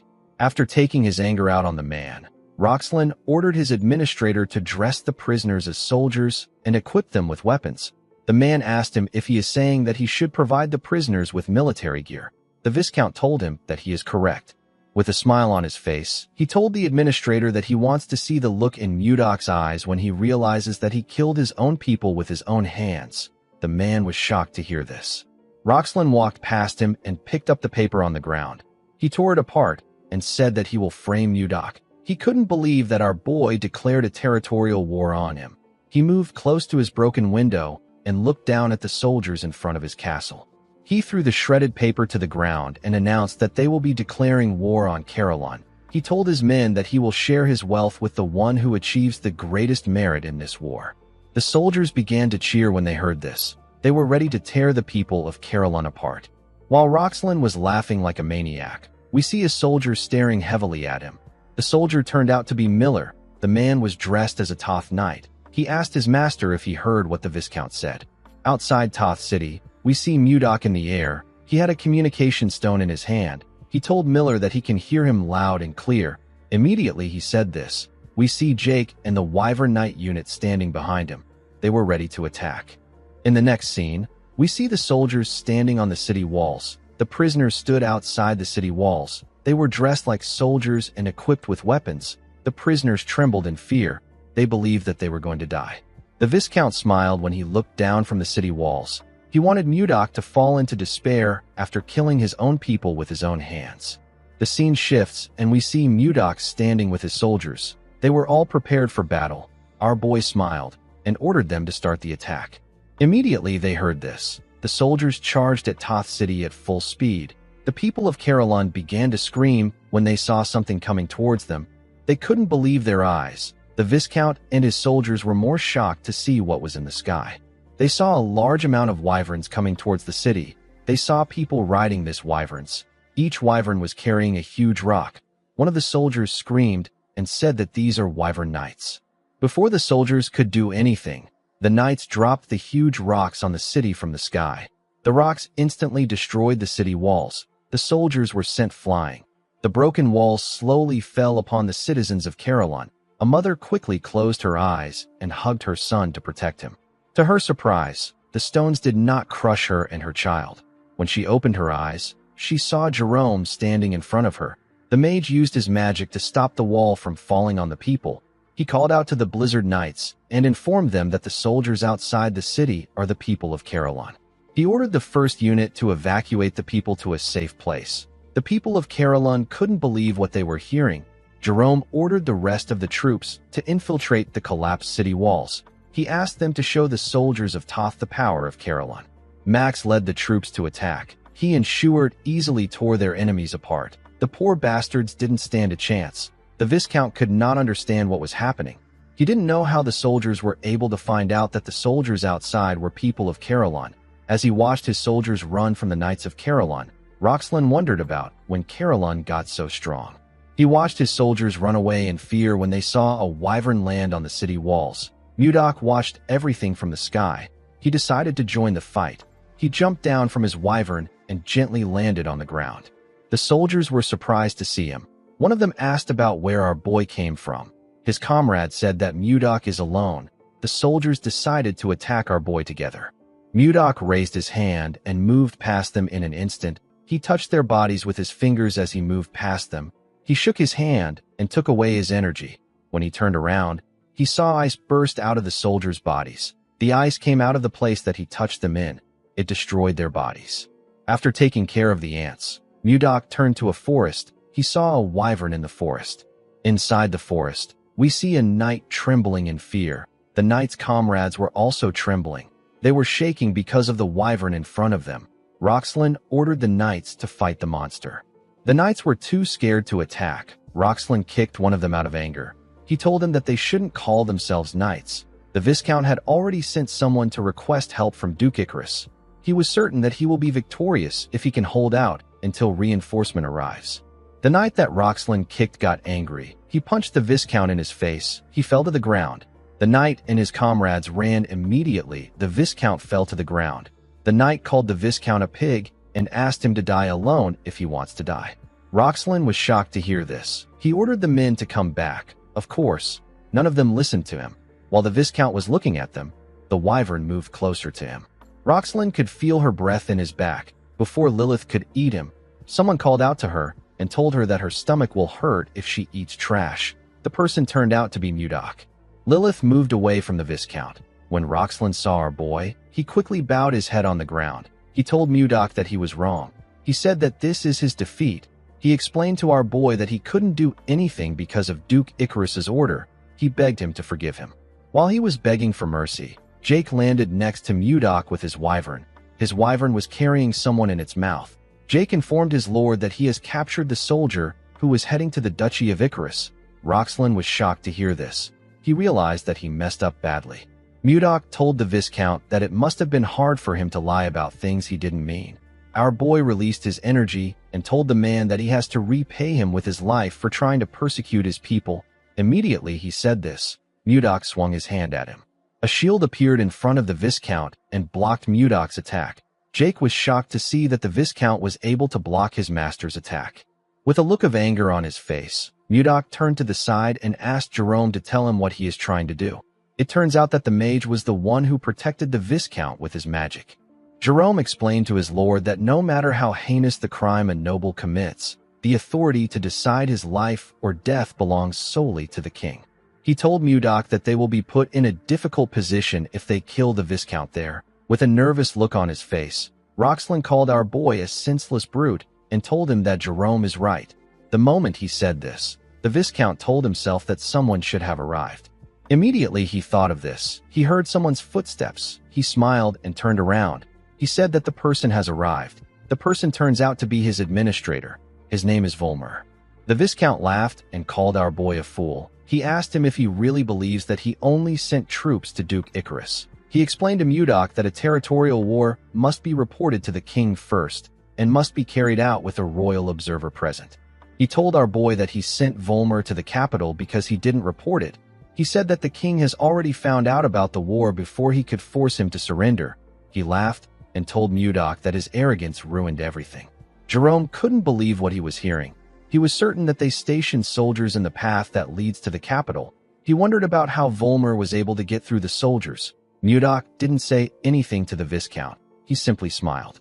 Roxlin was annoyed to see this. He asked our boy if he has gone mad. Mudok asked Volmer to reveal his identity now. The man accepted his order and removed his fake face. Jerome and the Viscount were shocked to see this. The person under the mask turned out to be Miller. The Viscount could not comprehend what was happening. He asked Miller about when he took his administrator's place. Miller told his master that the mission is accomplished. Mudok revealed to Roxlin that there is a clause in the territorial war law. The clause states that a noble may declare war if the opponent has violated the royal law. Roxlin was shocked to hear this. Mudok reminded the man that he was selling Carolyn's citizens as slaves. He told him that slave trade is banned in the Drake Kingdom. The moment he said this, Mudok covered his hand with his energy. The Viscount became scared. He didn't know what to do. He knew that he was going to lose his city and his title. He realized that Duke Icarus will kill him. He quickly turned around and began to run. He said that he doesn't want to die. Before he could get far, Mudok released his ice from his feet. He froze the Viscount's legs. He charged at him and asked him to clench his teeth. Immediately he said this. Mudok gave the man a bone-shattering punch in his face. The attack sent the Viscount flying. He slammed his back on a tree and spat out some blood. He destroyed the tree with his body. After taking care of the Viscount, Mudok turned around and announced to his men that the territorial war is over. The men smiled when they heard this. In the next scene, we see our boy announce to his soldiers that Toth City now belongs to Carolyn. The soldiers began to cheer when they heard this. After the war, Mudok and his people quickly got to work. Roxlin lost everything and got sent out of his territory. A few days later, he went missing. Toth City was incorporated into Carolyn. Jerome was appointed as the administrator of the new district, but he rejected the appointment. He explained to Mudok that he is already buried in a lot of work. He told him that he will go on strike if he gives him more work. Mudok asked him to tell him who he is supposed to put in charge. The moment he asked this question, Jerome got an idea. He said that he knows the perfect person. Through Jerome's recommendation, Roxlin's former vassal was asked to manage Toth City. Of course, they couldn't completely trust Volmer, so they assigned 2 knights to him to monitor and report his daily movements. After some time passed, the day of the king's birthday arrived. The capital was decorated with different designs. At the entrance of the capital, we see 2 guards on duty. One of them said that he wants to enjoy the festival too. His comrade asked him to suck it up. He told him that they will get a special bonus for taking today's job. While he was talking, the man noticed that a shadow covered him. When he looked up, he saw wyverns coming towards him. His friend told him that it is a monster attack. The man said that he will ring the alarm. Before the man could do anything, someone asked him to wait. The person turned out to be Mudok. Our boy stepped down from Lilith's back. With his new white Michael Jackson drip, Mudok introduced himself as Baron Blizzard. The men remembered him as the magic swordsman that saved the king. Mudok took out his invite and said that he has come to see the king. In the next scene, We are taken to a beautiful ballroom. We see the nobles chatting amongst themselves as they enjoyed some exquisite music. While they were all talking, a man announced that Baron Blizzard is entering the ballroom. The moment he said this, Mudok stepped into the ballroom in his amazing drip. His face and clothes caught everyone's eyes. The noble women were all amazed by how handsome he was. Most of them could not believe that this was the man who saved the king's life. One of them said that he heard that Mudok can use fifth circle magic. Someone walked up to Mudok and welcomed him to the party. This person turned out to be the second princess of the Gaia Kingdom. Sylar greeted him in a beautiful dress. She moved closer to him and asked him about how he has been. Mudok told her that things have been fine. He didn't say anything else after saying this. Sylar was surprised to see this. She asked Mudok if he isn't going to ask her about how she has been. Our boy offered her a drink and asked her to take it. He confidently said that his aide told him that it is always ladies first in a party. The princess did not expect this. She didn't know how to react. She gently blushed and drank the wine. She thanked Mudok for the wine. The announcer with a cool mustache announced that Princess Daphne Laird of the Hazen Kingdom and the Honorable Count Anos have arrived. The moment he said this, a tall man and a beautiful blonde woman stepped into the ballroom. The man and the woman were quite beautiful. The nobles were blown away by Princess Daphne's beauty. They said that her beauty remains unchanging. They were also surprised to see Count Anos. They said that the princess and the count make a perfect couple. Mudok took a look at the count. He realized that he had heard about Anos before. Edmund wrote about him in his letter. This man is the one who is known as the Grand Sword Master. Sylar noticed that Mudok was staring at the count. She asked him if he knows him. Our boy could feel that Anos was not from this world. He told the princess that he doesn't know the man. Sylar told him that she has not seen the woman who was with him the last time. Mudok smiled and asked her if she is curious about our girl. Sylar said that she is not. She told him that she is just asking because she doesn't know many people there. Mudok asked her to wait. He said that our girl is someone who naturally loves dramatic entrances. Immediately he said this. The announcer told the people that the main character of the party, King Tomalova, is now entering. The king majestically walked into the ballroom with his daughter and another woman. Sylar was shocked to see this. She couldn't believe that Ishilda was a princess of the Drake Kingdom. While everyone was clapping, the woman asked Mudok if this is the dramatic entrance he is referring to. Ishilda and her father moved to their seats. Before sitting down, Ishilda saw something shocking. She saw Mudok standing next to Sylar. Our boy gently waved at her. Ishilda sat down and glared at the woman. She didn't know why she was there. She heard that the first princess of the Gaia Kingdom was the one who was going to be there. She did not like the fact that Sylar was standing next to Mudok. A while later, we see the nobles bow their heads to the king to congratulate him for his 50th birthday. Tomalova thanked everyone for attending his party. He told them that he appreciates their presence. Everyone applauded him. The king raised his hand and asked the nobles to have a wonderful time. Ishilda turned to her father and told him that she is curious to see the kind of gifts he will receive for this birthday. She said that she is really looking forward to it. Tomalova smiled when he heard this. He told his daughter that they will start right away. Duke Icarus stepped forward and presented a small box to the king. The announcer told the king that this box is a gift from the duke. When Tomalova opened the box, he saw a ring inside. It was a gold ring with a blue crystal on it. With a smile on his face, the duke informed Tomalova that the ring will protect him from now on. He explained to him that the ring can nullify all offensive magic of the fourth circle and below. The king and the people were shocked to hear this. They realized that this was an artifact. They couldn't believe that such valuable things still existed. Mudok didn't know what an artifact was. Sylar explained to him that it is an object with magic in it. She said that it is a very valuable item in this present age where there are no mages of the ninth circle or higher. The value of an artifact with high nullification magic on it is immeasurable. The king thanked Duke Icarus for his valuable gift. The duke congratulated the king on his birthday again. He turned around and slowly walked away. The nobles in the ballroom were amazed by the duke. They couldn't believe that he brought something so valuable for the king. Some of them wondered if there was any gift that could even surpass that of Duke Icarus. After the duke presented his gift, other nobles presented their expensive gifts to Tomalova, but they were all overshadowed by the duke's gift. The last noble to present a gift was Mudok. Our boy placed a box in front of the king and knelt before him. He asked Tomalova if he has been well. The king told him that he is relieved to see that he is healthy. Mudok told him that it is all thanks to his grace. The announcer opened the box to show the king what Mudok brought. The king took out a long leather material from the box. Our boy told Tomalova that he brought the leather of an ice ogre that he personally hunted. The king smiled when he heard this. He asked our boy if he is talking about the savage monster that lives in the northern lands. Our boy told him that he is correct. He asked Tomalova to accept his sincerity, even though it is lacking. Tomalova thanked him for the gift. He said that he will make a winter coat from the hide and wear it in winter.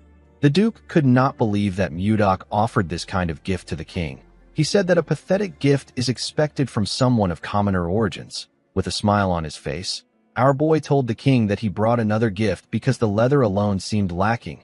A man carried a box into the ballroom and gave it to the king. When Tomalova opened the box, he saw some eggs inside. He asked Mudok to tell him what he is looking at. With a smile on his face, Mudok told the king that they are eggs from a monster. Tomalova and the people were shocked to hear this. They couldn't believe that our boy brought something like this to a party. The Duke told Mudok that he is an insolent bastard. He pointed at him and said that this is an insult to the royal family. He turned to the knights and asked them about why they are just standing. He ordered them to drag the Baron out. The knights quickly walked towards Mudok. Tomalova ordered them to stop. Everyone quickly became silent. With a scary look on his face, Tomalova asked Mudok to clarify his intentions. With a confident smile on his face, our boy revealed to the king that he is holding an ice wyvern's eggs. The king and the Duke were shocked to hear this. An ice wyvern is a wyvern that can only be found in Carolyn. It is 1.5 times larger than a normal wyvern. Since ancient times, there have been constant attempts to tame ice wyverns, but their fierce nature made it hard to obtain their eggs, and raising them was extremely difficult. Taming this monsters has long been considered impossible. Just ordinary wyverns would provide tremendous military power if they are tamed well. The small nation of the Zeba Kingdom led its wyvern knights to conquer surrounding countries and rose to become the Great Zeba Empire. This story is well known on the continent. Taming an ice wyvern would mean that the military power of the Drake Kingdom would skyrocket. Tomalova completely understood this. He thanked Mudok for his gift. He asked him if he knows that raising an ice wyvern is even harder than acquiring its egg. Our boy assured him that he is well aware. He said that it is not easy to raise an ice wyvern to adulthood. He put 2 fingers on his lips and gently whistled. He called out to Lilith. The moment he did this, the nobles in the hall began to scream. They couldn't believe their eyes. They saw a wyvern standing outside the hall. Mudok revealed to the king that Lilith is an ice wyvern that he has tamed since she was a hatchling. He told Tomalova that he will teach the royal breeders how to raise an ice wyvern. He explained to him that they will imprint his face on the wyvern when it hatches. This will allow the hatchling to recognize him as its parent and obey him faithfully. Tomalova was surprised to hear this. Ishilda was simply happy to see Lilith again. She had to pretend like she was also shocked. Mudok bowed his head and told the king that the other 2 eggs are for his daughters. He said that the ice wyverns will become the steadfast guardians of the royal family. Tomalova was shocked to see that our boy thought of his daughters as well. He told him that he is quite thoughtful. He raised his hands and said that their kingdom is destined to become as powerful as the Zeba Empire. He announced that this was the greatest gift he has ever received in his lifetime. He thanked Mudok for the amazing gift. Our boy told Tomalova that he is honored that the gift pleases him. Ishilda gently smiled when she heard this. She remembered that Mudok asked her to expect something when they spoke a few days ago with a communication stone.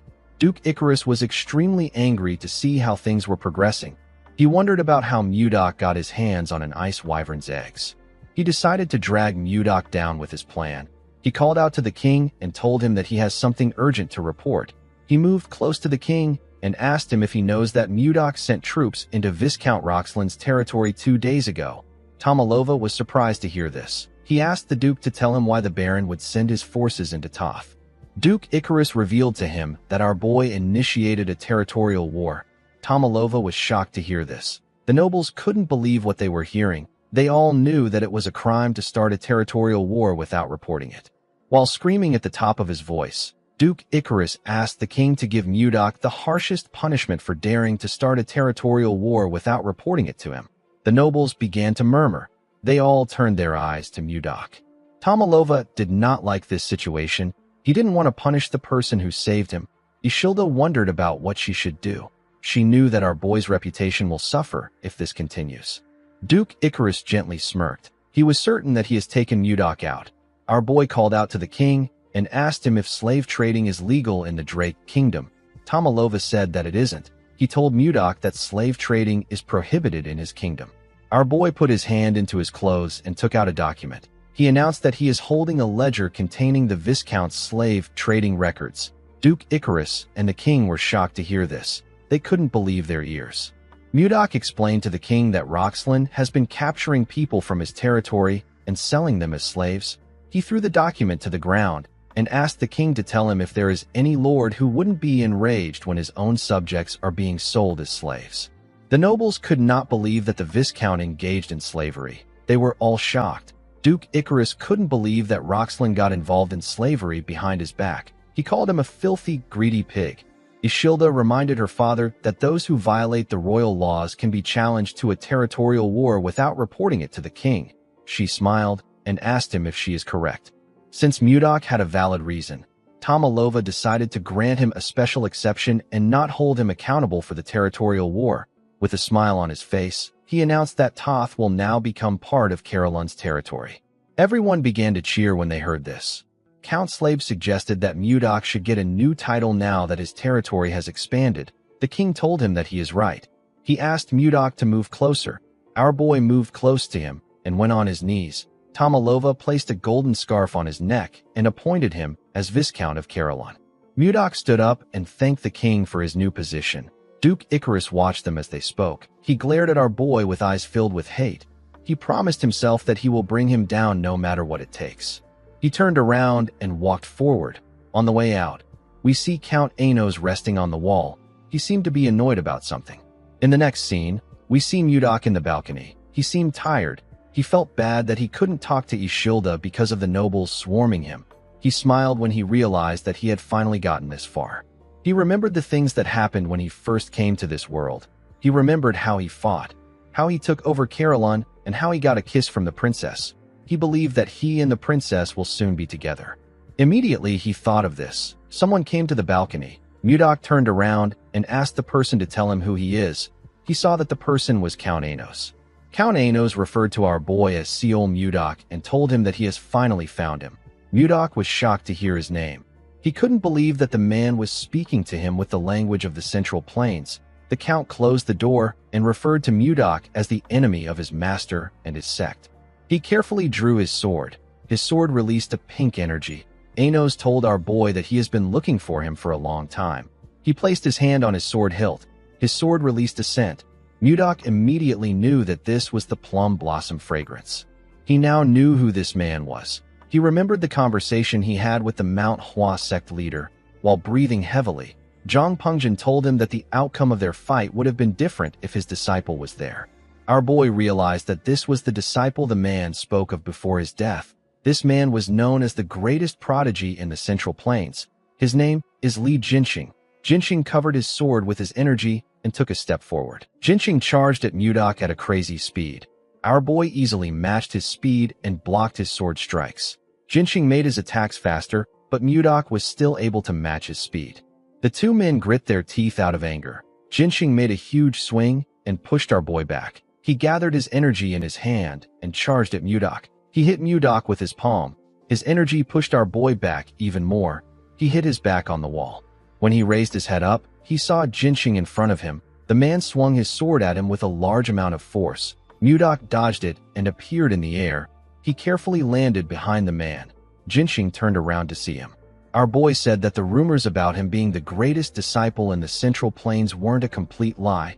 The man was annoyed to hear this. He asked Mudok not to get cocky. With a look of anger on his face, Jinxing revealed to Mudok that he has been searching for him for 3 years. He was successfully able to get on the same boat as him after he found Mudok's location. He watched Mudok's movements on the boat and waited for an opportunity to kill him. Before he could get the chance, a fierce storm appeared out of nowhere and a bright flash of light appeared in the sky. When Jinxing opened his eyes, he found himself in this strange world. With a darker and menacing look in his eyes, Jinxing told our boy that he has never forgotten about his revenge for even one day. Mudok noticed that the aura around the man has changed. Jinqing added more energy to his sword. He said that he will be able to resolve the grudge of the Manhwa sect by severing Mudok's head. He raised his sword and took a step forward. Mudok could tell that the man's next attack was going to be different. He wasn't certain if he will be able to dodge it. Before Jinqing could swing his sword, someone stepped into the balcony. Mudok and the man quickly turned to the door. The person turned out to be Sylar. The girl told Mudok that she has been looking for him. She asked the men about what they were doing there. Our boy told her that he just met someone from his hometown for the first time in a while. He said that they were talking and reminiscing about the past. Jinqing quickly recognized the girl. He realized that she is the second princess of the Gaia kingdom. He wondered if she is close to Mudok. When our boy moved close to the girl, she asked him about where his hometown is. Jinqing watched them as they spoke. He knew that things will become complicated if he kills Mudok in front of a princess. Although he didn't like it, the man decided to back off. He bowed his head to the princess and told her that he will excuse himself first. He asked them to continue their conversation. Sylar gently thanked him. Jinqing walked towards the door. Before he left the balcony, he called out to Mudok in his head. Our boy was able to hear the man's voice in his own head. He immediately knew that Jinqing was using the frequency whispering technique. Jinqing told Mudok that he will destroy everything he cherishes the same way he destroyed everything that was precious to him. He stepped out of the balcony and smiled like a lunatic. He told our boy that he will take his possessions, loved ones, and everything he values without exception. He said that he will first start with the one who is always looking at him with loving eyes. He said that he will start with the princess of the Drake Kingdom. Mudok was shocked to hear this. He called the man a bastard and asked him not to touch Ishilda. He told him that the girl has nothing to do with them. The man said that this depends on how he responds. After saying this, he bid Mudok farewell. Our boy asked the man to wait. While he was talking to Jinqing in his head, Sylar was trying to get his attention. She asked him if he is listening to her. She told him that he looks like he was having a serious conversation with the Count. She asked him if he has something to do with the Count. Mudok walked past her and told her that something urgent has come up. He said that he needs to excuse himself. Sylar was surprised to hear this. She turned around and grabbed Mudok's jacket. Our boy did not expect this. He quickly turned to her. He asked her if she still has something she wants to say. Sylar said that it is not very important. She felt a bit embarrassed that she grabbed his clothes. She wondered about what she is supposed to say. She told Mudok that it is quite rude for him to leave when she came to the balcony herself to see him in person. She gently winked at him and asked him to learn some party manners. Mudok moved close to her. With a cold gaze in his eyes, he asked the woman if she doesn't have anything to do. He reminded her that dignitaries from different nations have come to celebrate the king's birthday. He asked her if it isn't her responsibility, as Gaia's representative, to entertain this people and chat with them. With a serious tone in his voice, our boy asked the woman to tell him why she keeps bothering him. Sylar was shocked to hear this. She couldn't believe that someone like her was being bothersome. Most men desperately try to get her attention with everything they have, but the princess always blows them off. They always try to get close to her to get something, but the princess always turns them down. Sylar wondered why Mudok was different. She asked Mudok not to get the wrong idea. With a sad look in her eyes, she told him that she simply wanted to congratulate him on becoming a viscount. Mudok felt bad when he heard what she said. He apologized to the princess for his harsh words. He told her that something urgent has truly come up. He said that he needs to excuse himself. He thanked her for the congratulations. He left after saying this. The princess was on the balcony alone. She moved close to the glass door to see our boy. When she looked down, she saw Mudok checking on Ishilda. Ishilda didn't understand why our boy was doing this. Sylar watched Mudok worry about the princess. She wondered if our boy would have liked her if she met him first. She wondered if she would have been able to smile like Ishilda. Sylar slapped her cheek to bring herself back to reality. She turned away from the door and told herself that she does not have time for this. She said that she needs to focus on her own life. She knew that the most important thing she needed to focus on was how she was going to survive her older sister's assassination attempts. While she was thinking, Sylar heard a sound coming from the pavilion. When she raised her head up, she saw Princess Daphne talking to someone. Sylar immediately recognized the princess. She didn't know the man standing next to her. When she took a closer look at him, she realized that she had seen his face from somewhere. She recalled that Jerome was a retainer of the Blizzard family. She wondered about what the mage and the princess were doing together at this hour. In the next scene, we see someone informing Jinxing that Princess Daffrin has disappeared again. The man was surprised to hear this. His subordinate informed him that the princess said that she wanted to get some fresh air outside. He said that they can't find her even though they searched the entire castle. Jinxing did not like the fact that the woman always makes him worry. He ordered his subordinates to search the castle thoroughly. He asked them to report to him the moment they find her. The scene shifts, and we see the princess sitting in the pavilion. She was looking at the night sky. While looking at the moon, the woman remembered something. She remembered someone telling her to go to the Drake Kingdom with Count Anos as an envoy. The woman realized that she would have never come there if she didn't receive an order from her older brother. She and someone on the other side of the pavilion said that they really want to run away. The princess was surprised to hear a person's voice in the pavilion. She quickly turned around. She asked the man to come out of the shadows. The man apologized to her and stepped out of the shadows. The man turned out to be Jerome. Jerome told the princess that he didn't think anyone would be there at this hour. The princess was surprised to see Jerome's handsome face. She quickly put herself together and looked away. She asked the mage not to apologize. She told him that she was just a little startled. The princess did not think that he would be so handsome. Jerome apologized to the woman for not introducing himself. He shared his name with her and told her that he serves under Viscount Blizzard. The princess also introduced herself to him. Jerome smiled and told her that she has a beautiful name. The moment he said this, he realized that he had heard the name before. He immediately knew that this was the princess who is renowned throughout the continent for her beauty. He quickly went on his knees and apologized to Daffrin for not recognizing her. He begged her to forgive his rudeness. Daffrin assured him that it is fine. She said that she doesn't concern herself with such things. Jerome told her that he will be taking his leave.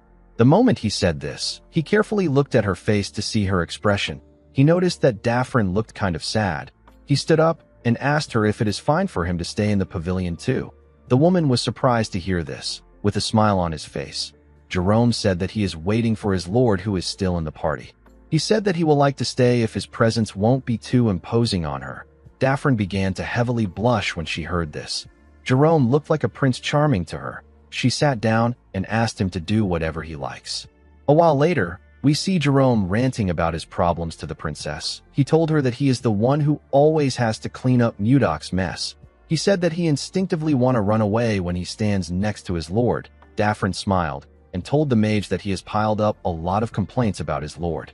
Jerome became embarrassed. He realized that he has only been talking about his issues. Daffrin smiled and told him that it is okay. She said that she finds it interesting.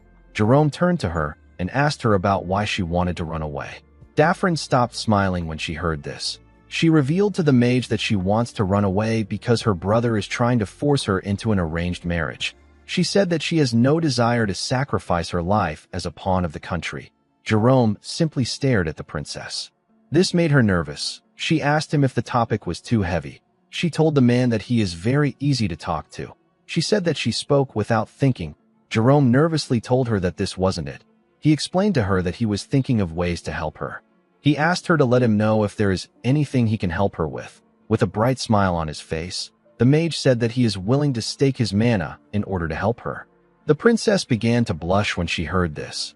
Her heart began to beat fast. The woman wondered why it was beating so fast. She turned away from Jerome. She couldn't look him straight in the face. The moment she did this, someone called out to her. Daffrin nervously turned around. She saw the count and his men walking towards her. Jinxing told the princess that he has been looking for her for a while. He turned around and asked her about the identity of the man behind him. Jerome told the count that he is just a humble mage who was passing by. The man quickly realized that the count is the rumored Grand Sword Master. He bowed his head to the princess and told her that he will take his leave now that her escort knight has arrived.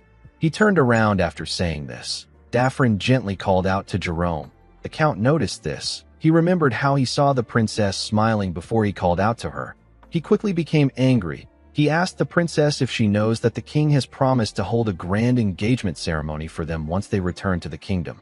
Jerome was shocked to hear this. Daffrin couldn't believe what she was hearing. With a cold gaze in his eyes, Jinxing asked Daffrin to start opening her heart to him. Daffrin couldn't believe that her brother would do something like this without consulting her first. She walked forward and said that she will be going inside first. Jinxing followed her. Jerome already guessed that Daphne's arranged marriage partner was Jinching. Before the princess left the garden, she gently turned. Jerome quickly noticed this. The woman gently moved her mouth to ask the mage to meet her there again 3 days from now. She smiled and asked him to meet her at this hour. Jerome was surprised to hear this. He didn't know what to say. He just watched Daphne walk out of the garden with Jinching. The scene shifts, and we are taken to the hall. We see Ishilda laughing and talking to some women. After they were done talking, Ishilda waved to the women. She took a deep breath and let out a sigh. She found it exhausting to always have to talk to people. She felt a bit tired. While she was thinking, someone stretched out his hand and asked her if she wants to dance. The person turned out to be Mudok. Ishilda smiled and told our boy that she would love to dance. The two of them moved to the dance floor and began to dance in an elegant manner. The king and Count Slave watched Ishilda and Mudok as they danced. The king called out to the count. He told him that he feels like Ishilda and Mudok are quite close. He asked him if he is wrong. The count told him that he is correct. Tomalova carefully looked at his daughter. He said that it has been a while since he saw her smile so brightly. He begged the count to answer his next question honestly. Count Slave asked him to say his question. Tomalova asked the man if it is possible that Ishilda has feelings for Mudok. The count became nervous when he heard this. He said that Mudok has definitely been making a name for himself lately, but it is not to the level where Ishilda might like him. He reminded Tomalova that Mudok was just a mere commoner a while back. He said that it is impossible for our boy to court a princess even if he became a viscount. He said that Mudok's skills in combat has its limit. He believed that it would be impossible for our boy to understand the complex web of noble interests. Tomalova became discouraged. He told the count that he is right. He looked at his daughter's beautiful smile and said that he can't entertain meaningless hope. He said that he can't act recklessly. The scene shifts and we see Lilith flying somewhere. When she was about to land, the people below her began to cheer. She landed in front of the roll merchant group. Mudok greeted Edmund when Lilith landed. The man was quite happy to see our boy. Mudok came down from his wyvern. He asked Edmund if he is making a good living. The merchant said that they are making more than a good living. He revealed to our boy that they have become the top merchant group in the kingdom thanks to his support. He said that business is booming every day. He asked Mudok to come inside. He poured our boy some tea and sat down with him. He told him that he heard about how he became a viscount after winning the battle. He said that a lot has happened in such a short period of time. Mudok revealed to Edmund that he came to visit him in order to ask him for a favor. The man asked him to tell him what he wants. He told him that he is ready to do anything. Mudok told the man that he needs a mansion. Edmund did not expect to hear this. Our boy told him that he wants a mansion that will be much more grandeur than Duke Icarus's mansion. He said that he wants something that is on a whole other level.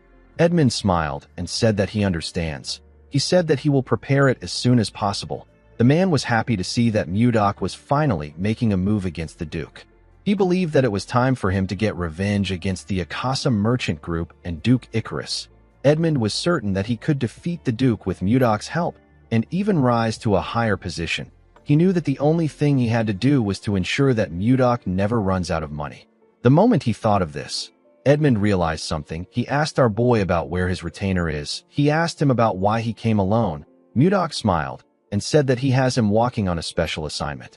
The scene shifts and we see Jerome in another location. He was wearing a hood that covered his face. While looking around, Jerome remembered that his lord asked him to find out who was behind the massacre of the Kramer family. The man was annoyed that he got this assignment. He felt like Mudok was giving him too much work. He let out a sigh and decided not to think about it. He wondered if Princess Daphne is okay. He did not understand why she wanted to meet him again in 3 days. While he was thinking, someone appeared behind him and told him that he thought he went missing. He did not think that Jerome would still be alive. Jerome turned around to see the dark-haired man. The man whose name is Leon greeted him with a smile on his face. Jerome stood up and shook the man's hand. He told him that he is still too handsome to die. The man laughed when he heard this. He told Jerome that his prince syndrome is still a problem even though he went missing. He sat down and asked the mage about the kind of information he wants to get. Jerome threw a bag containing a large amount of gold and valuable jewels on the table. The man felt like the money was a bit too much for a simple background check. He asked the mage if it is someone important. Jerome explained to him that he was just asked to look into the person. He said that he is not aware of the details behind it. Leon asked him to tell him who the target is. Jerome said that it is Miller Kramer. Leon's expression became grim. He was quite shocked to hear the name. He now understood why the payment was so high. He stood up and said that someone must want him dead. Jerome stood up and asked Leon about what he means. The man asked him if he doesn't know that everyone who looked into the death of the Kramer family always ended up dead. He walked forward and told Jerome that he hasn't heard a thing about the family. He said that he is not interested in the job. The mage placed another bag on the table and told the man that he will double his pay if he gets him the information he needs. Leon stopped walking when he heard this. He said that it has been over 10 years since the incident took place. He told himself that things are probably fine now. He asked Jerome to wait for him. The mage sat down back. He wondered about what happened to the Kramer family. He couldn't believe that even Leon, who is the master of the Information Guild, is scared to get involved in the case. He realized that someone very dangerous is involved in this case. In the next scene, we see Jerome in a room with Mudok and Edmund. He took out a file containing information on the Kramer family. He told his lord that the Kramer family was a count household. Miller was the second son of the Kramer household. Their family was quite prestigious in the kingdom. Edmund was surprised to hear about the Kramer family.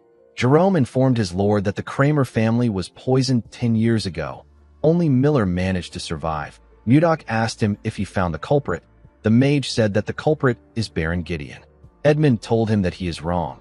He said that Baron Gideon is not the real culprit. Mudok and Jerome quickly turned to him. The man informed them that the Baron is simply a puppet. The person who gave the order for the poisoning is someone else.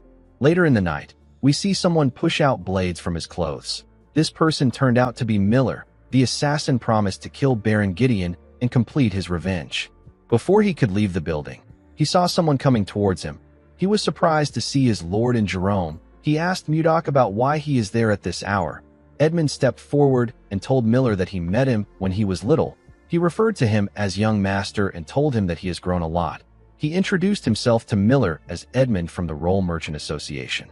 He informed Miller that his father used to support their association. He told him that he wants to tell him the truth about his family's death. The person who carried out the poisoning was truly Baron Gideon. However, the person who ordered for the assassination of the Kramer family was Duke Icarus. Miller was shocked to hear this. He asked Edmund to tell him what the Duke will gain from assassinating his family. Edmund revealed to him that Duke Icarus is the real power behind the Akasa Merchant Guild, which is the largest guild in the kingdom. Miller was shocked to hear this.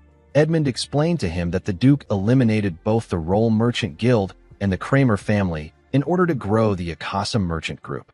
Miller fell into despair when he heard this. He placed his hand on his face. He couldn't believe that he has been working for the man who killed his family. He fell to his knees and began to laugh like a crazy person. Edmund and Jerome nervously looked at the man. After laughing for a while, the boy put himself together and stopped laughing. He pushed himself up. Mudok asked him about where he is going. The boy said that he is going to kill Duke Icarus. Mudok told him that he can't kill a sword master like Duke Icarus with his current skills. Miller said that he doesn't care. Our boy told him that his current actions are not wise. Miller released his energy and told Mudok that it doesn't matter. He asked him if he is going to stop him. Mudok raised his hand and released his energy. Edmund and Jerome became nervous when they saw this. They called out to our boy. Mudok created an ice sword and asked Miller to defeat him first if he insists on going. Miller took a stance. His rage had consumed him. He told Mudok that he will not back down if this is what he wants him to do. He glared at our boy and charged at him. He thrust his blade at Mudok at a crazy speed. Our boy easily dodged the attacks. He appeared behind the boy. Miller quickly swung his leg at his head when he sensed his presence. Mudok noticed that Miller aimed for his vital points with minimal movements. This was proof that Miller has trained painfully every day. However, he was still not strong enough to face Mudok. Our boy used his fingers to hit Miller in his chest at a crazy speed. The boy coughed out some blood and fell to the ground. Mudok told him that he struck his vital points. The boy won't be able to move for half a day. Miller forcefully pushed himself up and rested his back on the wall. He used his thumb to hit his vital points. Mudok was surprised to see this. He told him that he never taught him how to use his thumb like that. He asked Miller to tell him how he was able to do it. While struggling to get up, Miller told his lord that he just showed it to him in person. Mudok was shocked to hear this. He couldn't believe that the boy copied what he just saw. Miller told our boy that the fight is not over. Immediately he said this. He fell to the ground. Mudok called out to Edmund. the man quickly answered him. Mudok ordered the man to move Miller into a room and tell him to come find him when he wakes up. Edmund asked our boy if he is going to punish Miller. Mudok said that he isn't going to do this. He told the man that he plans to personally teach Miller about vital points from tomorrow on. Edmund was surprised to hear this. Mudok walked past the boy and said that his eyes are never wrong. He told Edmund that Miller is a raw gem with outstanding talent. If he is taught well, the boy could be a top-tier assassin. Mudok said that he is still a long way from this. The moment he said this, something moved in his pocket. The two men quickly turned to his pocket. Mudok took out the communication stone and asked about what is happening. The call was from Ishilda, with a shaky tone in her voice. The girl asked Mudok to help her. She said that the place is too cold. Mudok was shocked to hear her shaky tone. He quickly asked Ishilda to tell him where she is. The girl was unable to respond to him. Our boy quickly ran forward. He jumped out of the building through the window. He hoped that the princess was okay. He quickly arrived at the castle. He grit his teeth out of anger. He wondered about where Ishilda was. He recalled that the princess said that the place was cold. Mudok quickly focused his energy in his eyes. He realized that Ishilda must be in the coldest place in the castle. He used his eyes to examine the castle. He found a building that released a cold energy. Mudok quickly entered the building and called out to Ishilda. To his surprise, he found Ishilda shaking in the building. She had a blanket around her. He took the princess out of the building and asked her about how she got trapped in there. Ishilda revealed to him that she went inside to check on the ice wyvern eggs that he gave to them. She accidentally locked the door on herself when she stepped in. Mudok reminded her that he mentioned that the ice wyvern's tray was enchanted to keep the temperature low. He asked her about why she would act so carelessly. Ishilda apologized to him. She told him that she was able to reach out to him with the communication stone. Mudok let out a sigh. He quickly hugged the princess. While shaking like a scared child, our boy begged the princess to never do this again. He told her that he can't lose her again. Ishilda was surprised to hear this. She gently placed her hand on his back. The moment she did this, they heard a cracking sound come from an egg. Ishilda and Mudok quickly turned to the egg. They stood up and went inside. They saw a baby ice wyvern raise its head up. Its body was covered in mucus. Mudok asked the princess to remove the mucus from the wyvern's body. Ishilda was shocked to hear this. Mudok explained to her that the hatchling will recognize her as its mother if she does this. The princess gladly used her blanket to clean the mucus. She told Mudok that the hatchling's body is so soft. She asked him if he thinks that the imprinting worked properly. The hatchling carefully opened its eyes when she asked her question. Mudok asked the princess to try greeting it. Ishilda greeted the wyvern with a smile on her face. The hatchling smiled brightly at her. The princess was very happy to see this. She moved it closer to her face. She liked the fact that it was so cute. Mudok told her that this wyvern is a female. Ishilda asked him about how he could tell just by looking at it. Mudok explained to her that a person can distinguish the gender of a wyvern through its cloaca. He smiled and told her that the hatchling looks healthy. He asked her to raise it well.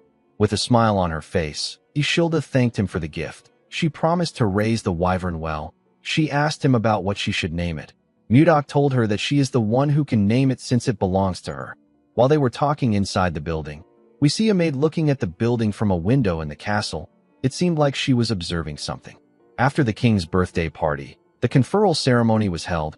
We see Mudok kneel in front of the king. He was made a viscount of the Drake Kingdom. He was officially recognized as a viscount. Immediately after the ceremony ended, the Grand Council called for a meeting. The Grand Council is a meeting attended by all nobles of the kingdom. It is mainly for selecting members of the small council or discussing noble affairs. The king sat at the center of the hall. He faced the numerous nobles sitting in front of him.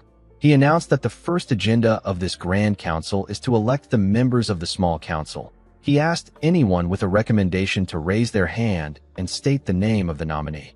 A noble sitting next to Duke Icarus nominated him. Another noble sitting next to Count Slave nominated him for the position. Some people agreed to this nominations and some disagreed. Mudok carefully watched this fierce argument. Even without anyone telling him, our boy could tell which people supported the Duke and which people served the king. He didn't really care for the event because he knew that no one would nominate him. The moment he thought of this, someone nominated him. Mudok was shocked to hear this. Everyone in the hall quickly turned to the person that nominated our boy. The person turned out to be Duke Icarus. The Duke said that Mudok has already demonstrated his ability to them many times. He said that he believes that Mudok is fully qualified to become a member of the small council. He asked the nobles if they object to this nomination. Everyone agreed to the nomination. Tomalova did not understand what the Duke was trying to do. Ishilda remembered that the Duke was the one who sent Mudok to the northern lands.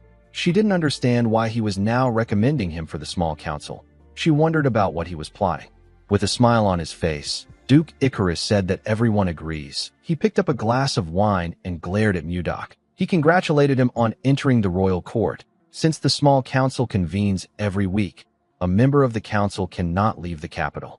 Duke Icarus had countless eyes and ears that served him in the capital. He wanted to make sure that Mudok won't get the chance to build power beyond his reach.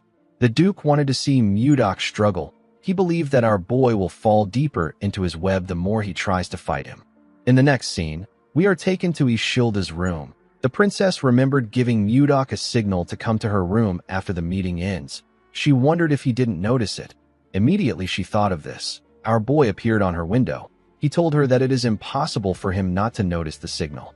Ishilda was happy to see Mudok. Our boy asked her about what she wants to talk about. The princess asked him if he knows why the Duke recommended him as an executive. Our boy told her that he doesn't know. He asked the girl if she has any guesses. The princess said that she doesn't. She said that it is impossible for the Duke to do this for no reason. Duke Icarus openly sent assassins to kill the king and even sent Mudok to the faraway northern lands. Ishilda was certain that the Duke was plotting something behind the scenes. Mudok wasn't completely against the idea of becoming an executive. He told Ishilda that he will now be able to see her more often. He said that he needs to thank the Duke for helping him. Ishilda warned him that Duke Icarus is a man who will do anything to get what he wants. She told him that things might not work if he is not careful.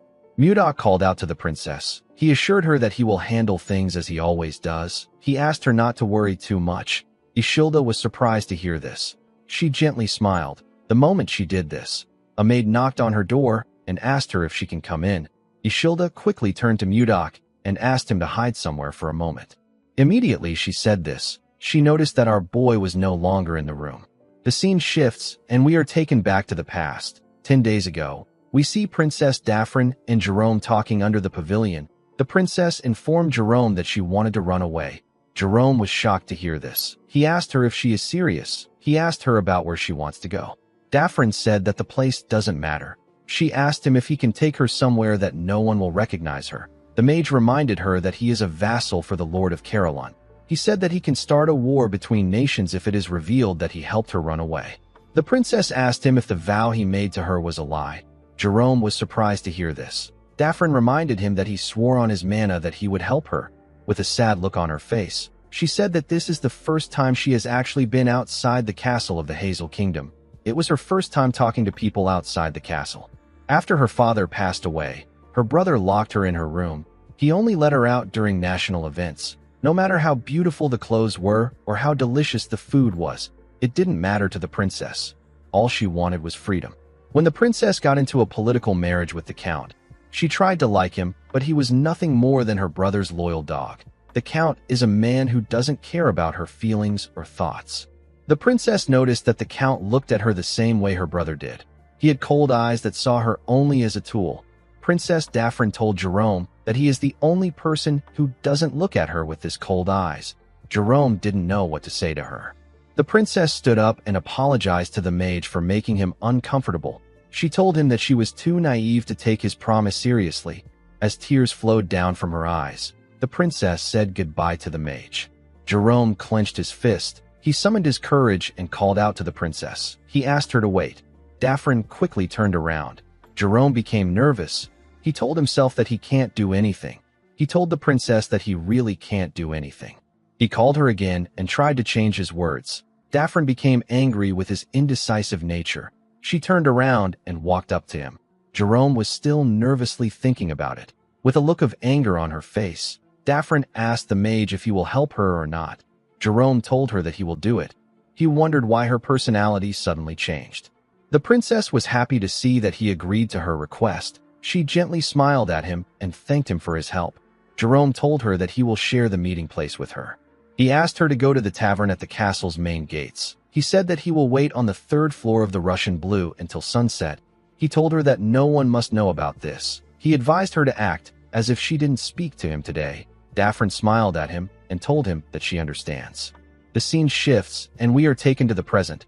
We see Jerome standing in front of a door. He was thinking about the promise he made. While he was thinking, Mudok asked him to come in. When the mage stepped inside, our boy asked him if something is wrong. Jerome said that he wanted to go to Toth for an inspection. Mudok asked him if he is going alone. With a nervous look on his face, the mage said that it is necessary for them to check if Volmer is managing things properly. Mudok agreed that maintenance checks are important.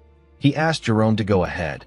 He told him that he will join him after his next meeting. Jerome explained to his lord that the journey is a 5-day ride on a horse. He told him that it will be difficult for him to attend the small council meeting.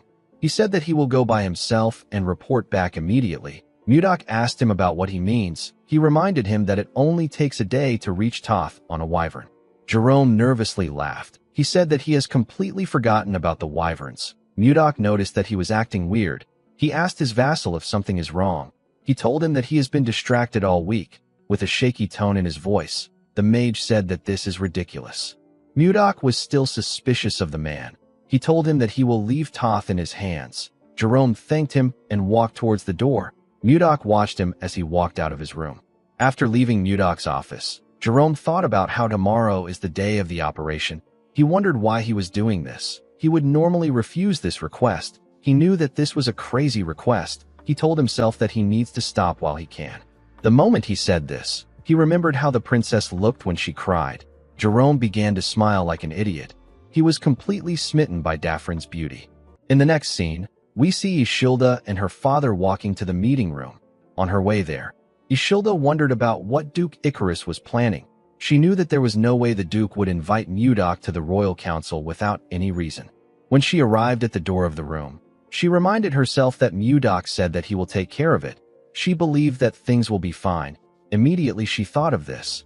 A guard announced to the nobles that the princess and the king are entering the room. Ishilda and her father stepped into the room when the door got opened. Ishilda quickly turned to the side to see Mudok. Our boy smiled and nodded at her. The princess also did the same thing. After the princess and the king got seated, Count Slabe stood up and announced that the royal council meeting will begin now. He said that the first agenda will be presented by Duke Icarus. The Duke stood up and greeted the king, the princess, and his fellow nobles. With a smile on his face, he announced that he would like to discuss the princess's marriage. The king was surprised to hear this. Even Mudok did not expect him to bring this matter up. Ishilda was more shocked than anyone in the room. The nobles became silent when they heard what the Duke said. Ishilda stood up and asked him about what he is talking about. The Duke bowed his head and apologized to the princess for bringing up a proposal that startled her. He reminded her that she turned 20 this year, and yet she doesn't have any marriage plans or even a fiancé. He said that such a thing is unheard of in the royal family. He explained to Ishilda that the royal bloodline could be severed if things go wrong. The Duke proposed that Ishilda's wedding should be hastened. A noble stood up and told the Duke that he is going too far. He asked him if he has no respect for the royal family. Another noble asked the man to watch his mouth. He said that the Duke merely spoke out of concern for the kingdom's future. A noble belonging to the Duke's faction asked the first noble if he is not concerned for the kingdom's future. Ishilda couldn't say anything.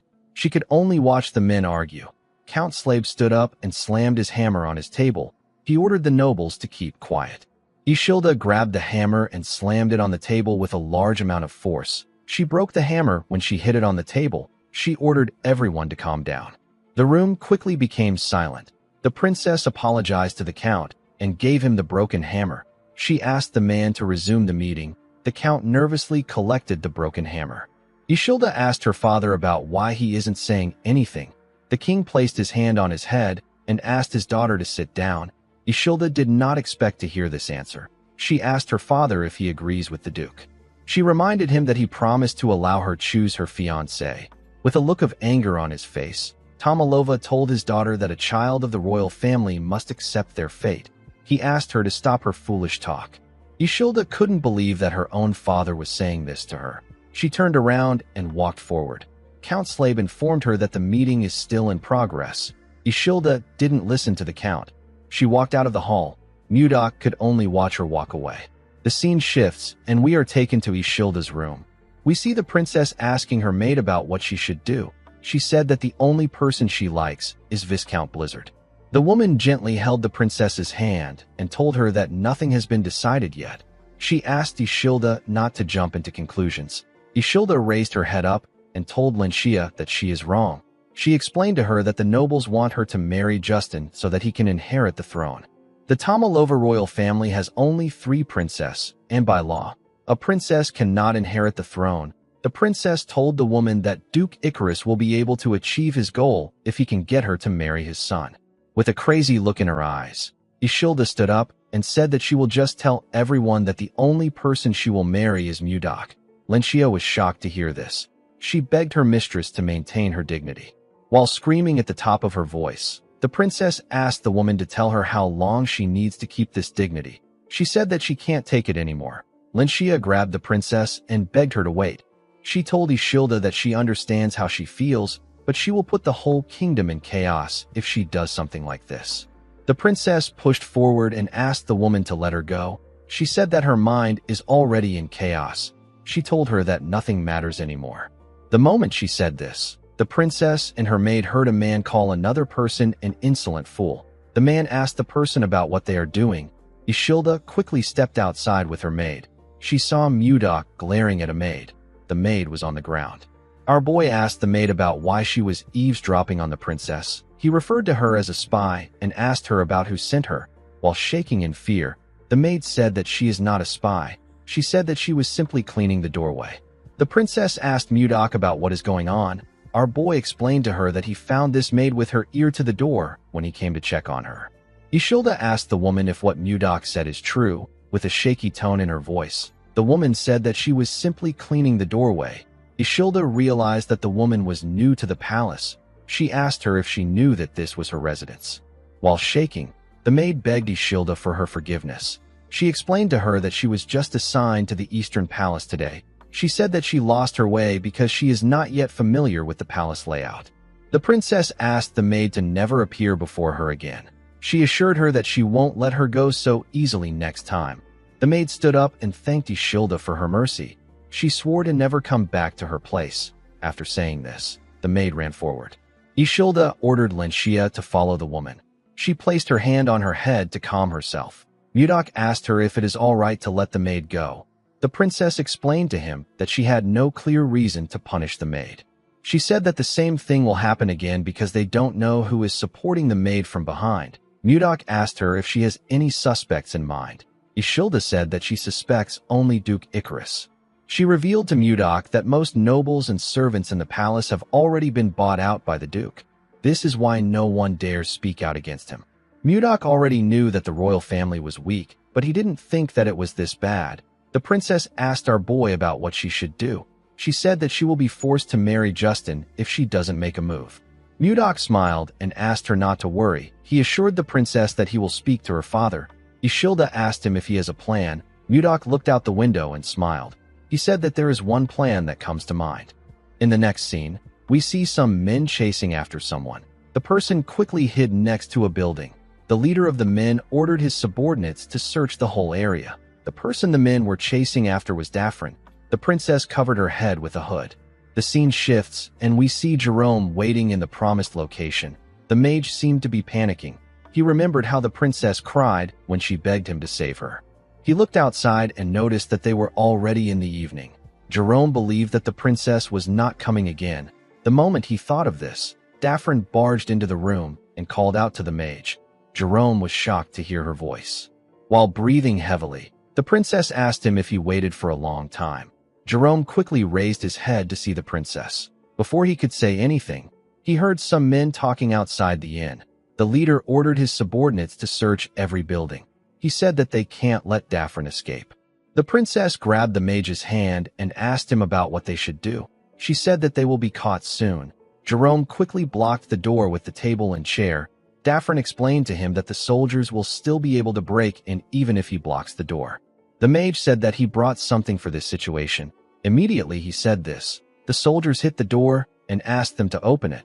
The princess became scared when she heard their voice. She told Jerome that the men are already there. She asked him about what they should do. Jerome took out a scroll and asked the princess to hold on to him tightly. He made the scroll float and began to cast the spell written on it. When the paper began to tear, Jerome told the princess that they are going to Toth. Immediately he said this, he teleported with the princess. The scene shifts and we are taken to the king's office. We see Tomalova thinking about what happened. He couldn't believe that he was swayed by a single noble. He realized that the previous king would have been furious if he saw what was happening. Tomalova knew that he was wrong for taking his anger out on his daughter. He clenched his fist out of anger. He called himself a pathetic father. Immediately he thought of this. Mudok knocked on his door. The king asked his guards to let our boy in. He put himself together and picked up some papers. Mudok entered the king's office and bowed his head to him. He asked Tomalova if he has been well. The king let out a sigh and told Mudok that he must already know that he is not at peace. Our boy asked the king if he will hand over the princess and the kingdom to Duke Icarus. Tomalova glared at Mudok and asked him to watch his words. He told him that he won't forgive everything he does just because he saved his life. Mudok informed the king that he has a solution for him. Tomalova stood up when he heard this. Our boy gently signaled the king to tell his guards to leave the room. Tomalova waved his hand at the men when he saw Mudok's signal. After his guards left the room, he asked Mudok to tell him the solution. Our boy gave the king a scroll and explained to him that he only needs to announce the statement that he prepared as an official decree. Tomalova quickly opened the scroll. He realized that his daughter will be able to avoid the marriage with Justin if he announces what is written in the scroll. He told Mudok that this decree will only buy them time. It will not solve the problem. Mudok assured him that he knows. With a smile on his face, he told Tomalova that it is a trap. He said that the hunter needs to only wait for the prey to step into the trap he set. The scene shifts, and we are taken to Toth. We see Mudok enter the castle. Jerome nervously welcomed him. Princess Daphne was hiding behind him. Mudok was surprised to see the princess with his vassal. Jerome nervously told his lord that he can explain. A while later, we see the group sitting together. Jerome explained everything to his lord. The princess told our boy that she doesn't want to trouble him. She begged him to let her stay there. Mudok explained to his advisor that the princess is an envoy of the Hazen kingdom. He asked him if he knows what this means. Jerome apologized to Mudok and told him that he will ensure that nothing harmful happens. He begged his lord to allow the princess to stay.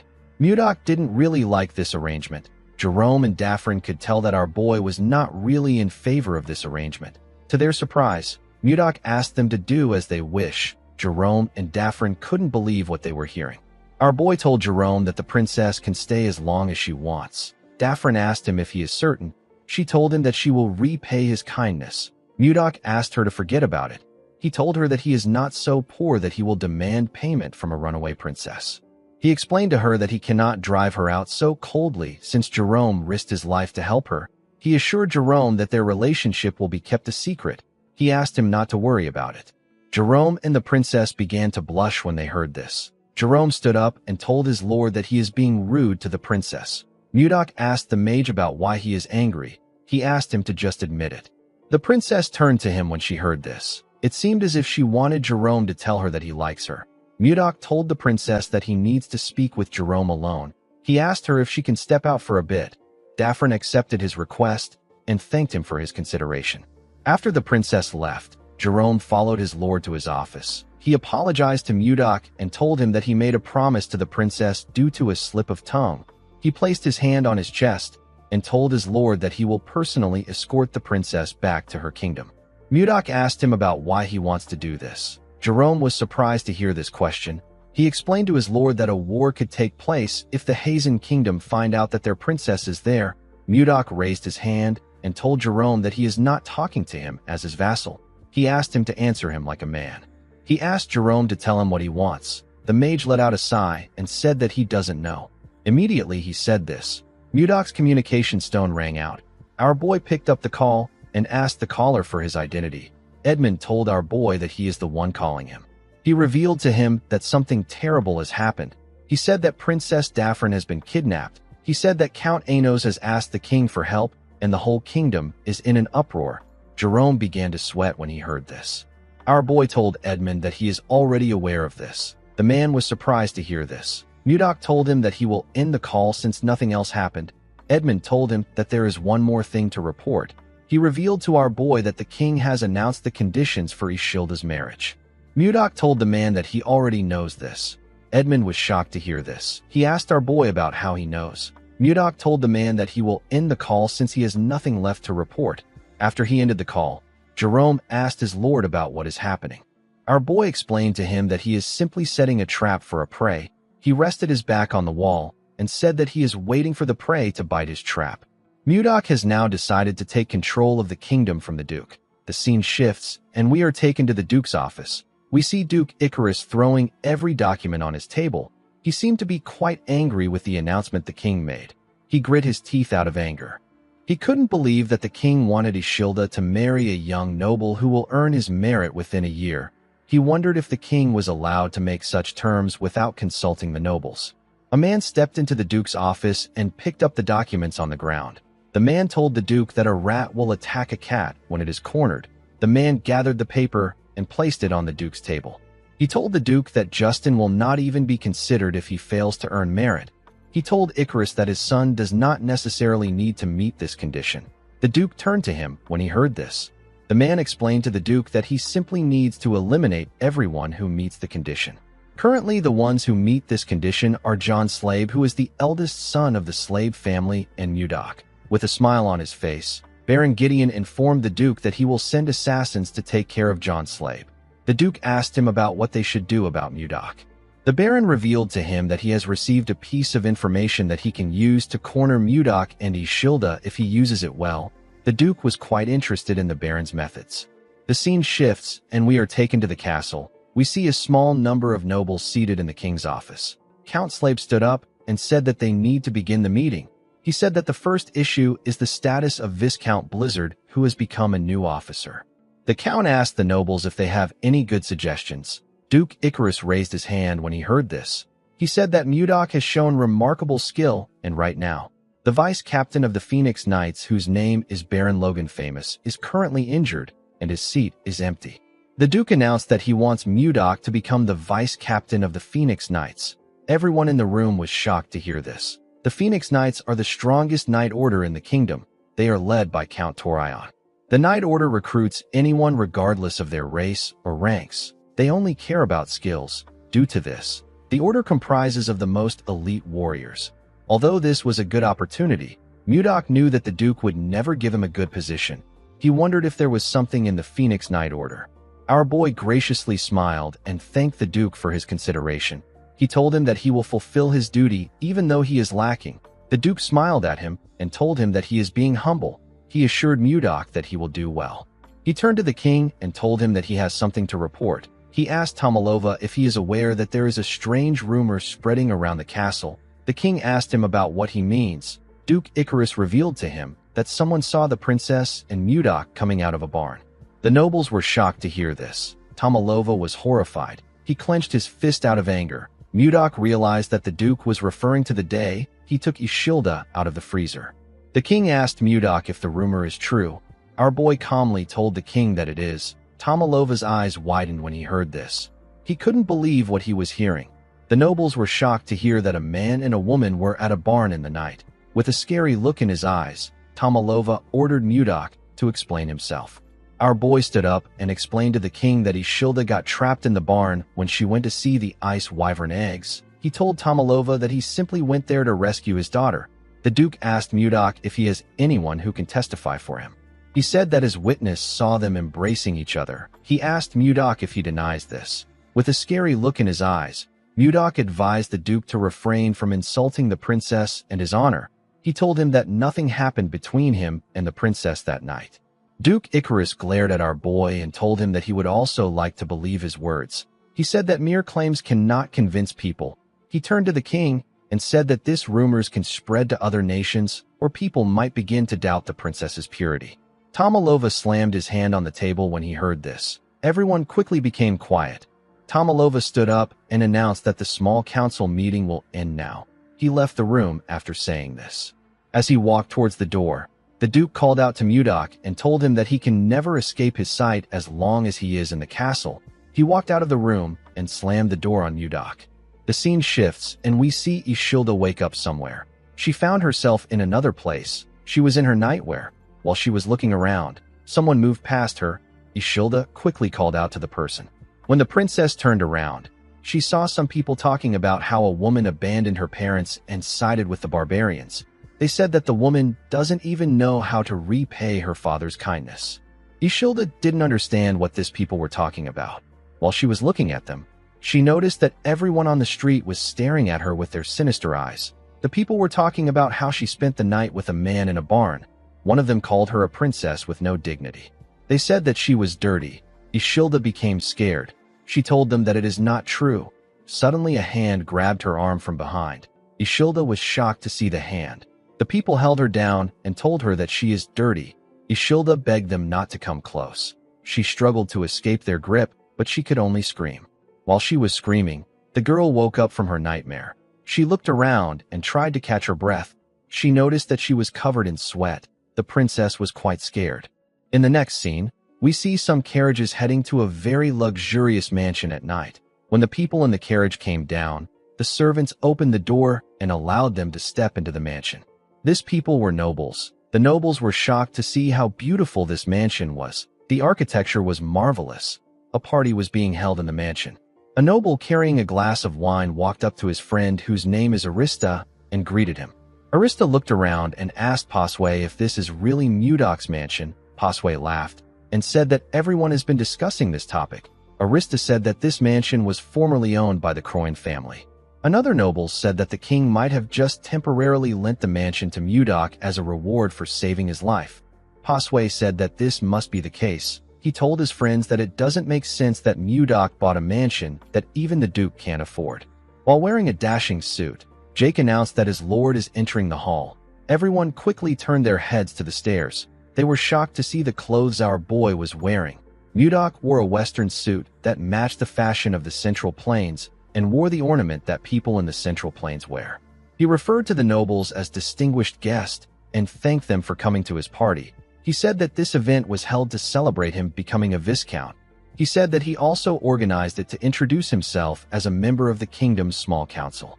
He raised his glass and introduced himself as the Lord of Carolon, the vice captain of the Phoenix Knights and the master of this mansion. With a smile on his face, Mudok introduced himself as Viscount Blizzard. After his introduction, the party continued. The nobles couldn't believe that Mudok was actually the owner of this mansion. They wondered about how someone who was formerly a commoner was able to achieve this. One of them said that Mudok is the sponsor of the Roll Merchant Guild. Our boy gently smiled at his guests. He realized that he made the right decision by leaving his housing issue to Edmund. The nobles changed their attitude towards Mudok after seeing his mansion. It didn't matter if they belonged to the royalist faction or the noble faction. Mudok knew that he needed to show that his wealth is superior if he wants to change the minds of the noble faction, which is centered around the duke. This is because power, wealth, and authority is what moves them. A noble known as Rowan walked up to Mudok with his friend and thanked him for inviting him to the party. Our boy thanked him for attending. Rowan told him that he hasn't seen the princess in the party. Mudok explained to him that the princess informed him that she will be unable to attend the party because she is unwell. With a smile on his face, Rowan said that something might have happened yesterday for her to be unwell. His friend laughed when he heard this. Mudok glared at the man when he heard this. Rowan told him that there has been some rumors about him and the princess. With a disgusting smile on his face, the man asked Mudok if the rumor is true. Our boy crushed his cup with his hand when he heard this question. Before he could do anything, a huge man appeared in front of him and asked Rowan to take back what he said. With a scary look in the man's eyes, he told Rowan that he is mocking the royal family by insulting the princess. He told him that he won't get a light punishment if this news reaches the king's ears. Rowan and his friend became scared when they heard this. He turned around and said that the man should mind his business and focus on taking care of his territory. The man explained to Mudok that Rowan acts this way because he hangs out with Duke Icarus and he thinks that he is someone important. He asked our boy not to worry about the idiot. Mudok took a look at his hand and thanked Baron Vincent. He told him that he would have lost his temper and shot the men if he didn't interfere. Baron Vincent laughed and told Mudok that he is an amusing person. He believed that our boy was joking. Mudok didn't understand why he was laughing. Baron Vincent explained to him that he cannot stand idly by and listen to words that insult the princess as a member of the kingdom. Mudok smiled when he heard this. He asked the Baron if something happened in his territory. The Baron realized that Mudok was referring to the comment Roine made. He revealed to Mudok that monsters have been attacking his territory for several months now. Even with the fences and the preparations made, the damage has not stopped. Baron Vincent said that he can only feel bad for his people. Mudok asked him if he has tried requesting for help. The Baron smiled and said that even the kingdom's soldiers can't defeat the monsters. He said that he is the one who should solve the problem since it concerns his territory. Mudok told the man that his first mission as the vice captain of the Phoenix Knights has been decided. He informed the Baron that he will help him subjugate the monsters in his territory. Vincent was shocked to hear this. He couldn't believe that Mudok wanted to help with the monster subjugation of a small territory. He believed that our boy might be able to do it with the support of the Phoenix Knights. Vincent bowed his head and thanked Mudok. Our boy told him that it was his goodwill that moved him. The moment he said this, something in his clothes began to blink. Mudok turned around when he saw the thing. He told the Baron that he has to leave since something urgent has come up. He told him that he will see him later when it is time to leave. Mudok moved to a corner and took out a communication stone. He asked his subordinate about what is happening. Jerome informed him that they have captured someone. He said that the first target was truly the eldest son of the slave family. Mudok asked the mage to tell him where they kept the assassin. Jerome revealed to him that the assassin is in the basement of the annex building behind the mansion. In the next scene, we see Mudok walking down the basement. When he arrived there, he saw Miller and the assassin. The assassin was tied to a chair. Mudok removed the sack on the assassin's head. Miller informed his master that he has paralyzed the man with the technique he taught him. He assured Mudok that the assassin has been properly restrained. Our boy asked him if he removed the assassin's poison sac. Miller told him that they took out the man's suicide poison from his molar. Mudok covered his hand with a unique energy when he heard this. He placed his hand on the assassin's head. The man began to shake. He looked like he wanted to scream. A minute later, our boy let go of him. The man's eyes turned red. He went on his knees and referred to Mudok as master. He asked our boy to give him his command. Miller was shocked to hear this. He asked his lord about what just happened. Mudok let out a sigh and asked the assassin to tell him his name, the name of the person he served, and any useful information he possesses. The man introduced himself as Sis. He said that he received orders from Duke Icarus to kill John Slade. Mudok let out a sigh. He already expected this. He released a dark energy and ordered the man to tell the Duke that he successfully assassinated John. He ordered him to report the Duke's every move. The man accepted his orders. Miller asked his lord if he is using brainwashing magic. Mudok revealed to him that he used the demon soul arts. He said that it is a soul-controlling technique. Miller was surprised to hear this. He begged his lord to teach him the technique. Mudok told him that he can't teach him. He explained to the boy that the demon soul arts is a brainwashing technique used by the demon cult to recruit new members. If the user isn't at an overwhelmingly stronger level than the target, the technique won't work. Mudok told Miller that he won't be able to use the technique on anyone even if he learns to use it. Miller was sad to hear this. Mudok turned to Sis and asked him to leave. The man disappeared the moment he heard the order.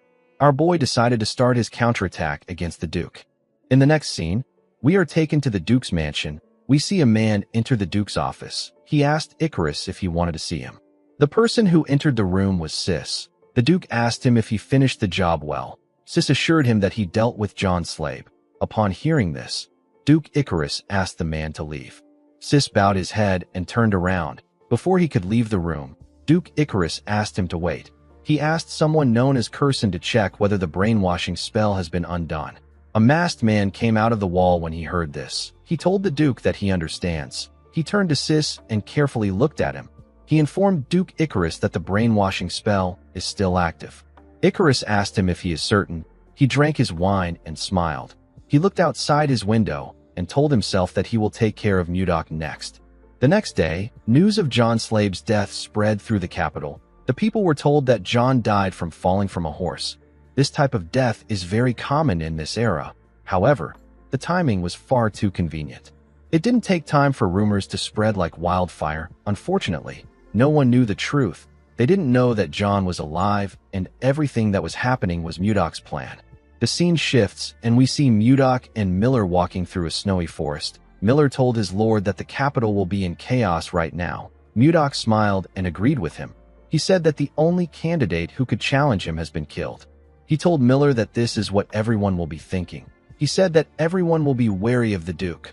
Miller told his lord that there is something he is curious about. He asked him about why he isn't announcing the truth right away. He explained to Mudok that he can get the Duke arrested right away since he has evidence of his crime. Mudok told him that he can't do this. He explained to Miller that they need to make sure that they are able to completely take the Duke out. He told him that Duke Icarus is a meticulous man, so they need to prepare more thoroughly in order to stop him from escaping. He revealed to Miller that there is an even more important reason why he allows the rumors to spread. With a smile on his face, Mudok told his subordinate that rumors about Ishilda have completely disappeared. Miller was shocked to hear this. Mudok explained to him that fire is always suppressed with a bigger fire. Now the one who will get caught up in a scandal is Duke Icarus. Miller nervously looked at his lord. He couldn't believe that his lord was looking into the future while he was only thinking about the Duke. Some minutes later, Mudok and Miller found a house in the middle of the snowy forest. Our boy told his subordinate that they have arrived at Vice Captain Logan's house. Miller asked his lord if he took Logan's position in the Phoenix Knight Order after he injured his leg. Mudok told him that he is correct. Miller found Logan's residence to be quite modest. He expected the former vice captain of the kingdom's top knight order to be living in a better place. Mudok agreed with him. He revealed to Miller that Logan got discharged in disgrace. He was discharged on an insubordination charge. Right after his leg got hurt, he attacked his superior. Miller looked around and told his lord that something is odd. Mudok agreed with him. He told him that the story is definitely weird. Miller told his lord that this is not what he is talking about. He asked our boy to look at the ground. He told him that the place was too clean. It was as if no one had been around there. Mudok reminded Miller that he also doesn't leave any traces or footprints. Miller told his lord that he does this because he is an assassin. He explained to him that he would leave a trace on the ground if he had an injured leg. Mudok asked Miller if he is saying that Logan is flying. Immediately he asked this question. We see someone point an arrow at Mudok from above. The person's arrow was a long feather. The person fired his arrow at our boy. Mudok quickly turned around when he heard something coming towards him. He and Miller quickly jumped back. The feather hit the ground and destroyed it. Mudok was shocked to see that he was attacked with a feather. Before he could do anything, someone landed on the roof and said that he recognized the unique smell. He said that filthy humans have come to him. This person happened to be a humanoid being that looks like a bird. Miller asked his lord if he didn't know about Logan. Mudok told him that he didn't. He said that he never expected Logan to be a beast man. Logan carefully looked at Mudok. He recognized the emblem on his clothes. He knew that this was the emblem of the vice captain of the Phoenix Knight Order. He asked our boy if his captain ordered him to kill him. Miller realized that Logan had misunderstood the situation. He wanted to tell him the truth. Before he could say anything, Mudok told Logan that he is correct. With a creepy smile on his face, he asked him about what he is going to do about it. Miller was shocked to hear what his master said. Logan was quite angry with Mudok's response. Miller asked his lord about what he is doing. He asked him about why he provoked the beast man. Our boy revealed to him that he is testing him. He said that he wants to see if Logan is strong enough to serve under him. The moment he said this, Logan jumped off his roof. He moved to the air and pointed his arrow at Mudok. With a crazy look in his eyes, he told our boy that he will kill him. He fired his arrow at Mudok at a crazy speed. Our boy ordered Miller to quickly get back. The assassin quickly moved away from his lord. Mudok raised his sword and released its cold energy. He was excited to see how this fight would go. He wanted to see how it would feel to fight a new kind of human. Before the feather could reach him, Mudok decided to tear all Logan's feathers apart. Miller saw that his lord was going to swing his sword at the feather. He quickly asked him not to do this. He said that a beastman's feather has a very strong elasticity. He told him that his sword will bounce off the feather. Unfortunately, Mudok already swung his sword at the feather. Just as Miller stated, our boy's sword bounced off the feather. Our boy was shocked to see this.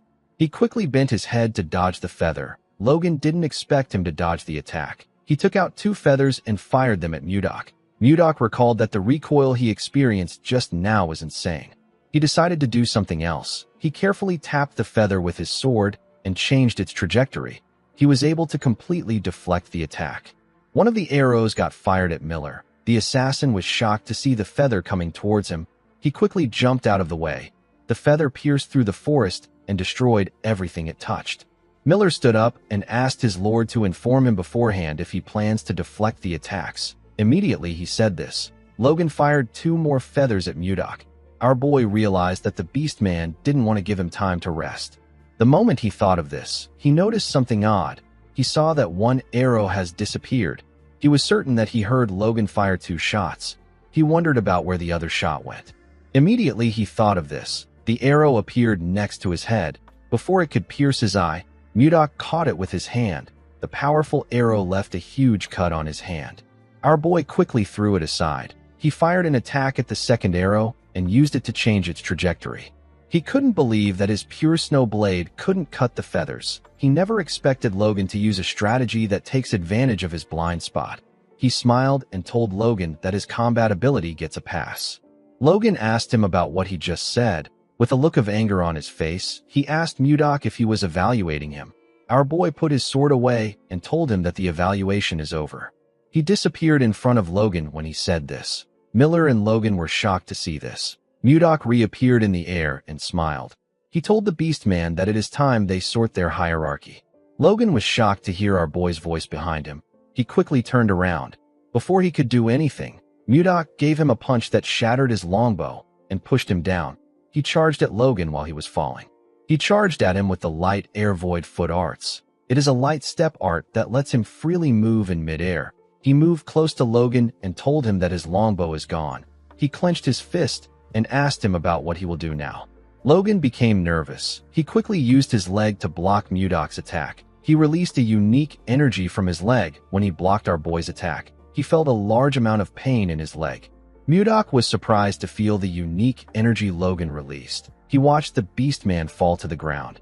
He took a look at the odd energy in his hand. He said that something feels off. He asked Logan to tell him how he got his leg injured. Logan was annoyed to hear this. He said that he would never share this information with a human. He swung his claws at Mudok. Our boy easily dodged his attack. He covered his hand with his energy. He used it to hit Logan in his injured leg. The beast man called him a bastard. He swung his fist at Mudok and told him that it is cowardly to attack an injured leg. Our boy dodged his attack and clenched his fist. He hit Logan in his injured leg with a large amount of energy. The beast man screamed when this happened. He asked Mudok if he is truly a warrior. Our boy ignored him and hit his feet. He also used his energy to hit Logan's thigh. The beast man told him that a warrior should fight fair and square. He screamed and begged Mudok to stop. He swung his injured leg at our boy. Although Mudok was able to block the attack, it blew away the things around him. Our boy smiled when he saw this. Logan couldn't comprehend what was happening. He removed the bandage on his leg and raised it up. He couldn't believe that his leg was healed. He wondered about how it happened. He knew that his injury was something no doctor on the continent could cure. Mudok told him that it would have been impossible for a doctor to resolve his problem since he wasn't injured. He revealed to Logan that he was cursed. The beast man was shocked to hear this. Our boy explained to him that there was some ominous mana wrapped around his leg. He told him that he used his energy to disperse it. Logan couldn't believe what he was hearing. He asked Mudok about the kind of human he is. Our boy told him that he is the human who he will follow and trust. The scene shifts, and we are taken inside Logan's house. We see a well-roasted boar placed in front of Mudok and Miller. Logan asked Mudok to dig in. He revealed to him that the dish is a traditional dish in his tribe. Miller was very excited to eat the boar. He said that he has been starving for some time. He stretched out his hand and said that he will enjoy the meal. Before he could grab a piece of meat, Logan hit his hand. With a look of anger on his face, he asked Miller to tell him why he wants to eat the food. He told him that the dish is only for his benefactor. Mudok grabbed a piece of meat and told Logan that Miller is one of his people. He asked him to treat Miller well. Logan reluctantly accepted our boy's request. Miller smiled when he heard what his lord said. Logan gave him a dead rat and asked him to get lost. Miller was annoyed to see this. He told Logan that he is so mean. He asked him about why he is treating him and Mudok differently. Logan told him that this is the best he can offer a mere human. He asked Miller to go hunt for his own meal if he doesn't like the dish. While they were arguing, Mudok was enjoying his meal. He didn't expect the meat to be so delicious. Before Logan and Miller could start fighting, Mudok called out to Logan. He asked the beast man to tell him how his left leg got hurt. He revealed to him that he confronted the captain of the Phoenix Knights about the cause of his injury. He asked Logan about why he confronted his captain. The Beastman told Mudok that he will explain everything. He said that he will tell him about the day he lost everything. According to him, Torion secretly came to see him on the day he got promoted as vice captain. The captain was acting friendly that day. Logan found this strange because Torion is a race supremacist. He had always seen Logan as a thorn by his side. The captain made a shocking proposal to Logan. The Beastman couldn't believe what he was hearing. He threw his glass of wine at the wall. He stood up and walked towards the door. He asked Torion if he believes that he would ever accept such a proposal. Torion advised him to choose wisely. With a creepy smile on his face, he told Logan that there will be no chance to turn back once he leaves this room. Logan let out a sigh and advised the captain to worry about himself. He was annoyed to see how the night captain was acting. Immediately he thought of this. Curson appeared behind him with a spell in his hand. He fired the spell at Logan's leg. The Beastman felt a large amount of pain in his leg. His eyes turned red. He instantly passed out. When he came to his senses, he found himself lying on a bed in the infirmary. At first, he thought that everything that happened was a dream, but when he took a look at his leg, he saw that his leg was truly injured. Logan couldn't comprehend what was happening. He screamed his captain's name out of anger. A while later, we see Torion walking in a hallway. He turned around when he sensed something behind him. Before he could do anything, Logan used his claws to scratch his face. He landed a huge cut on Torion's face. The scene shifts, and we are taken back to the present. Mudok told Logan that he understands what happened. The Beastman bowed his head and thanked Mudok for helping him. He didn't expect our boy to heal him and tell him that he was cursed. He said that he will find the person who did this. Mudok asked him not to bother. He told him that he already knows who it is. Miller and Logan were shocked to hear this. Miller asked his lord about how he knows this. Mudok explained to him that he doesn't know the curse user, but he knows his employer. He asked Miller if he remembers Sis. Miller assured him that he remembers the assassin who tried to kill John Slabe. Our boy revealed to him that he felt something foreign when he casted the soul harvesting technique on Sis. He told Miller that this was the same energy he felt in Logan's leg. Miller was surprised to hear this. He said that the injury must be connected to Duke Icarus. Logan was shocked to hear this. He asked our boy if he just said Duke Icarus. Mudok asked him about why he is reacting like this. Logan revealed to him that the proposal he declined was related to the Duke. Mudok asked him to tell him what the proposal was about. With a nervous look on his face, Logan revealed to our boy that the proposal was about rebellion. He said that the Duke wants to overthrow the current royal authority and establish his own dynasty. Miller was surprised to hear this. Our boy smirked when he got this information. He realized that the Duke has finally stepped into his trap. He knew that this information was going to change the game. The scene shifts, and we are taken to the Duke's mansion. We see Icarus standing in his office. He welcomed the captain of the Phoenix Knights and asked him about how his injury is. Torion told him that it is getting better. The man was now wearing an eye patch. He asked the Duke about why he called for him. Icarus turned to his wall and reminded Torion that Mudok has recently joined his Knight Order. He stabbed the map with his dagger and ordered Torion to lure Mudok to the location he hit. He told the captain that he will become the next Duke if he can lure Mudok to this place. Torion was shocked to hear this. He bowed his head and assured Duke Icarus that he will complete the mission. Icarus was happy to hear this. He believed that he had set the perfect trap. He promised to make the place Mudok's grave. In the next scene, we see a Beastman bleeding on the ground. Mudok was standing in front of this Beastman. His fist was covered in blood. Torion stepped out of the shadows when he saw this. He smiled and asked Mudok about what he is doing. Our boy turned around and glared at him. An hour ago, we see Baron Vincent welcome Mudok to his territory in his armor. He thanked him for coming. Our boy told him that there is no need for him to thank him. He reminded him that he promised to resolve the monster problem that arose in his territory. He walked forward with the Baron and told him that he arrived late because he had some urgent matters to deal with. He said that he asked the Phoenix Knight Order to come there a week ago as a stopgap. Vincent said that they have been able to resolve their immediate crisis thanks to the help of the Knights. The moment he said this, Mudok noticed something odd. He asked the Baron about why he looks worried when the immediate crisis is already resolved. Vincent turned to Mudok and told him that there is something he has to share with him even though he is indebted to the Phoenix Knight Order. He asked Mudok if he knows what is happening inside the Knight Order. He said that cruel acts are taking place internally. He told our boy that there is a hate crime aimed at excluding other races in the Night Order. Immediately he said this, we see Mudok rushing towards the Knight's building. When he barged in, he saw something awful. He saw a beast man receiving a beating. His body was covered in blood. 2 other beast men faced their heads to the ground. Their bodies were covered in blood. These beast men were getting bullied by the humans. Mudok watched the humans laugh at their fellow knights. He noticed that Torion was looking at him. He charged at the knight, beating the beast man. He used his palm to hit the man in his head. Blood gushed out of the man's nose. The attack sent him flying. He let go of the beast man he was holding. Mudok quickly grabbed him before he could fall to the ground. The humans and the other beast men were surprised to see this. The humans didn't understand what was happening. They couldn't believe that Mudok took out the man known as Butler and saved the owl beast man in the blink of an eye. Mudok placed the beast man's body on the ground. He saw that the beast man's body was covered in blood. He was certain that he received a crazy amount of beating from the man. Torion walked up to him and smiled. He asked him about what he is doing. Mudok turned around and glared at him with a face filled with anger.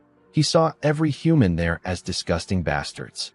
He asked Torion if he hasn't gone too far. Torion took off his eye patch and showed Mudok his scar. He told our boy that this is what a beast bastard did to him. He said that they haven't gone too far. He ordered Mudok to bring the beast man to him. He told him that he will punish him if he disobeys his order. Our boy let out a sigh and helped the beast man up. He asked Torion to punish him if he wants what he is plotting with Duke Icarus to be exposed.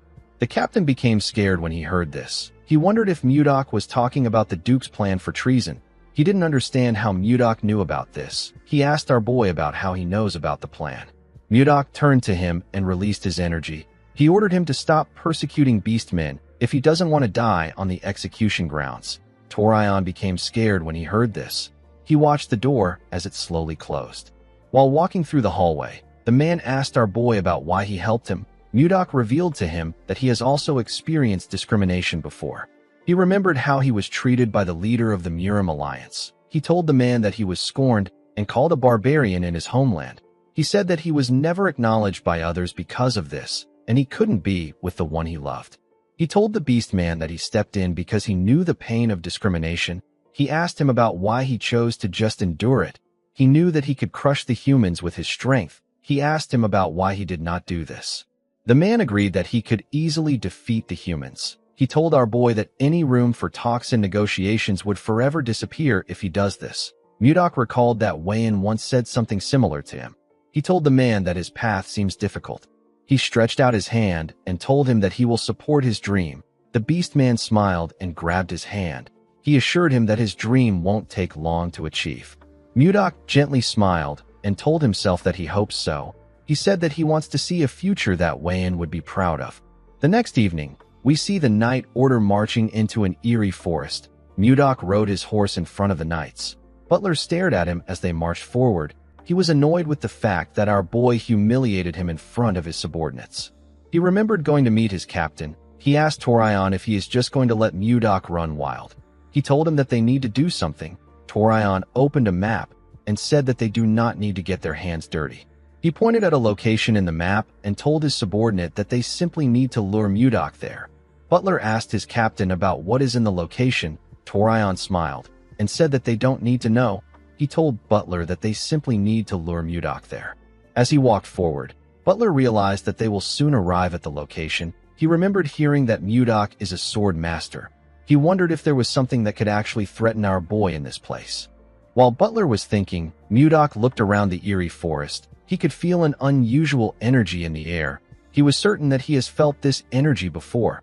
The moment he thought of this, Torion raised his hand and asked the knights to stop. He said that there is a group of monsters ahead of them. He turned to Mudok and told him that he has heard rumors that he is a grand sword master. He smiled and asked our boy if he can show them some of his skills. Mudok declined his request. Torion wondered if our boy sensed something. He wondered if Mudok knew that the place where the monsters are is the place that Duke Icarus mentioned. Butler laughed and said that the great grand sword master is scared of something like this. He took out his sword and asked Mudok to watch closely. He used his sword to tear the wolf monsters in front of them apart in an instant. He asked Mudok if he likes his sword skills. He asked him if he is shocked. The moment he said this, a monster bit him in his neck. Torion and the other knights were shocked to see this. He watched the monster sink its teeth deeper into Butler's neck. It released a unique energy from its body. Its body began to regenerate. Mudok was shocked to see this. He couldn't believe that the monster's severed body parts were regenerating. As Butler fell to the ground, more wolf monsters came out of hiding. Mudok wondered if these monsters were Jiangshis. Torion became scared. He didn't understand what was going on. He watched the wolves chew on his knights. Some of them called for help. They said that the monsters keep coming to life no matter how many times they kill them. Torion knew that there would be something in this location, but he never thought that it would be undead monsters. He turned his horse around. Before he could do anything, someone called out to him. When the captain turned around, he saw some monsters coming towards him. Mudok appeared in front of him. He raised his sword and thrust it at the monsters. He fired ice shards from his sword. The shards pierced through the monsters' bodies. Mudok said that Duke Icarus is a cruel bastard. He said that he did not expect the Duke to abandon an entire knight order just to take him out. Torion was annoyed to hear this. He couldn't accept the fact that he was abandoned. He hated the fact that he and the Beastmen were in the same situation. He rode his horse forward. He didn't want to accept this situation. Mudok was annoyed to see what he did. He called the captain a bastard. He couldn't believe that someone who calls himself a captain would abandon his subordinates and run away. He recalled that he hasn't heard the full details about the Duke's plan. He decided to chase after Torion. Before he could take a single step forward, a huge monster landed behind him. Mudok quickly turned to the huge monster. The monster roared loudly when it saw our boy's face. Mudok could tell that this monster was going to be a tough opponent. The scene shifts, and we see someone pour a healing potion on Butler. The man was able to regain consciousness. He realized that someone used a healing potion on him. He assumed that the person was Captain Torion. When he raised his head up, he saw the owl beast man standing in front of him. He was shocked to see her. The man coughed and said that Torion has run away. He dragged his comrade's body and asked Butler to get up if he is healed. He told him that they need his strength. Butler asked him to wait. He noticed that the beast man was heavily injured. He couldn't believe that the man used his only healing potion on him, even though his own body is a total mess. He couldn't understand why the beast man would do this for him after everything he put him through. He asked the owl beast man to tell him why he did this. As monsters charged at them, the beast man placed his hands on Butler's shoulders and asked him if he needs a reason. He told Butler that they are comrades in arms. He asked him if he really needs a reason to help him. Butler was moved to tears when he heard this. He grabbed his sword and charged at the monsters. He tore all of them apart in an instant. As tears poured out of his eyes, Butler told his comrade that he will definitely survive. He said that he will spend his whole life atoning for his sins. The beast man smiled and told him that he is looking forward to this. The moment he said this, more monsters charged at them. On the other side of the battlefield, we see the huge monster block Mudok's sword. It swung its arm and sent our boy flying. Mudok quickly pushed his sword into the ground to stop himself from slamming his back on the ground. He watched the monster regrow its fingers. He called it a persistent bastard. No matter how many times he lands a cut on it, the monster keeps regenerating. Mudok knew that he will end up exhausting his internal energy if things continue like this. He and the monster charged at each other. Mudok cut off the monster's arm with a single slash. The monster was able to land a cut on him before its arm got cut off. Our boy gathered his energy in his hand and told the monster that he has got it. He fired his attack at the monster. The huge monster was able to dodge the attack by jumping out of the way. Our boy's ice only hit it in its severed arm. Mudok noticed something odd. He attacked the monster with his ice to reduce its mobility. He didn't think that it would have another effect. He saw that the arm he cut off was not regenerating. He appeared in front of the monster and gave it a kick. The monster slammed its back on an ice wall. It became scared. Mudok smiled and asked it if their weakness is ice. In the next scene, we see Baron Vincent and his soldiers riding their horses somewhere. The Baron received an urgent report late at night. The report stated that the Phoenix Knights were attacked by some monsters that couldn't be killed. The Baron told his soldiers that they are almost at their destination. He hoped that the benefactor who stepped up for their territory was safe. He raised his mace and announced that reinforcements have arrived. The moment he said this, Vincent saw something shocking. The entire place was filled with frozen monsters. Mudok told Vincent that he is late. The Baron quickly looked up. he saw Mudok standing on the arm of the huge frozen monster. Our boy held the monster's head up triumphantly. He smirked and told Baron Vincent that he just finished dealing with the last monster. The Baron couldn't believe his eyes. His body was trembling. It wasn't because he was scared or because he was cold. It was trembling because of a shudder. After this incident, Mudok was granted an epithet. He was known as the king who froze everything, even death. He became known as the Ice Lord. There are 3 royal knight orders in the Drake Kingdom. The first is the Phoenix Knight Order, the second is the Giant Knight Order, and the third is the Storm Knight Order. As soon as Torion returned to his residence, he summoned the 2 knight captains of the other 2 orders to his mansion. He watched the captains whose names are Gordon and Roberts arrive at his mansion from his window. He remembered Mudok saying that Duke Icarus was willing to abandon an entire knight order just to kill him. Captain Torion told himself that he won't be thrown aside.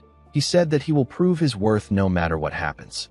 Once the men got seated, the Count cleared his throat and apologized to them for calling them out so late at night. The captain of the Storm Knight Order, whose name is Gordon, asked the Count to not worry about it. He told Torion that they will come anytime he calls. Baron Roberts, who is the captain of the Giant Knight Order, asked the Count to quickly tell them the reason he called for them. The Count was not surprised to see how cold Roberts was. He knew that the Baron was a royalist who swore loyalty to the king. Torion told himself that Roberts will become one of the Duke's people from today onwards. He took out a bottle of wine and smiled at the Baron. He asked him not to be so tense. Torion planned to make Roberts an offer that he can't refuse. He asked the 2 captains if they have heard about John Slabe. The 2 men flinched when they heard this. Torion filled his cup up and said that Count Slabe is so pitiful. He said that the Count ended up losing his beloved son after covering for the incompetent king for so long. He told the men that this wouldn't have happened if the Count had followed Duke Icarus. Gordon and Roberts were shocked to hear this. Gordon lowered his voice and asked Count Torion if it is okay to speak so bluntly. The Count also lowered his voice and asked him to calm down. He said that he already thought this through.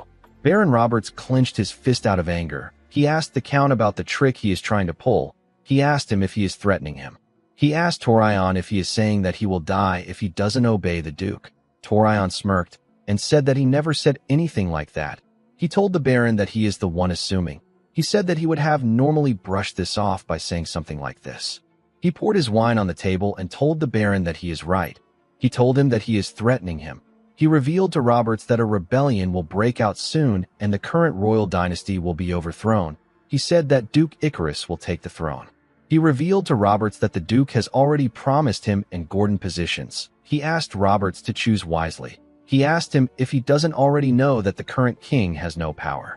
Count Torion already knew that Baron Roberts holds a considerable amount of influence within the royalist faction. If he joins the Duke's side, other royalists will follow. While Torion was staring at Roberts, he saw that the man faced his head down as if he had accepted the situation. Torion believed that the Baron had switched sides. He told him that he made the right choice. He assured him that he will speak well of him to the Duke. Roberts raised his hand and slammed it on the table. He destroyed the table and made Gordon fall to the ground. The Baron stood up and asked Count Torion to tell him what he means when he said that the king has no power. He said that he and the Giant Knight Order are still around. He walked towards the door and asked the Count to surrender before dawn. He told him that he might be able to save his family from annihilation. The Count was annoyed to hear this. He didn't think that he would fail. Immediately the Baron left. Count Torion and Gordon heard someone laughing behind them. They quickly turned to see who it was. Someone slowly rose out of the spilled wine and told Torion that he is quite pathetic. The woman asked him if he has failed again. Torion quickly went on his knees and bowed his head when he heard this. He apologized to the woman known as Lady Curson. Gordon was surprised to hear her name. He realized that this woman is the Black Magician who is the Duke's close aide.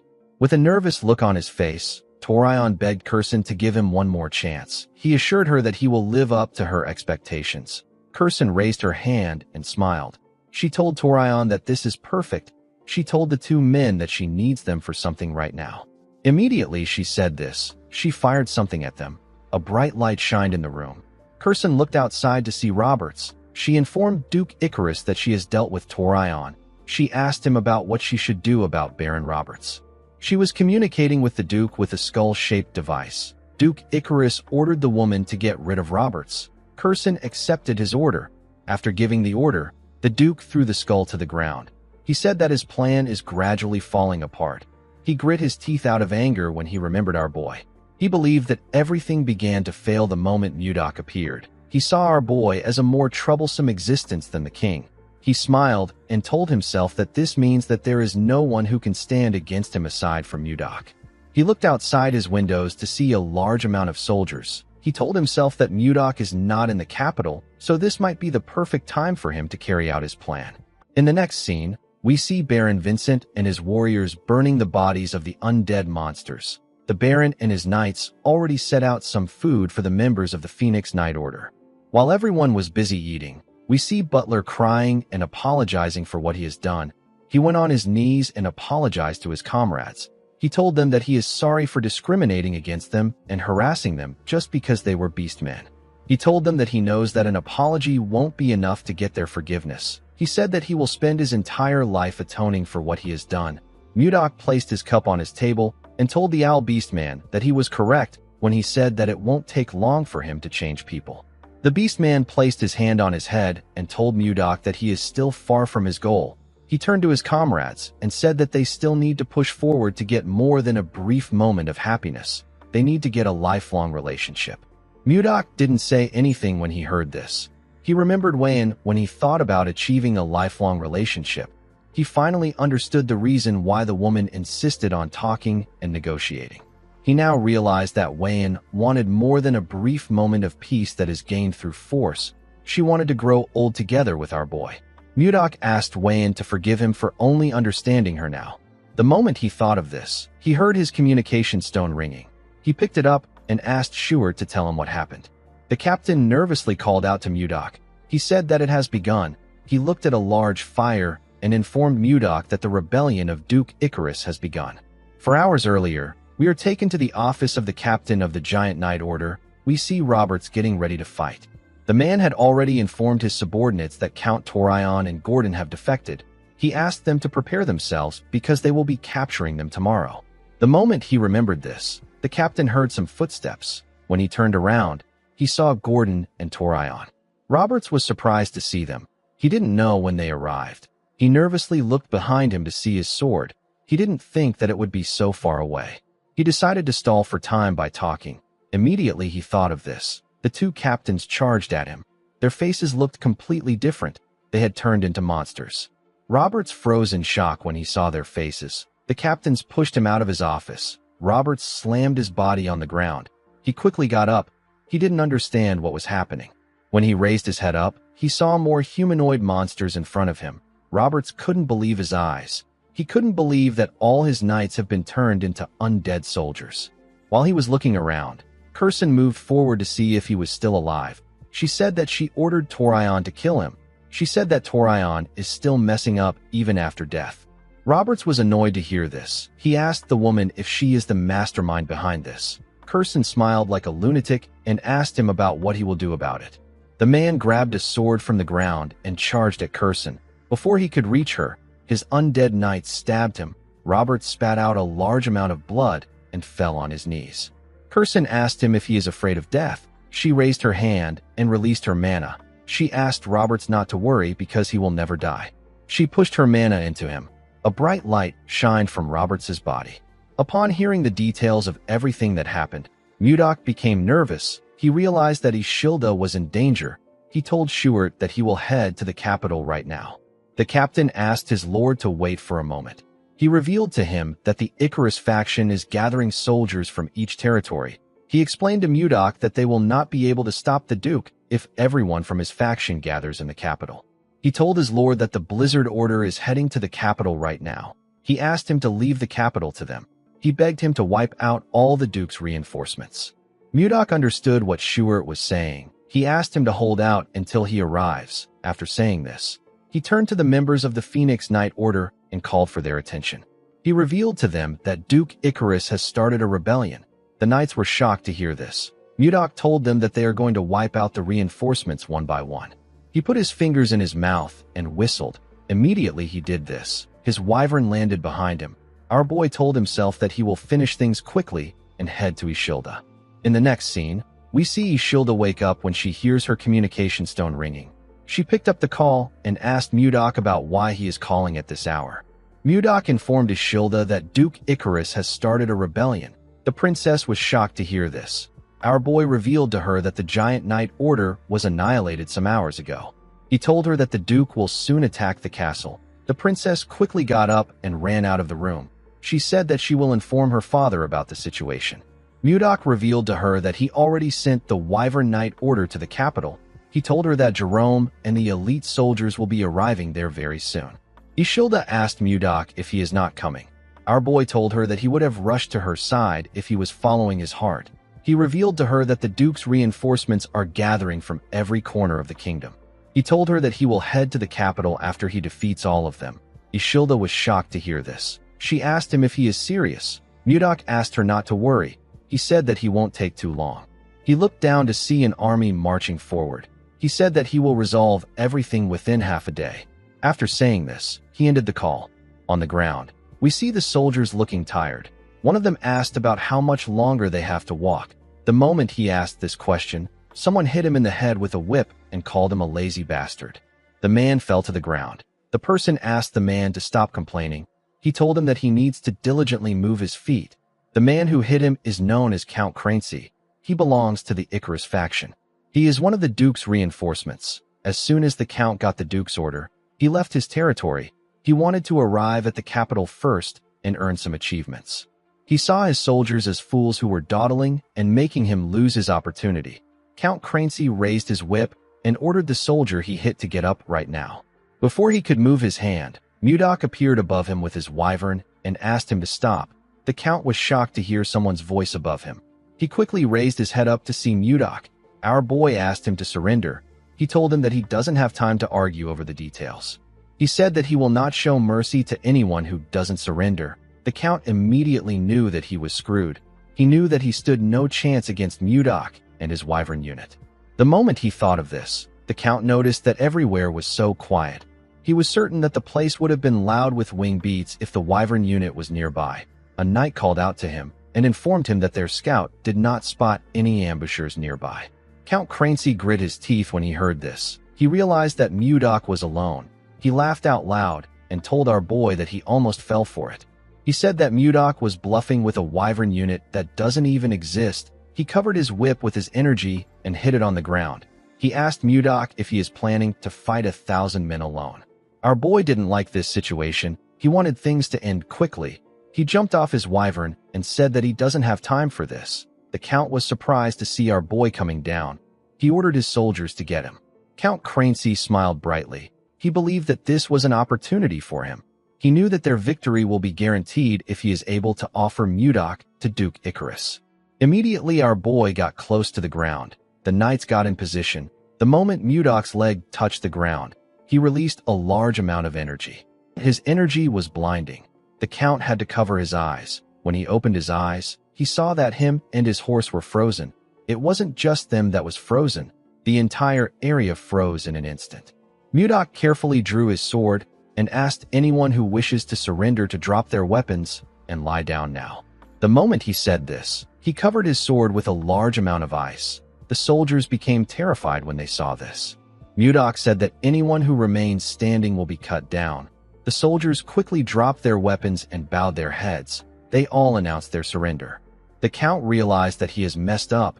His legs were frozen, so he couldn't even lie down and surrender. Unfortunately for the poor bastard, Mudok swung his sword and ended his life. Some minutes later, we see our boy sitting on his wyvern. He informed the soldiers that the Phoenix Knight Order will arrive soon. He ordered them to stay right there. He asked them if they understand. The men told him that they do. After giving his order, our boy moved to the sky with his wyvern. He used his communication stone to contact Shuard. He informed him that he has dealt with the Crancy unit. The man asked him to head northwest. He informed Mudok that another reinforcement unit is there. He told him that there are about 1,000 strong combatants in the unit. He asked him if he will be alright alone. Mudok smiled and asked him not to worry about him. Our boy wanted to end things quickly so that he can go to the palace to save Ishilda.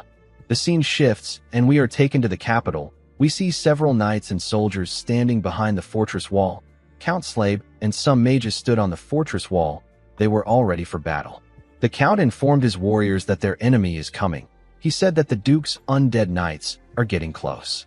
The Count was shocked to see the amount of undead knights that the Duke created. He realized that he would have been helpless if he did not plan beforehand. However, the situation is different now. He ordered the mages to get ready. Mudok had already informed the Count that the Duke will launch a surprise attack on the capital with undead knights.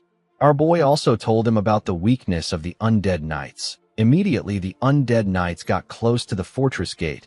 The mages activated their magic and froze everything beneath them. All the undead knights got frozen. The Count was happy to see this. He told his warriors that they can do this. Immediately, he said this. The undead knights destroyed the ice that held them down and jumped over the fortress wall. Count Slave was shocked to see the undead knights coming towards him. He wondered if ice was not their weakness. While the soldiers were busy with the undead knights, Kurson moved towards the capital with more undead knights. A huge undead soldier destroyed the fortress gate and allowed Kurson to enter the capital. The soldiers announced that the gate has been breached. They said that more undead knights are entering the capital. Before she could move forward, Kurson saw someone on the ground. She smiled and referred to the man as the king's loyal dog. The man turned out to be Count Slave. The Count had lost one of his arms. He put himself together and asked Kurson about the trick she used. He told her that he heard that Mudok froze the undead monsters and put them down. Kurson told him that it is true that our boy did this. She revealed to the Count that the key thing Mudok used was high-purity mana, not ice. Count Slave was surprised to hear this. The mage explained to him that black magic is weak against pure mana. This is why Mudok's mana worked against the undead. With a smile on her face, Kurson told Slave that the outcome of this battle has already been decided since Mudok is not in the capital. As she spoke, the buildings around her burned to the ground. The Count was annoyed to see this. The huge undead next to Kurson raised its hand and swung it at the Count. Slave apologized to the king for his failure. He closed his eyes and said that this might be his end. Before the undead could hit the Count, someone with white hair raised their hand and attacked the monster with the white ice divine palm. The person fired a large amount of ice at the undead and sent it flying. The Count and Kurson were surprised to see this. Kurson quickly turned to her undead. She saw that it was defeated. She knew that only our boy could do this. She turned to him and asked him about how he could get there so quickly. The person in front of her smiled and said that she is not the Viscount. The person turned out to be Savina. The girl's hair had begun to turn white. She said that she is Mudok's first disciple. Kurson was shocked to hear this. She could tell that Savina wasn't lying. She noticed that the girl had the same mana purity as her master. The moment she thought of this, she heard a loud sound behind her.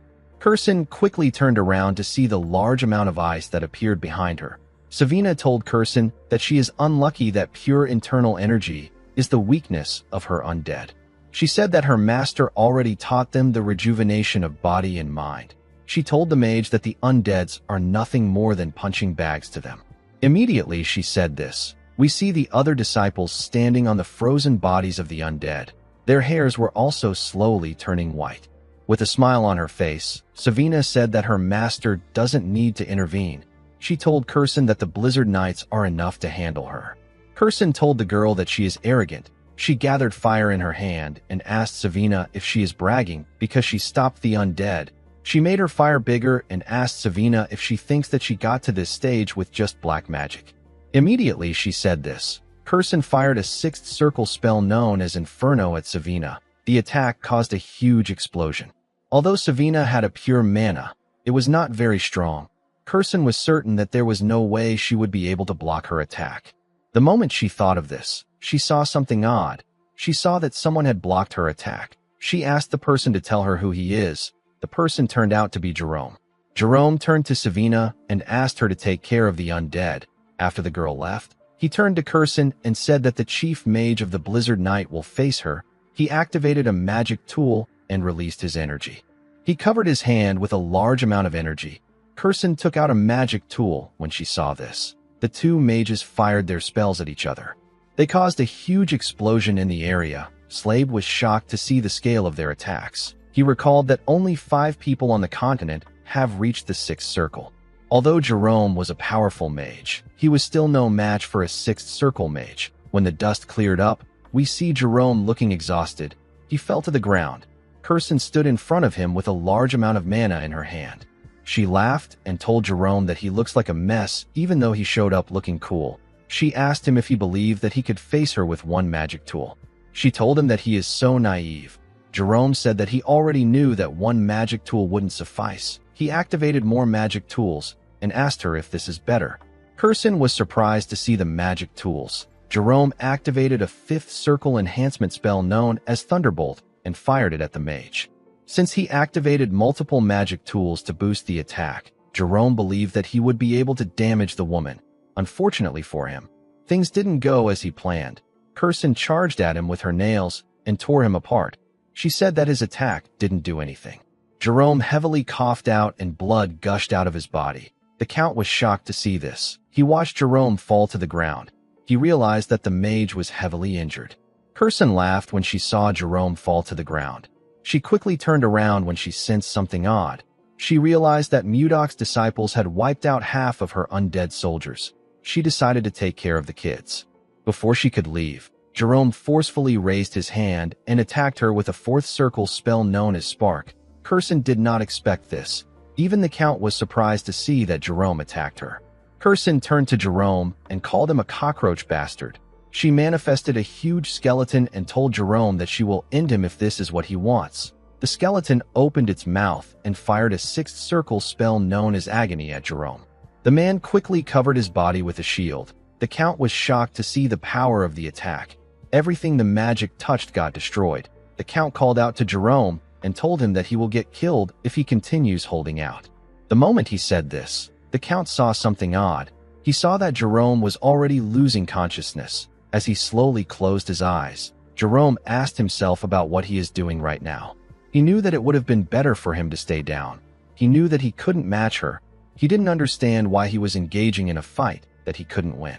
Immediately he thought of this. He remembered his lord telling him that this is his nature. Jerome was shocked to hear this. He saw himself floating above his office. He wondered if his life was flashing before his eyes. Mudok was talking to him inside his office. He told Jerome that he is unable to refuse other people's requests, and he works all night even though he complains. He told him that he is basically a pushover.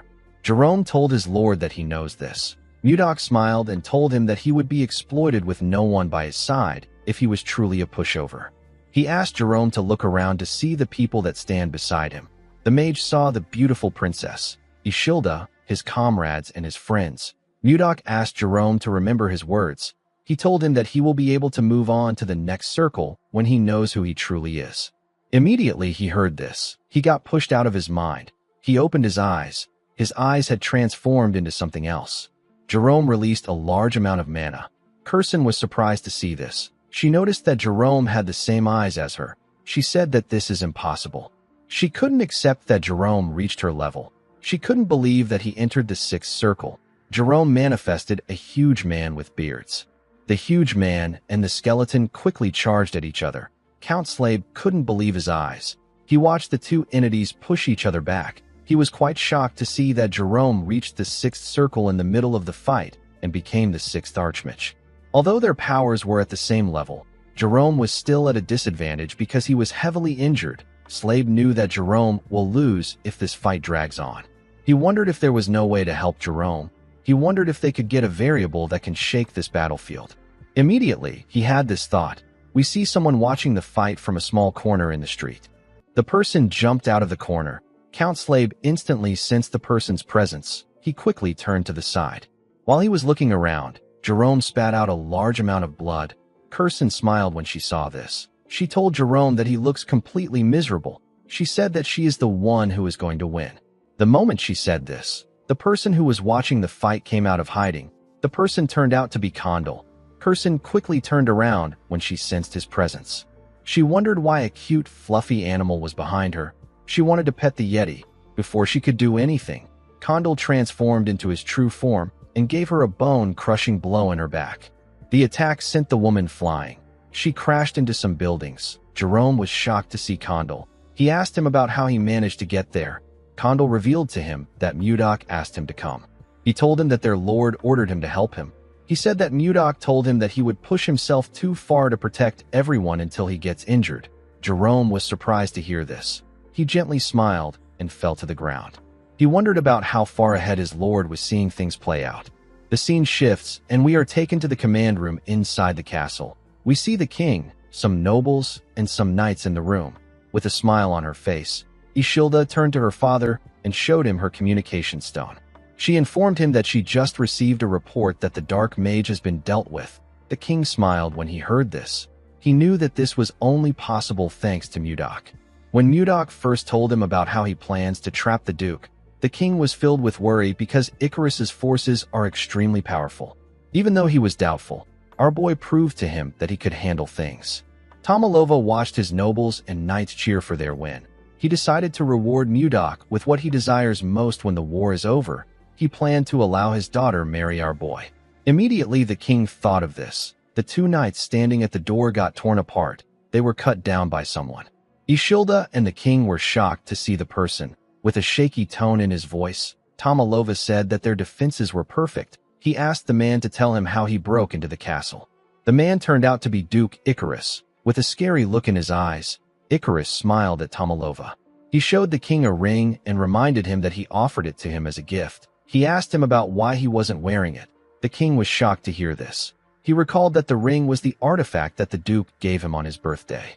Icarus revealed to him that the artifact actually has an hidden ability. He explained to him that the artifact can allow someone to perform a spell that teleports them to the location of the ring. Tomalova was shocked to hear this. Icarus told him that he shouldn't have put the artifact in his safe. He said that it was quite tiring to walk all the way to this command room. The Duke killed everyone that he saw in the castle before he reached the room. Even the maids weren't spared.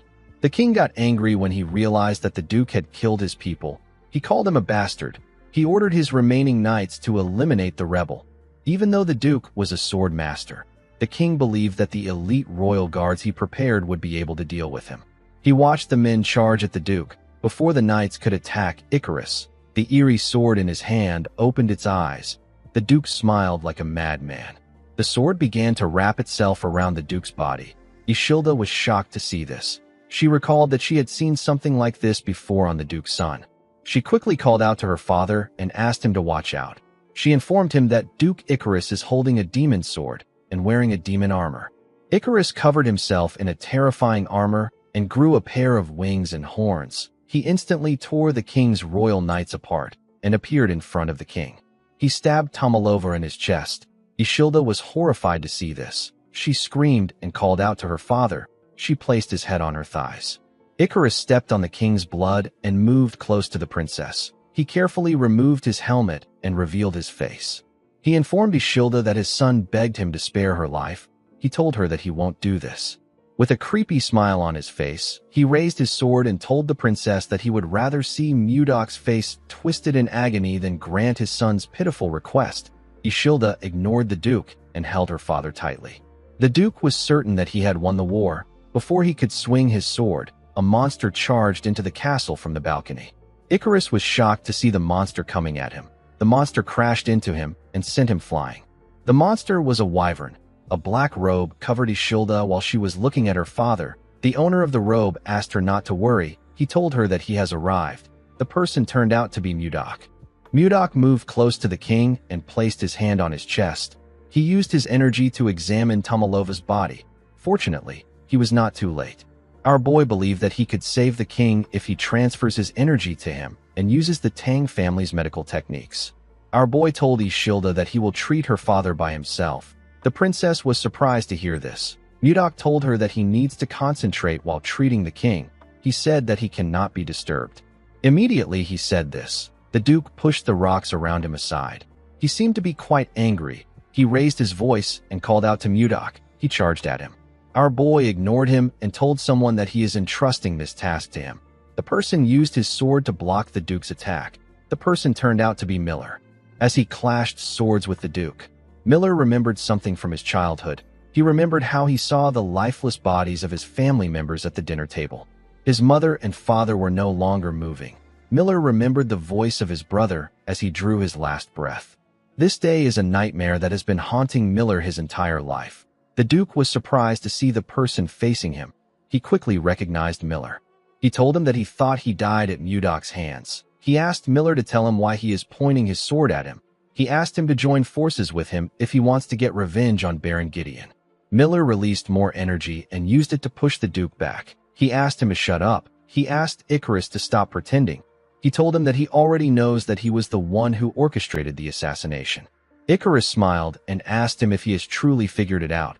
He said that this is quite annoying. Miller couldn't believe that he was smiling.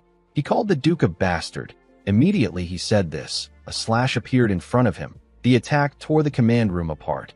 Mudok's wyvern quickly protected Ishilda from the impact of the attack. The princess was shocked to see what the Duke did. She knew that this was something that only a Grand Sword Master could do. He was using an energy-enhanced sword. Ishilda wondered if Miller will be able to face a Grand Sword Master. Miller was able to go low before the attack could reach him. When he raised his head up, he saw the Duke swinging his sword at him. Mudok smiled when he heard what Ishilda said. He asked her not to worry. He said that he taught Miller by himself. The moment he said this, Miller used his energy to enhance his body and block Icarus's sword. The Duke was shocked to see what he did. Miller gathered his strength and used the energy-enhanced full body to push the Duke back. He created 2 blades with his energy. The Duke couldn't believe that Miller was using energy-enhanced sword. He said that this should be impossible for trash like him. He couldn't accept the fact that Miller was on the same level as him. Miller moved close to him and fired several strikes at him. As Miller pushed the Duke back, Mudok revealed to Ishilda that Miller has a divine martial body. He possesses a body born specifically to learn martial arts. Mudok remembered how Miller was able to instantly copy the acupoint sealing technique even though he knew nothing about martial arts. He said that Miller's talent is even greater than his own. He revealed to Ishilda that Miller has already entered the level of an advanced master. He told the princess that a fake Grand Sword Master like Icarus who used dirty shortcuts to push himself up can never compare to a real martial artist like Miller. Immediately he said this. Miller charged at the Duke. Icarus tried to use his sword to block the attack, but it shattered when it touched Miller's energy blades. Icarus couldn't believe his eyes. He didn't know what to do. With a serious look on his face, Miller told the Duke that the fight ends now. He beheaded him with a single slash. Icarus was unable to even react to the attack. Mudok turned to Miller to see what he had done. He gently smiled as he looked at the man. Mudok believed that revenge was a stupid thing, but he understood that it was a path to liberation for some people. As he stood in front of the Duke's body, Miller shed a tear. He remembered how he always saw his dead family every time he closed his eyes. However, those images were now gone. Miller smiled and prayed that his father, mother, brother, and his past self all rest in peace. While he was trying to put himself together, Mudok informed the princess that the initial treatment is complete. He told her that her father is no longer in danger. Ishilda was happy to hear this. She quickly ran to Mudok and gave him a hug. She thanked him for his help. Mudok asked her not to worry about it. He told her that he is just relieved that everyone is safe. While he was talking to the princess, the Duke's severed head suddenly opened its eyes. Some minutes earlier, Mudok thought about how he needed to end everything before his energy runs out. Since the root of the problem has been dealt with, our boy believed that he could finally rest. Unfortunately for him, the Duke opened his eyes. He began to gather an eerie energy. Mudok quickly turned around when he noticed that an evil energy was moving towards the Duke's head. When he turned to the head, he saw that it had increased in size. The Duke said that he will destroy everything if he cannot have it. He said that he will wipe out the Drake Kingdom. Miller informed his lord that the Duke is planning to blow himself up. Mudok could tell that Icarus was gathering enough energy to erase the entire area without leaving a single trace. He gathered his energy in his hand and told Icarus that he won't let him do as he wishes. Unfortunately, Mudok was too tired. Something in him shattered. Mudok felt a large amount of pain in his body. He quickly realized that he was experiencing energy deviation. Mudok was at the transcendent realm. The chances of a martial master like him suffering from energy deviation is extremely rare. However, after our boy engaged in a fierce battle against undead monsters, he eliminated Icarus's reinforcements. He even circulated his energy to save the king's life. Our boy had done too many things. He forced himself to fight for 3 days straight without rest. No matter how strong he is, his path of circulating energy will inevitably get twisted. This will lead to energy deviation. Blood gushed out of Mudok's eyes, ears, and mouth. Ishilda and Miller were shocked to see this. Miller couldn't believe that his lord was bleeding from different orifices. The Duke smiled when he saw Mudok fall to the ground. He asked him if a demon like him also has limits. He said that the road to hell won't be lonely. He laughed and said that he will take the entire kingdom and the Blizzard Knights to hell with him. Ishilda grit her teeth when she heard this. Mudok forcefully gathered his energy and glared at Icarus. He said that he will not allow this to happen. He got on Lilith and used her to carry Icarus's expanding head outside. Ishilda and Miller were surprised to see this. With tears in her eyes, Ishilda called out to Mudok. Our boy and Lilith moved to the sky. Everyone in the capital could see them flying with the Duke's head. They moved away from the capital as fast as they could. As they went higher into the sky, Mudok thought about Wan. He said that the two of them can't be together in this life. He said that he still hasn't lost hope because he now knows that reincarnation exists. Mudok promised himself that he will find Wan once again if he gets the chance to be reborn. He said that he will go to her even if he has no memories or his appearance changes. He told himself that anything will be fine because he believes that she will remember him just as he has remembered her in this life. As he thought about this, the Duke's head began to swell. It released a ridiculously large explosion in the sky. This was how his rebellion came to an end. 10 days later, we see the king open his eyes. He saw his daughter by his side. Ishilda was so happy to see her father, she quickly gave him a hug. After hearing about the entire situation from his daughter, the king bestowed commendations upon the Blizzard Knights as those with the greatest merits. No matter how many titles and riches they received, no one felt any joy. There was something bothering them. After the king was done gifting the Blizzard Knights, a knight announced that the one with the greatest merits in suppressing the rebellion has arrived. He said that Viscount Blizzard has arrived. Mudok entered the hall with the help of Miller. Our boy was heavily injured. His spirit seemed to be broken. A few seconds before Icarus's head blew up, our boy informed Lilith that it is time for the Duke to explode. Immediately she heard this. She pushed Mudok off her back. Although she didn't say anything, Mudok understood her feeling. He remembered how he held Lilith in his hands when she was born. He couldn't believe that he had to watch her die. He asked her to forgive him. The moment he said this, the Duke exploded. Mudok was able to survive. However, due to his energy deviation, he became no different from a cripple. He was unable to walk on his own. He gathered his strength and knelt before the king. Tomalova turned to his daughter and told our boy that he originally intended on giving him a great reward. He told him that he was going to allow him to marry his daughter. Ishilda was shocked to hear what her father said. Her stupid father told Mudok that he can no longer grant him this reward in his current condition. 1 year after Duke Icarus's rebellion, we see Ishilda standing in front of a statue. It was a statue of Mudok and his beloved wyvern. While looking at the statue, the princess thought about how it has already been a year since she saw Mudok.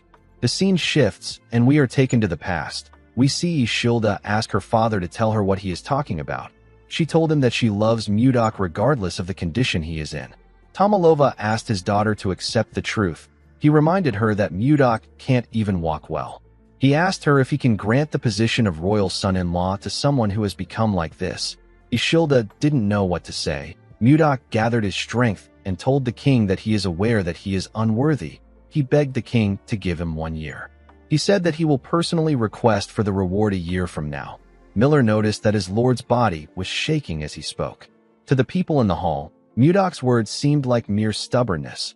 This is because 1 year was far too short for Mudok to return to his former state.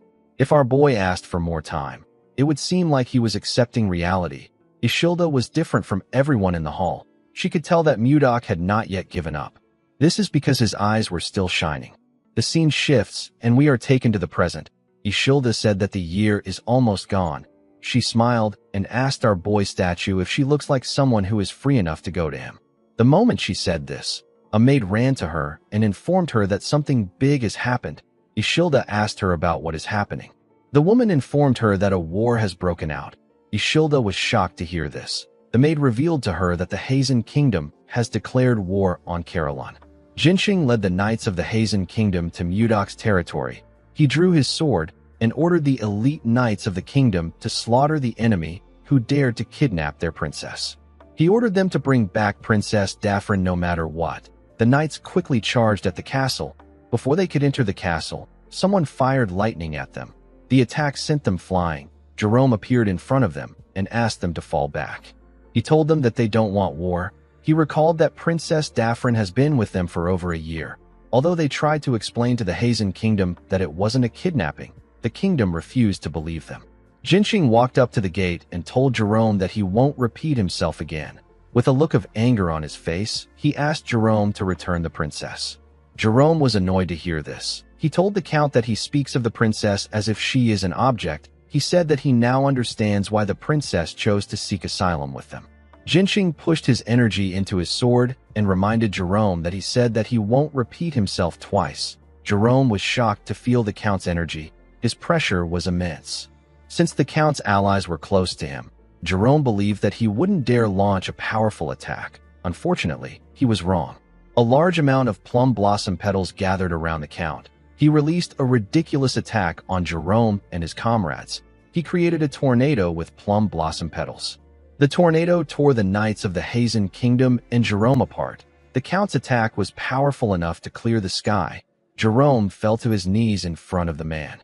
He couldn't believe that the count attacked everyone without caring. He was quite shocked to see that Jinxing flattened the surrounding area and even changed the weather with a single strike. He knew that only his lord could do something like this. He wondered if Jinxing was at the same level as his lord. The count raised his sword and got ready to take Jerome's head. Before he could cut off the mage's head, someone came out of the castle and told him that he has done enough. The person turned out to be Princess Daphrin. With tears in her eyes, the princess begged the count not to hurt Jerome. She fell to her knees and told him that she will return to the kingdom willingly and even agree to the engagement. She begged the man to stop. Jerome didn't expect Daphrin to do this for him. Jinxing glared at the princess and asked her if he has a reason to stop. He revealed to her that all he wants is revenge. He told her that she was never the target from the beginning. Daphrin and Jerome were shocked to hear this. Jinxing raised his sword and said that Mudok destroyed his sect in their world. With a crazy smile on his face, he swung his sword and said that it is now his turn. Daphrin screamed when she saw this. Jerome couldn't even move. Before Jinxing's sword could touch Jerome's neck, something appeared in the air and blocked his attack. Jinxing didn't understand what was happening. Even though nothing could be seen, he felt as if an invisible sword was pointed at him right now. Jinxing quickly realized that this was a formless blade. While he was trying to push the sword aside, someone appeared behind him. Jerome quickly noticed that someone was coming. He could feel the person coming towards them with a bone-piercing chill. Even though the person's energy was so cold that it could freeze everything, it still made Jerome's heart beat louder than ever. The mage knew that his lord was back. Mudok smiled at him. Jinxing was shocked to see our boy next to him. He didn't understand what was happening. He told Mudok that he heard he fell into energy deviation. Our boy told him that this is true. He explained to the man that he fell into energy deviation and could no longer use his internal energy. He decided to train in magic. Mudok revealed to Jinxing that he trained his mana instead of his internal energy, and he learned spells instead of martial arts. He began to learn everything with the mindset of a beginner. He took things one step at a time. This was his last resort, so he gave it everything he had. While training, something astonishing happened. He began to accumulate internal energy, although it wasn't in his energy core. Our boy explained to Jinxing that the magic of this world is similar to martial arts. Upon realizing this, he became certain that he will be able to regain the power he lost if he continues to refine magic. Jinxing was annoyed to hear this. He released his energy around himself. He asked Mudok if he is saying that he reached the profound realm just by learning magic. Our boy quickly used his energy to raise Daphrin and Jerome and move them out of the way. Jinxing released more energy and asked Mudok if he thinks that he will believe his nonsense.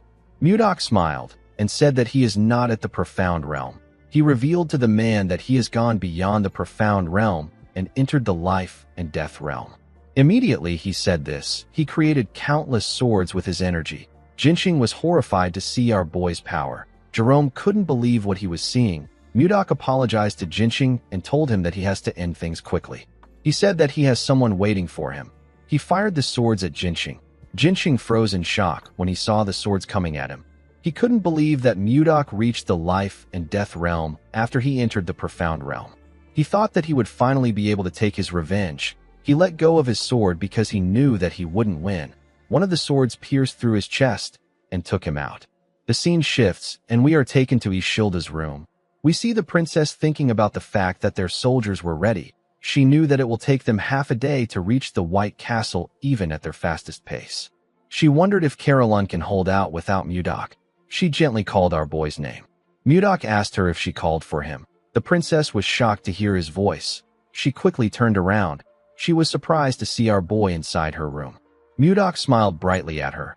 Ishilda couldn't believe her eyes. She quickly hugged Mudok. Our boy apologized to her for making her wait a year. Ishilda corrected him by saying that it has been 4 years. Mudok was shocked to hear this. He quickly asked the princess if she remembers her past life. With tears in her eyes, Ishilda said that she does. She revealed to Mudok that she has been seeing the memories little by little in her dreams. They were the memories of a woman named Wayan who lived in the Central Plains. After seeing all Wayan's memories, Ishilda realized that she reincarnated and Mudok came to find her. Mudok froze in shock when he heard this. He gently laughed and said that he had so many things to tell her. He thought about everything he went through in the Central Plains to come to this world. He hugged Ishilda and told her that a single word will be enough for now. The scene shifts, and we are taken to a garden filled with the lotus of love. Jerome and Daphne were clapping their hands in the garden. They got dressed up for an occasion. Miller, Max, and Schuart were also wearing good suits. The men seemed to be happy for the occasion. The princess stepped out in a unique red robe and wore a beautiful golden crown. Her attire looked exactly like what people wear in the Central Plains. She gently smiled as she walked towards the altar. Today was her wedding day. Condor threw petals in the air as the princess walked past them. Everyone there cheered for her. Tomalova stood at the front to watch his daughter walk to the altar.